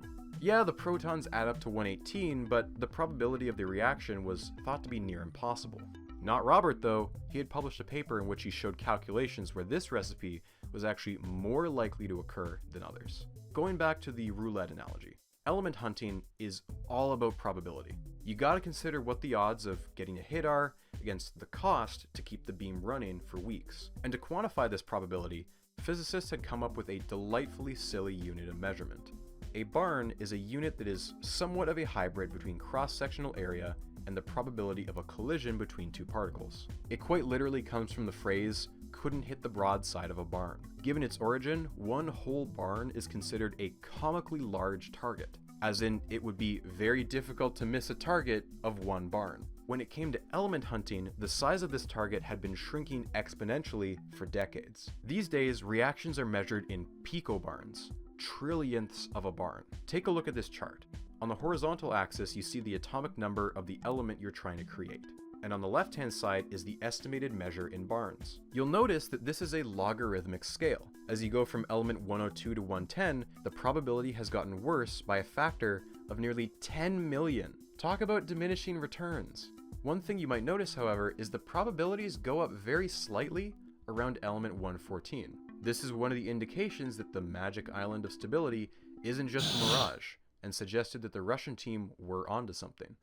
Now, element 118, though, That's a terrible barn measurement. Most recipes were predicting not even a single picobarn.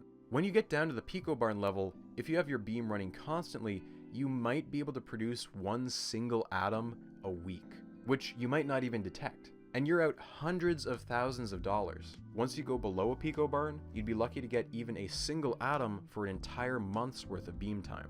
And that's why Robert's recipe was so controversial. His paper argued that his recipe could give you 670 picobarns. If he was right, it would be a game changer. Not everyone was convinced, but the nice thing was that this recipe was low risk with a potentially high reward, and they needed a calibration test for the new machine anyway, so why not use Robert's magical recipe?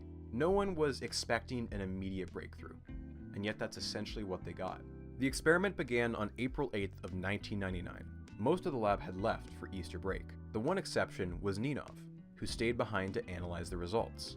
11 days later, the lab director, Darlene Hoffman, would get a phone call. Her first instinct was that it would be bad news. It had only been 11 days. Ken Gregorich assured her that it was quite the opposite. Darlene had every reason to assume the worst. Chemistry in the 40s was not a job intended for women. Darlene Hoffman had to wade through years of systemic discrimination to help change that. When her father passed away suddenly, she asked a professor if she could miss tomorrow's quantum chemistry test to plan the funeral. The professor made her do the test on the spot instead. This was, to use the industry term, horse shit. She wrote it with tears in her eyes. She still got a B.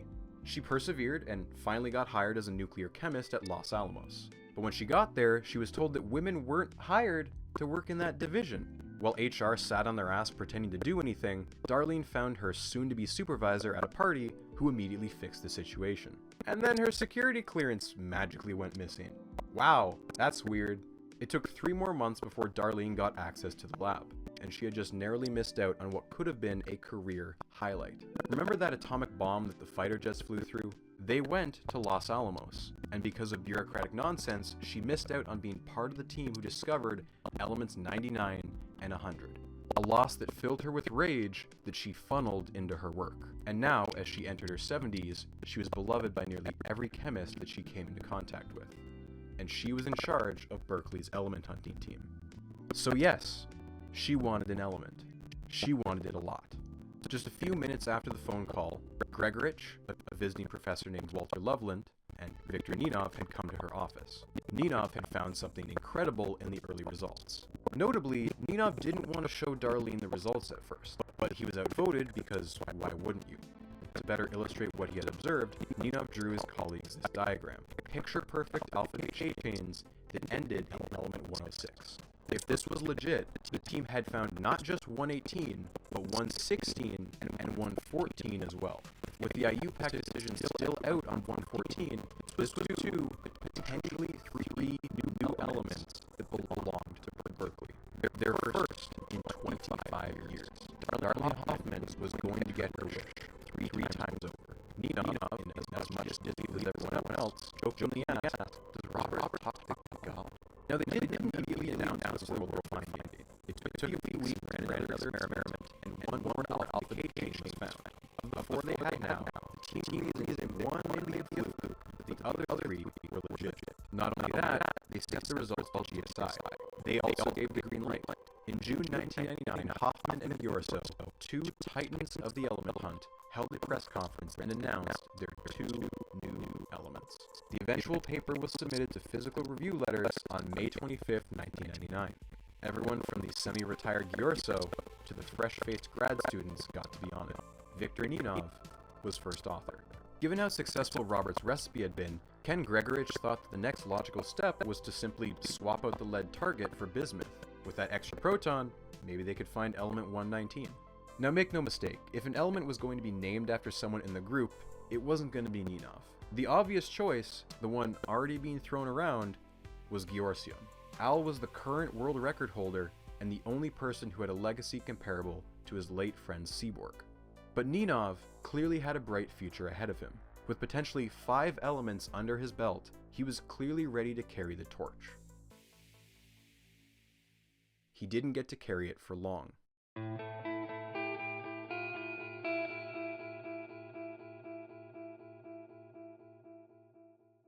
GSI, missing their star researcher but still on top of their game, were eager to get caught up with Berkeley. However, when they took a crack at repeating Robert's magical recipe, they didn't see the alpha decay chain that Ninov had recorded. Similarly, before the end of 1999, teams in France and Japan also came up blank. This was very odd, as all those labs had tried their best to replicate the Berkeley conditions as closely as possible. Robert's recipe was thought to be a long shot, yes, but the benefit of it was low risk with a potentially high reward, as the two recipe ingredients were comparatively easy to acquire and set up. Something was off. Ninov was doing the conference circuit at this time and, again, was bizarrely reluctant to talk about his breakthrough. He continually deflected questions about his potentially career-defining discovery. The Berkeley team is perplexed at this point. They rerun their own experiment in spring of 2000. They can't reproduce the event either. This is a problem now. Assuming the same conditions, the second run in 2000 should have produced around 3 more atoms of 118. By summer 2000, Berkeley established an independent team to rerun the same experiment under the supervision of Yang Li. Completely different team of people, but the same lab and conditions. His studies wrap up by fall 2000. They too saw no evidence of the 118 decay chain. Following this, Berkeley overhauls their detector system and clamps down on their operation procedures. We're talking checking the purity of the helium gas, the resistance of the coils, everything you can think of. They even considered whether their beam was actually made of krypton and not contaminated by some other element. It was in fact entirely krypton, but by this point you couldn't take anything for granted. The year 2000 came and went with not a single hint of 118.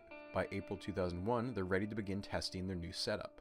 By May, finally, they got what they are hoping for, another detection of 118. There was only one single alpha decay chain detected, and the reporter, once again, was Viktor Ninov. Now in 1999, Ninov had been the only person to analyze the data, as he was the only one familiar with the Goosey analysis program he had brought over from Germany. But since then, it had been over 2 years, and several people had taught themselves Goosey as well. A postdoc named Don Peterson was among them. He and Ninov would run the program on the exact same data, and yet come up with completely different results. Don's results said 118 wasn't there. The dread had set in. Berkeley by this point knows it's in hot water and meticulously documents every single step from here on out, with multiple rounds of bureaucracy, which I have to imagine is for legal reasons as much as it is for technical reasons. In June 2001, Darlene Hoffman assembles a working group to comb through every bit of data relating to the detection of 118. They are going to sift through every raw data file as far back as 1999. This working group, based on their findings, leads to a new independent review committee, which then leads to a third committee and then a fourth, the last of which has the official name, the Committee for the Formal Investigation of Alleged Scientific Misconduct. Over the course of 3 committees, the investigation had gone from, why aren't we able to repeat the experiment, to, okay, someone is getting fired. A big thank you to Kit Chapman for providing me with nearly 200 pages from Berkeley's internal investigation, which he obtained thanks to California's Public Records Act. As you can imagine, the 3 committees cover a lot of the same ground, so I'll be summarizing their main arguments into 3 categories. 1. Statistical. What is the likelihood that these measurements were genuine? 2. Technical. Is there evidence that the raw data was tampered with, either intentionally or by accident? 3. Identity.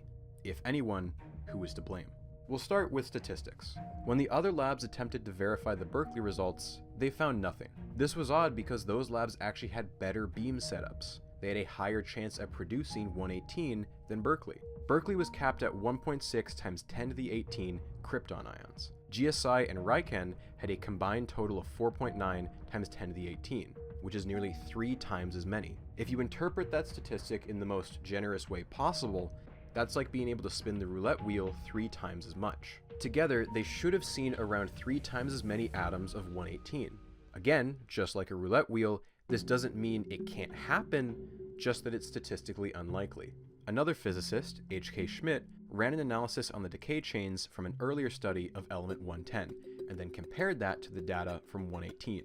It's important to remember that an element's half-life is a statistical quantity. If you measure just a single atom of a radioactive sample, it will decay after a completely random amount of time. It could be a microsecond, it could be minutes. You need to analyze many atoms and then plot those decay times on a probability distribution. An ideal distribution would see many very short decays and fewer long decays. Data for element 110 agrees with this behavior. When the same test is applied to the 3 atoms shown in the element 118 paper, they rise up sharply, with most decays clumping in the middle of the graph. This data isn't physical. This is goofy. 3 more Berkeley team members privately performed statistical analyses of their own, and out of 1 million random trials, only 0.82% of them gave decay distributions that matched the 118 data. There was almost no chance this data was real. Next, the technical argument. The program used to detect the decay events was called Goosey. Goosey was known to be unreliable at times. It would occasionally glitch, and data could be corrupted in the shared memory database. This corruption could manifest as incorrect histograms, misaligned array indices, or truncated arrays. The problems were frequent enough that an aura of superstition had arisen around Goosey. It took someone experienced with the program to even realize that Goosey had glitched in the first place, much less decipher what it had really measured. But what they were seeing in the data was too perfect to be a glitch. To quote the New York Times, it was as though Microsoft Word had crashed, and like the proverbial monkeys banging away on typewriters, tossed off sentences from Shakespeare. The idea that Goosey had crashed and dozens of lines of measurements had perfectly corrupted to give 5 pristine alpha decay chains was absurd. We're talking time measurements, energy measurements, location measurements, all simple enough to give not just 1 array decay chain, but 5. With file corruption ruled out, the only remaining explanation was that the raw data files were manipulated in some way. Whether intentional or accidental, something had happened to the data files that wasn't random. The investigation became hyper-focused on the events that originally showed 118. In 1999, there were 2 runs of interest. Run 13, which was from April 8th to the 12th, detected 3 alpha decay chains. 2 of those made it into the published paper. A couple weeks later, Run 15, from April 30th to May 5th, also detected an alpha decay chain, which also made it into the paper. And finally, in 2001, there was Run 45 from April to May 2001, which showed just a single alpha decay chain. The committee determined by checking the relevant system log files that all the data from these runs was in fact original. The raw cassettes had not been altered. That being said, the original data tape that should contain Run 45 was missing. There is no explanation for where this tape went. Could be intentional or an accident. Fortunately, a disk file was found that was believed to contain an exact copy of Run 45, and this disk copy was analyzed as well. The committee took these raw data files and used Goosey to analyze them all. No hits for element 118 were found. Now that is really odd. This is the original data, and there are no signs of 118. Their next step was to look even deeper into the log files. Goosey outputs a massive running log where a bunch of data is grouped in columns like this. The leftmost column is time. Each line is considered a separate event, which is when the detector receives an energy reading from somewhere. We're working with extremely fast physical phenomena, so there could be dozens of events in a single second. Take a look at this. This is the log file from 2001. This block of events here were supposedly a string of 3 alpha particle decays. You can tell because the location where they hit the detector are all quite close together, and their energy readings match predictions for 118. However, they checked much later in the log file after Goosey had been run multiple times, and these perfect numbers were no longer there. The signs of tampering are completely invisible unless someone is extremely experienced with Goosey. A printout from Goosey will typically contain somewhere between 63 to 68 lines of text. During the investigation, there were 5 exceptions to this. One of those exceptions was the detection of 118, which was 76 lines long, almost as if extra lines had been added to the readout somehow. The event at 12:54 states that a 200 megabyte file was read and analyzed in 5 seconds. However, the computer Goosey runs on would not be capable of processing a file at 40 megabytes per second. The only explanation is that a file wasn't actually being analyzed. If you look at the second column for the event at 12:54, you see 2 dashes. The following event, 15:03, shows a $sign and then A and L. The committee noted that 2 dashes only appear in the second column when a command is run to type the contents of another file into the log file. So, say someone takes the raw data, runs it through Goosey for analysis. Goosey then outputs a bunch of analyzed data. That text is then copy-pasted into a text editor, and the text is manually altered line by line until the numbers show what appear to be a perfect alpha decay chain. This text is then saved to a file, a command is run in Goosey, as indicated by the 2 dashes, which overwrites Goosey's log file to show the amazing evidence of a new element. So the 2001 log file had clear evidence of tampering. But what about 1999? Well, it turns out they had just been looking in the wrong place. The log files all showed the correct outputs, but when you compared those tables to those that made it into the published paper, there were some major differences. Energy values and time values were altered, some entirely new events were added, values tweaked just enough to suggest alpha decay chains. The entire fundamental basis for the paper was made up. It didn't match the data from Goosey. This blatant manipulation could occur if, say, only one person had actually seen the original log files, and that person just so happened to be the first author on the paper. The committee later found that every suspicious log file belonged to the same user account. V. Ninov. Argument 3. Identity. You would think at this point it's an open and shut case, that the user account name settles the argument as to who exactly tampered with the log files. But Berkeley had to cover their bases. Throughout the course of the investigation, as more and more signs pointed to Ninov as the culprit, he was placed on paid administrative leave. He also hired legal counsel. He wasn't going down without a fight. Even without the smoking gun of the user account name, there were plenty of indications that Ninov's involvement in the project wasn't entirely above board. When they submitted the paper, the original data had only been analyzed 3 times, all by Ninov. When the committee went digging for the raw data, they discovered that basically no electronic copies of it existed, and that the only record of a detection of 118 was on 2 hand-drawn pieces of paper from Ninov. And yet no one had double-checked where any of these numbers came from. Later, when one of the committees asked Ninov to reproduce figure 2 in the paper, Ninov was able to produce approximate versions of A, B, and C, but he was unable to reproduce figure D using any analysis program, instead saying that he had originally made it by hand. Interesting that of these 4 graphs, only one of these would be easy to generate by hand. Ninov maintained his innocence throughout the entire investigation. Ninov was specifically asked by the committee whether he thought Goosey could have corrupted the data. His answer was no. Instead, he offered multiple versions of a bizarre conspiracy. At first, Ninov argued that someone else at the Berkeley lab must be jealous that the element hunting team was getting so much time with the beam and thus resorted to sabotage. Later, Ninov changed his story and argued that after the initial reports of other labs failing to reproduce the results, someone on the team must have gotten cold feet and retroactively removed the decay chain from the original data. Finally, putting aside sabotage and putting aside someone getting cold feet, Viktor Ninov argued that everyone in the lab technically had access to the account V. Ninov. His account password was apparently an open secret. Someone else could have easily used his account, and any blame would fall on him. The committee found that yes, this was possible. Other members of the lab did have access to his files. The problem with this argument then is how did a Goosey expert like Ninov not notice any alterations when they eventually reviewed the data?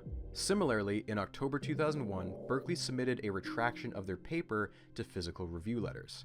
PRL declines to retract the paper. Their cited reason is that Viktor Ninov refused to sign off on the retraction. So again, if he believes he's been duped or framed, why would he refuse to sign off on a retraction? Ninov only attended one face-to-face interview on December 14th of 2001 and declined 2 later invitations. His later statements were written answers to provided questions, presumably after he consulted with his legal team. Despite this, some of Ninov's responses verge on outright petty. He claims that several figures in the report by I-Yang Lee are off by orders of magnitude, as a way to discredit them. There's nothing wrong with these figures, they just happen to be based off of Robert's magic recipe, which was well known to disagree with most of the existing scientific literature. And he spends a whole paragraph saying that the committee's focus on the failings of Goosey is comparable to, and I quote here, debates about the superiority of Windows versus Unix, or Word versus WordPerfect. Sure, man. With his back against the wall, Ninov turned on his friends. Whatever friendships they had with Ninov beforehand were destroyed. They wanted nothing to do with him now.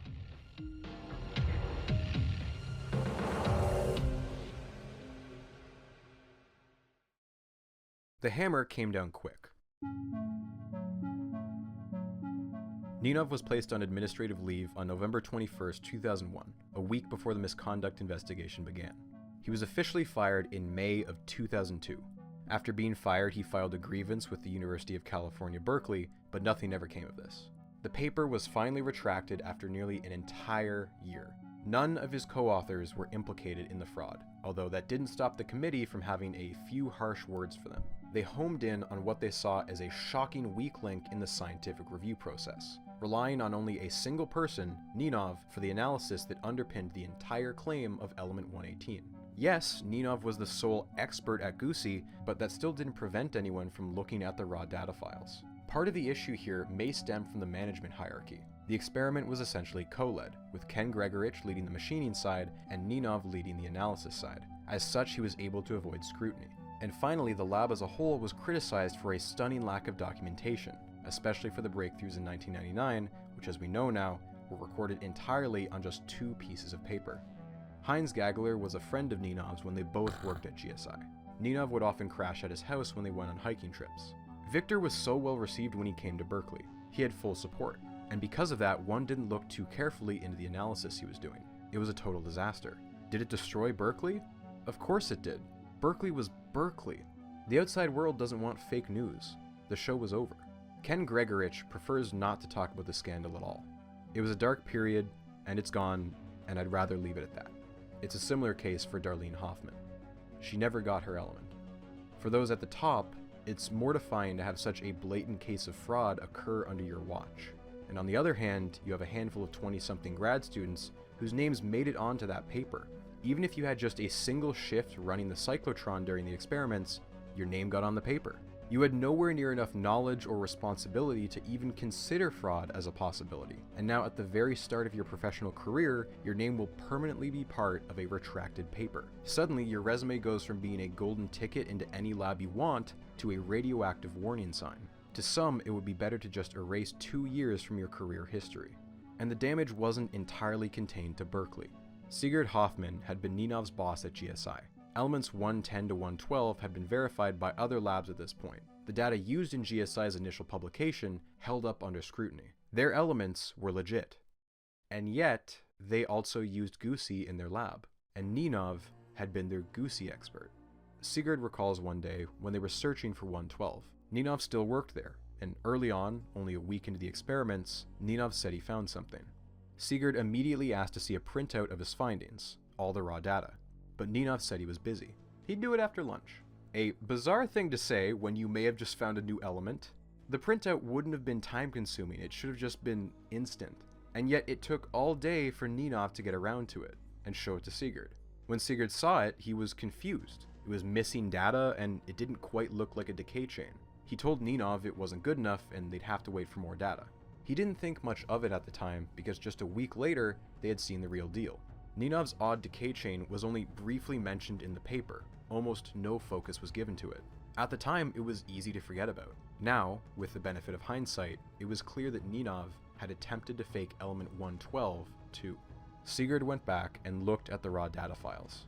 The raw files only showed radioactive background noise, but on Ninov's computer, these old files had been manually altered, individual numbers had been changed. It was sloppy. Following the advice of his boss, Sigurd went back even further. Again, he found a single decay chain for element 110 that had been produced by Ninov. It was manipulated in the same way. Yeah, again, I keep burying the lead here. Ninov had attempted to fake 5 new elements. Of all the elements that Ninov's name is attached to, the only one with zero evidence of any wrongdoing is 111.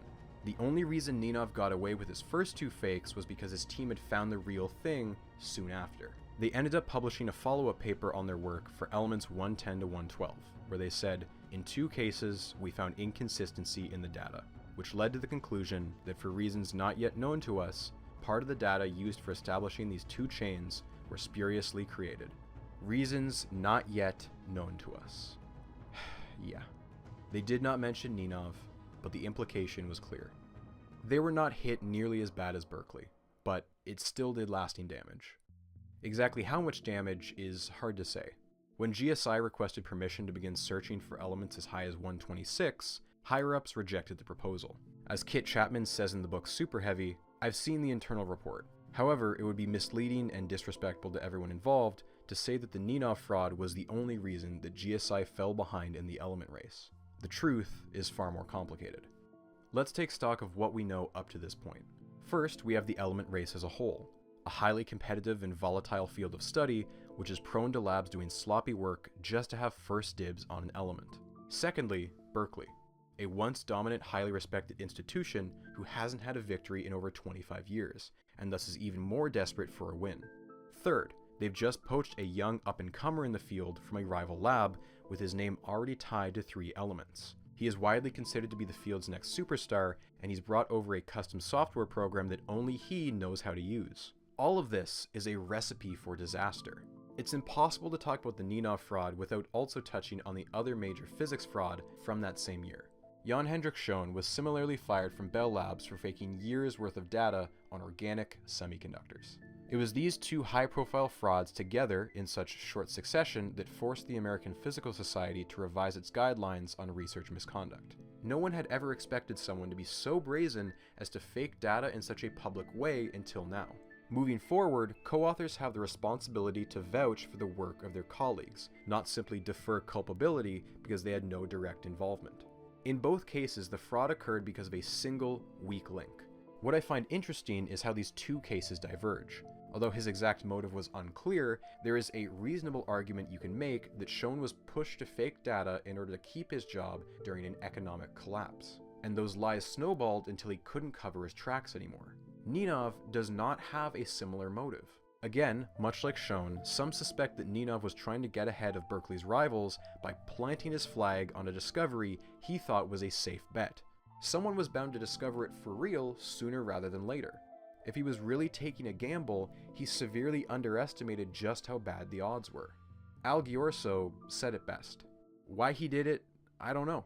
It's a real mystery. There was nothing for him to gain, absolutely nothing, and everything to lose.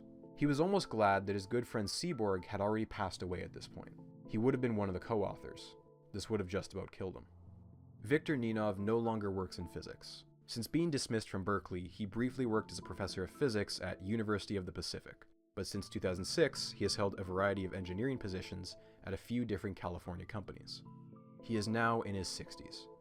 Viktor Ninov's exact motives will almost certainly remain a mystery. So with that in mind, I present to you this admittedly far-fetched theory, provided by his old boss at GSI, Sigurd Hoffman. Sigurd double-checked the dates when Ninov first made his false claims. Ninov claimed that he saw element 110 on November 11th, and it had a half-life of 11.19 minutes. On its own, it's a little odd that 11 would appear so much here, but consider the fact that German carnivals commonly start on November 11th at 11 a.m., coinciding with Armistice Day. Sigurd thinks that Ninov meant it as a joke, a taunt. I admit it's weak on its own, but element 118, Ninov's other fake, was announced on April 19th, Glenn Seaborg's birthday. Who knows? Maybe we're looking for a pattern where there is none.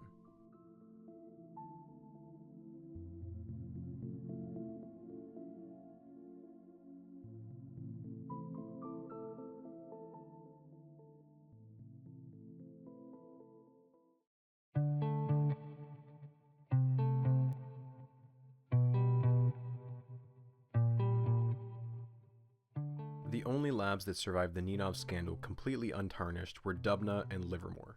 The same year that Ninov was fired, Dubna and Livermore had jointly announced sightings of elements 116 and 118, alongside their still unconfirmed 114. The next year, they made a claim for 115 too. Alongside that, 113 was thought to be a possible alpha decay product.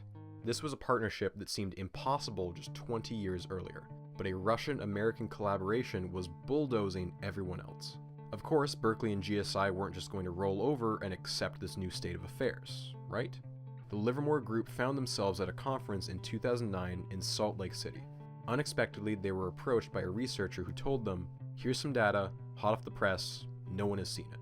We've just confirmed your discovery of 114. That researcher was Ken Gregorich. After the crushing embarrassment of the Ninov fraud, Berkeley had put the scientific community first. IUPAC confirmed 114 and 116 in 2012. The names honored the California city of Livermore and Georgy Flerov, the man who had started Russia's element hunt in the first place. The two sides of the Transfermium Wars were officially partners. But as it goes, a new challenger eventually emerged to fill the vacuum left by Berkeley and GSI, the Riken Institute in Japan. Riken's accelerator was top of the line, and they didn't have to compete for beam time like the other major labs. After a decade-long stalemate, Japan just barely eked out the discovery for element 113, although my understanding is that this is a very controversial ruling. The Cold War was over, yes, but new rivalries will always be around. On the flip side, however, Dubna did get credit for 118, 115, and 117. Al Ghiorso, who passed away in 2010 at the age of 95, never got an element named after him. In the end, element 118 was named after Yuri Oganessian, who has been and still is the director of the Dubna lab for almost as long as the Berlin Wall has been torn down. He is now only the second living person to have an element named after him, joining Glenn Seaborg in their elite little club.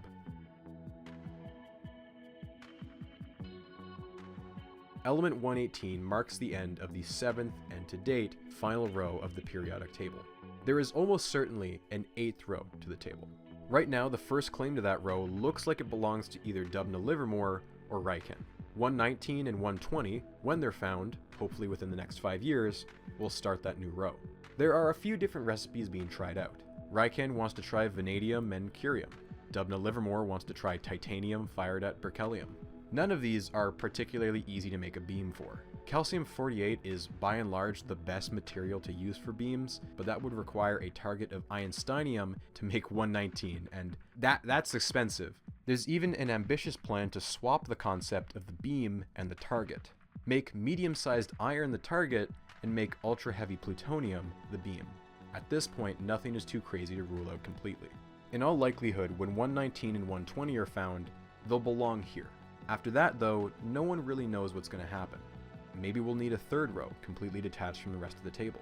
Going by the Magic Island theory, element 126 is supposed to be extra stable. Past that, some people say it should be possible to go up to 172, maybe even 173. Do these even mean anything for real-life chemistry? Probably not. As we've learned more and more about the elements up to 118, we've noticed that the traditional chemistry starts to break down. Whereas before an element's behavior could be reasonably predicted by the shape of its electron orbitals, by the time you have 118 protons, those electron orbitals just kind of look like a blob. You might ask why we spend so much time and money on experiments that have been reaching the point of diminishing returns for decades. I could tell you that, well, some of these elements are used in radiation therapy for cancer treatment and have saved millions of lives. I could tell you that some of these elements may be used to improve the efficiency of future nuclear reactors. However, the vast majority are not so useful. They will only ever exist for a fraction of a second. But you know by now that utility was never the point. It's like when you're a kid and you try and see how tall you can build a tower of Lego blocks before it topples over. We do it because why not?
Enrico Fermi may just be the luckiest man to ever win a Nobel Prize. Fermi is Italy's top physicist. At the age of just 24, he had been made professor at the University of Rome, thanks to his commanding presence, and nicknamed him the Pope.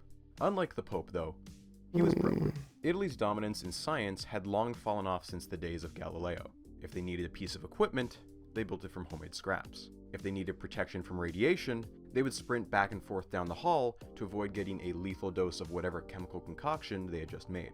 You see, they were trying to do the unthinkable. They were trying to create a new element. The periodic table back in Fermi's time looked a little like this. Similar to what you're familiar with, but with a lot of pieces missing.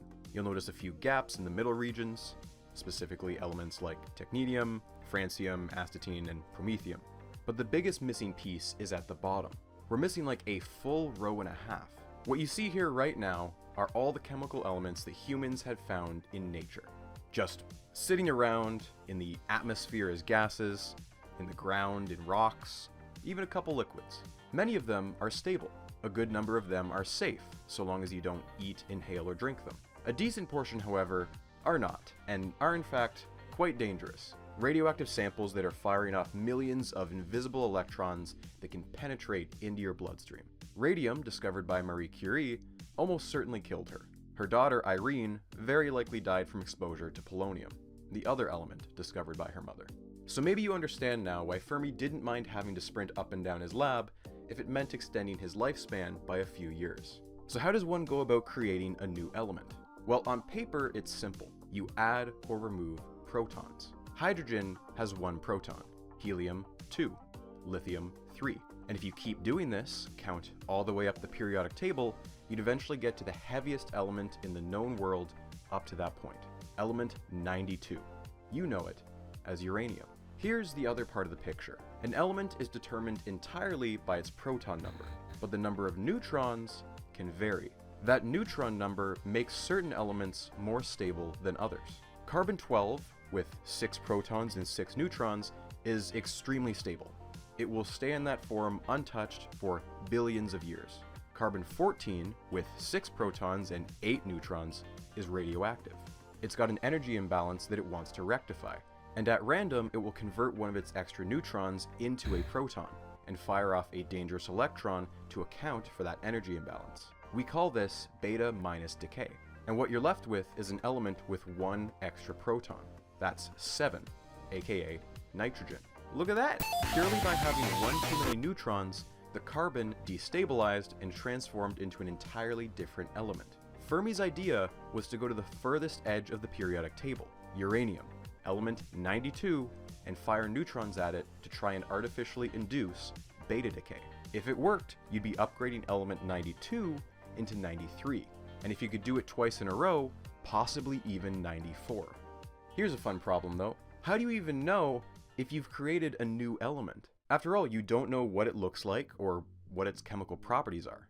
In this case, Fermi and his team had to rule things out by verifying which elements they hadn't created. They compared the result with the chemistry of all known elements down to lead, element 82, and couldn't find a single match. Unstable elements often lead to something called an alpha decay chain. That's when a nucleus spits out 2 protons and 2 neutrons. It leads to a leapfrog effect, where element 94 turns into element 92, then 90, 88, and so on, until they reach a stable element, which is often lead. The other possibility was that they had succeeded. They had made elements 93 and 94 for the very first time. The discovery catapulted Fermi into overnight fame. He was Italy's pride and joy, and obviously, he got first dibs on naming those 2 elements. Although he was under a lot of pressure to name the element after a symbol of ancient Rome, fascisium, from the word fasces. Recently, however, the symbol had taken on an entirely new and terrifying meaning. It was the symbol of fascism, and the man pushing for the name was none other than Benito Mussolini. Yeah, Fermi did not follow this suggestion. 4 years go by. It is November 10th, 1938. 2 things happen that day. In Germany, it's the Night of Broken Glass. In Italy, a wave of anti-Semitic laws are introduced. Fermi's wife Laura was Jewish, and her passport was on the edge of being revoked. So when the phone call came in that day, Dude, I'm gonna make Akiwoo come. What the hell? Fermi, his wife, and his children packed their bags and immediately traveled to Sweden. They did not return to Italy, and instead settled in the United States. And almost immediately after they arrived there, Fermi got the news. He had been wrong.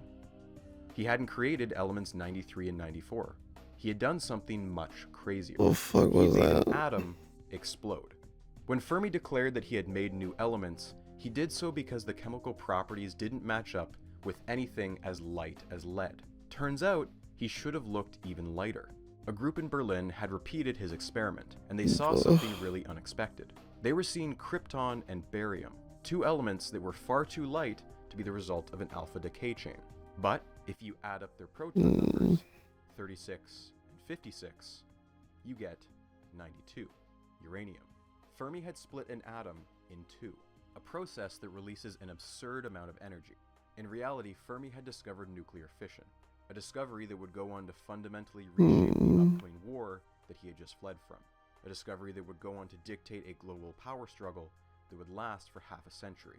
Entirely by accident, Fermi had falsely claimed the discovery Good night of two new forever. elements, and half a century later, one man would make a similar false claim, but entirely on purpose. This is a story about Victor Ninov and the race for the periodic table. I gotta show you something. This is the periodic table. I'm betting you recognize it, but it doesn't show the whole picture. Each element has a unique number of protons, but each element can have any number of neutrons. We call these nucleides. Some are more stable than others. There are dozens of elements, but there are thousands of nucleides.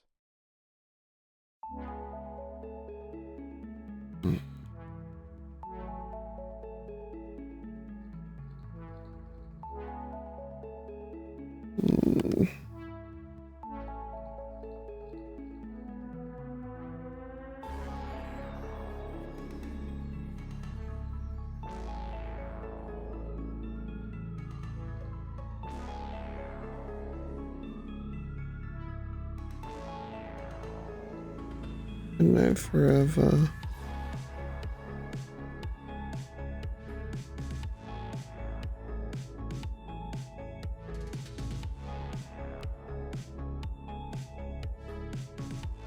How is the video? It's probably okay.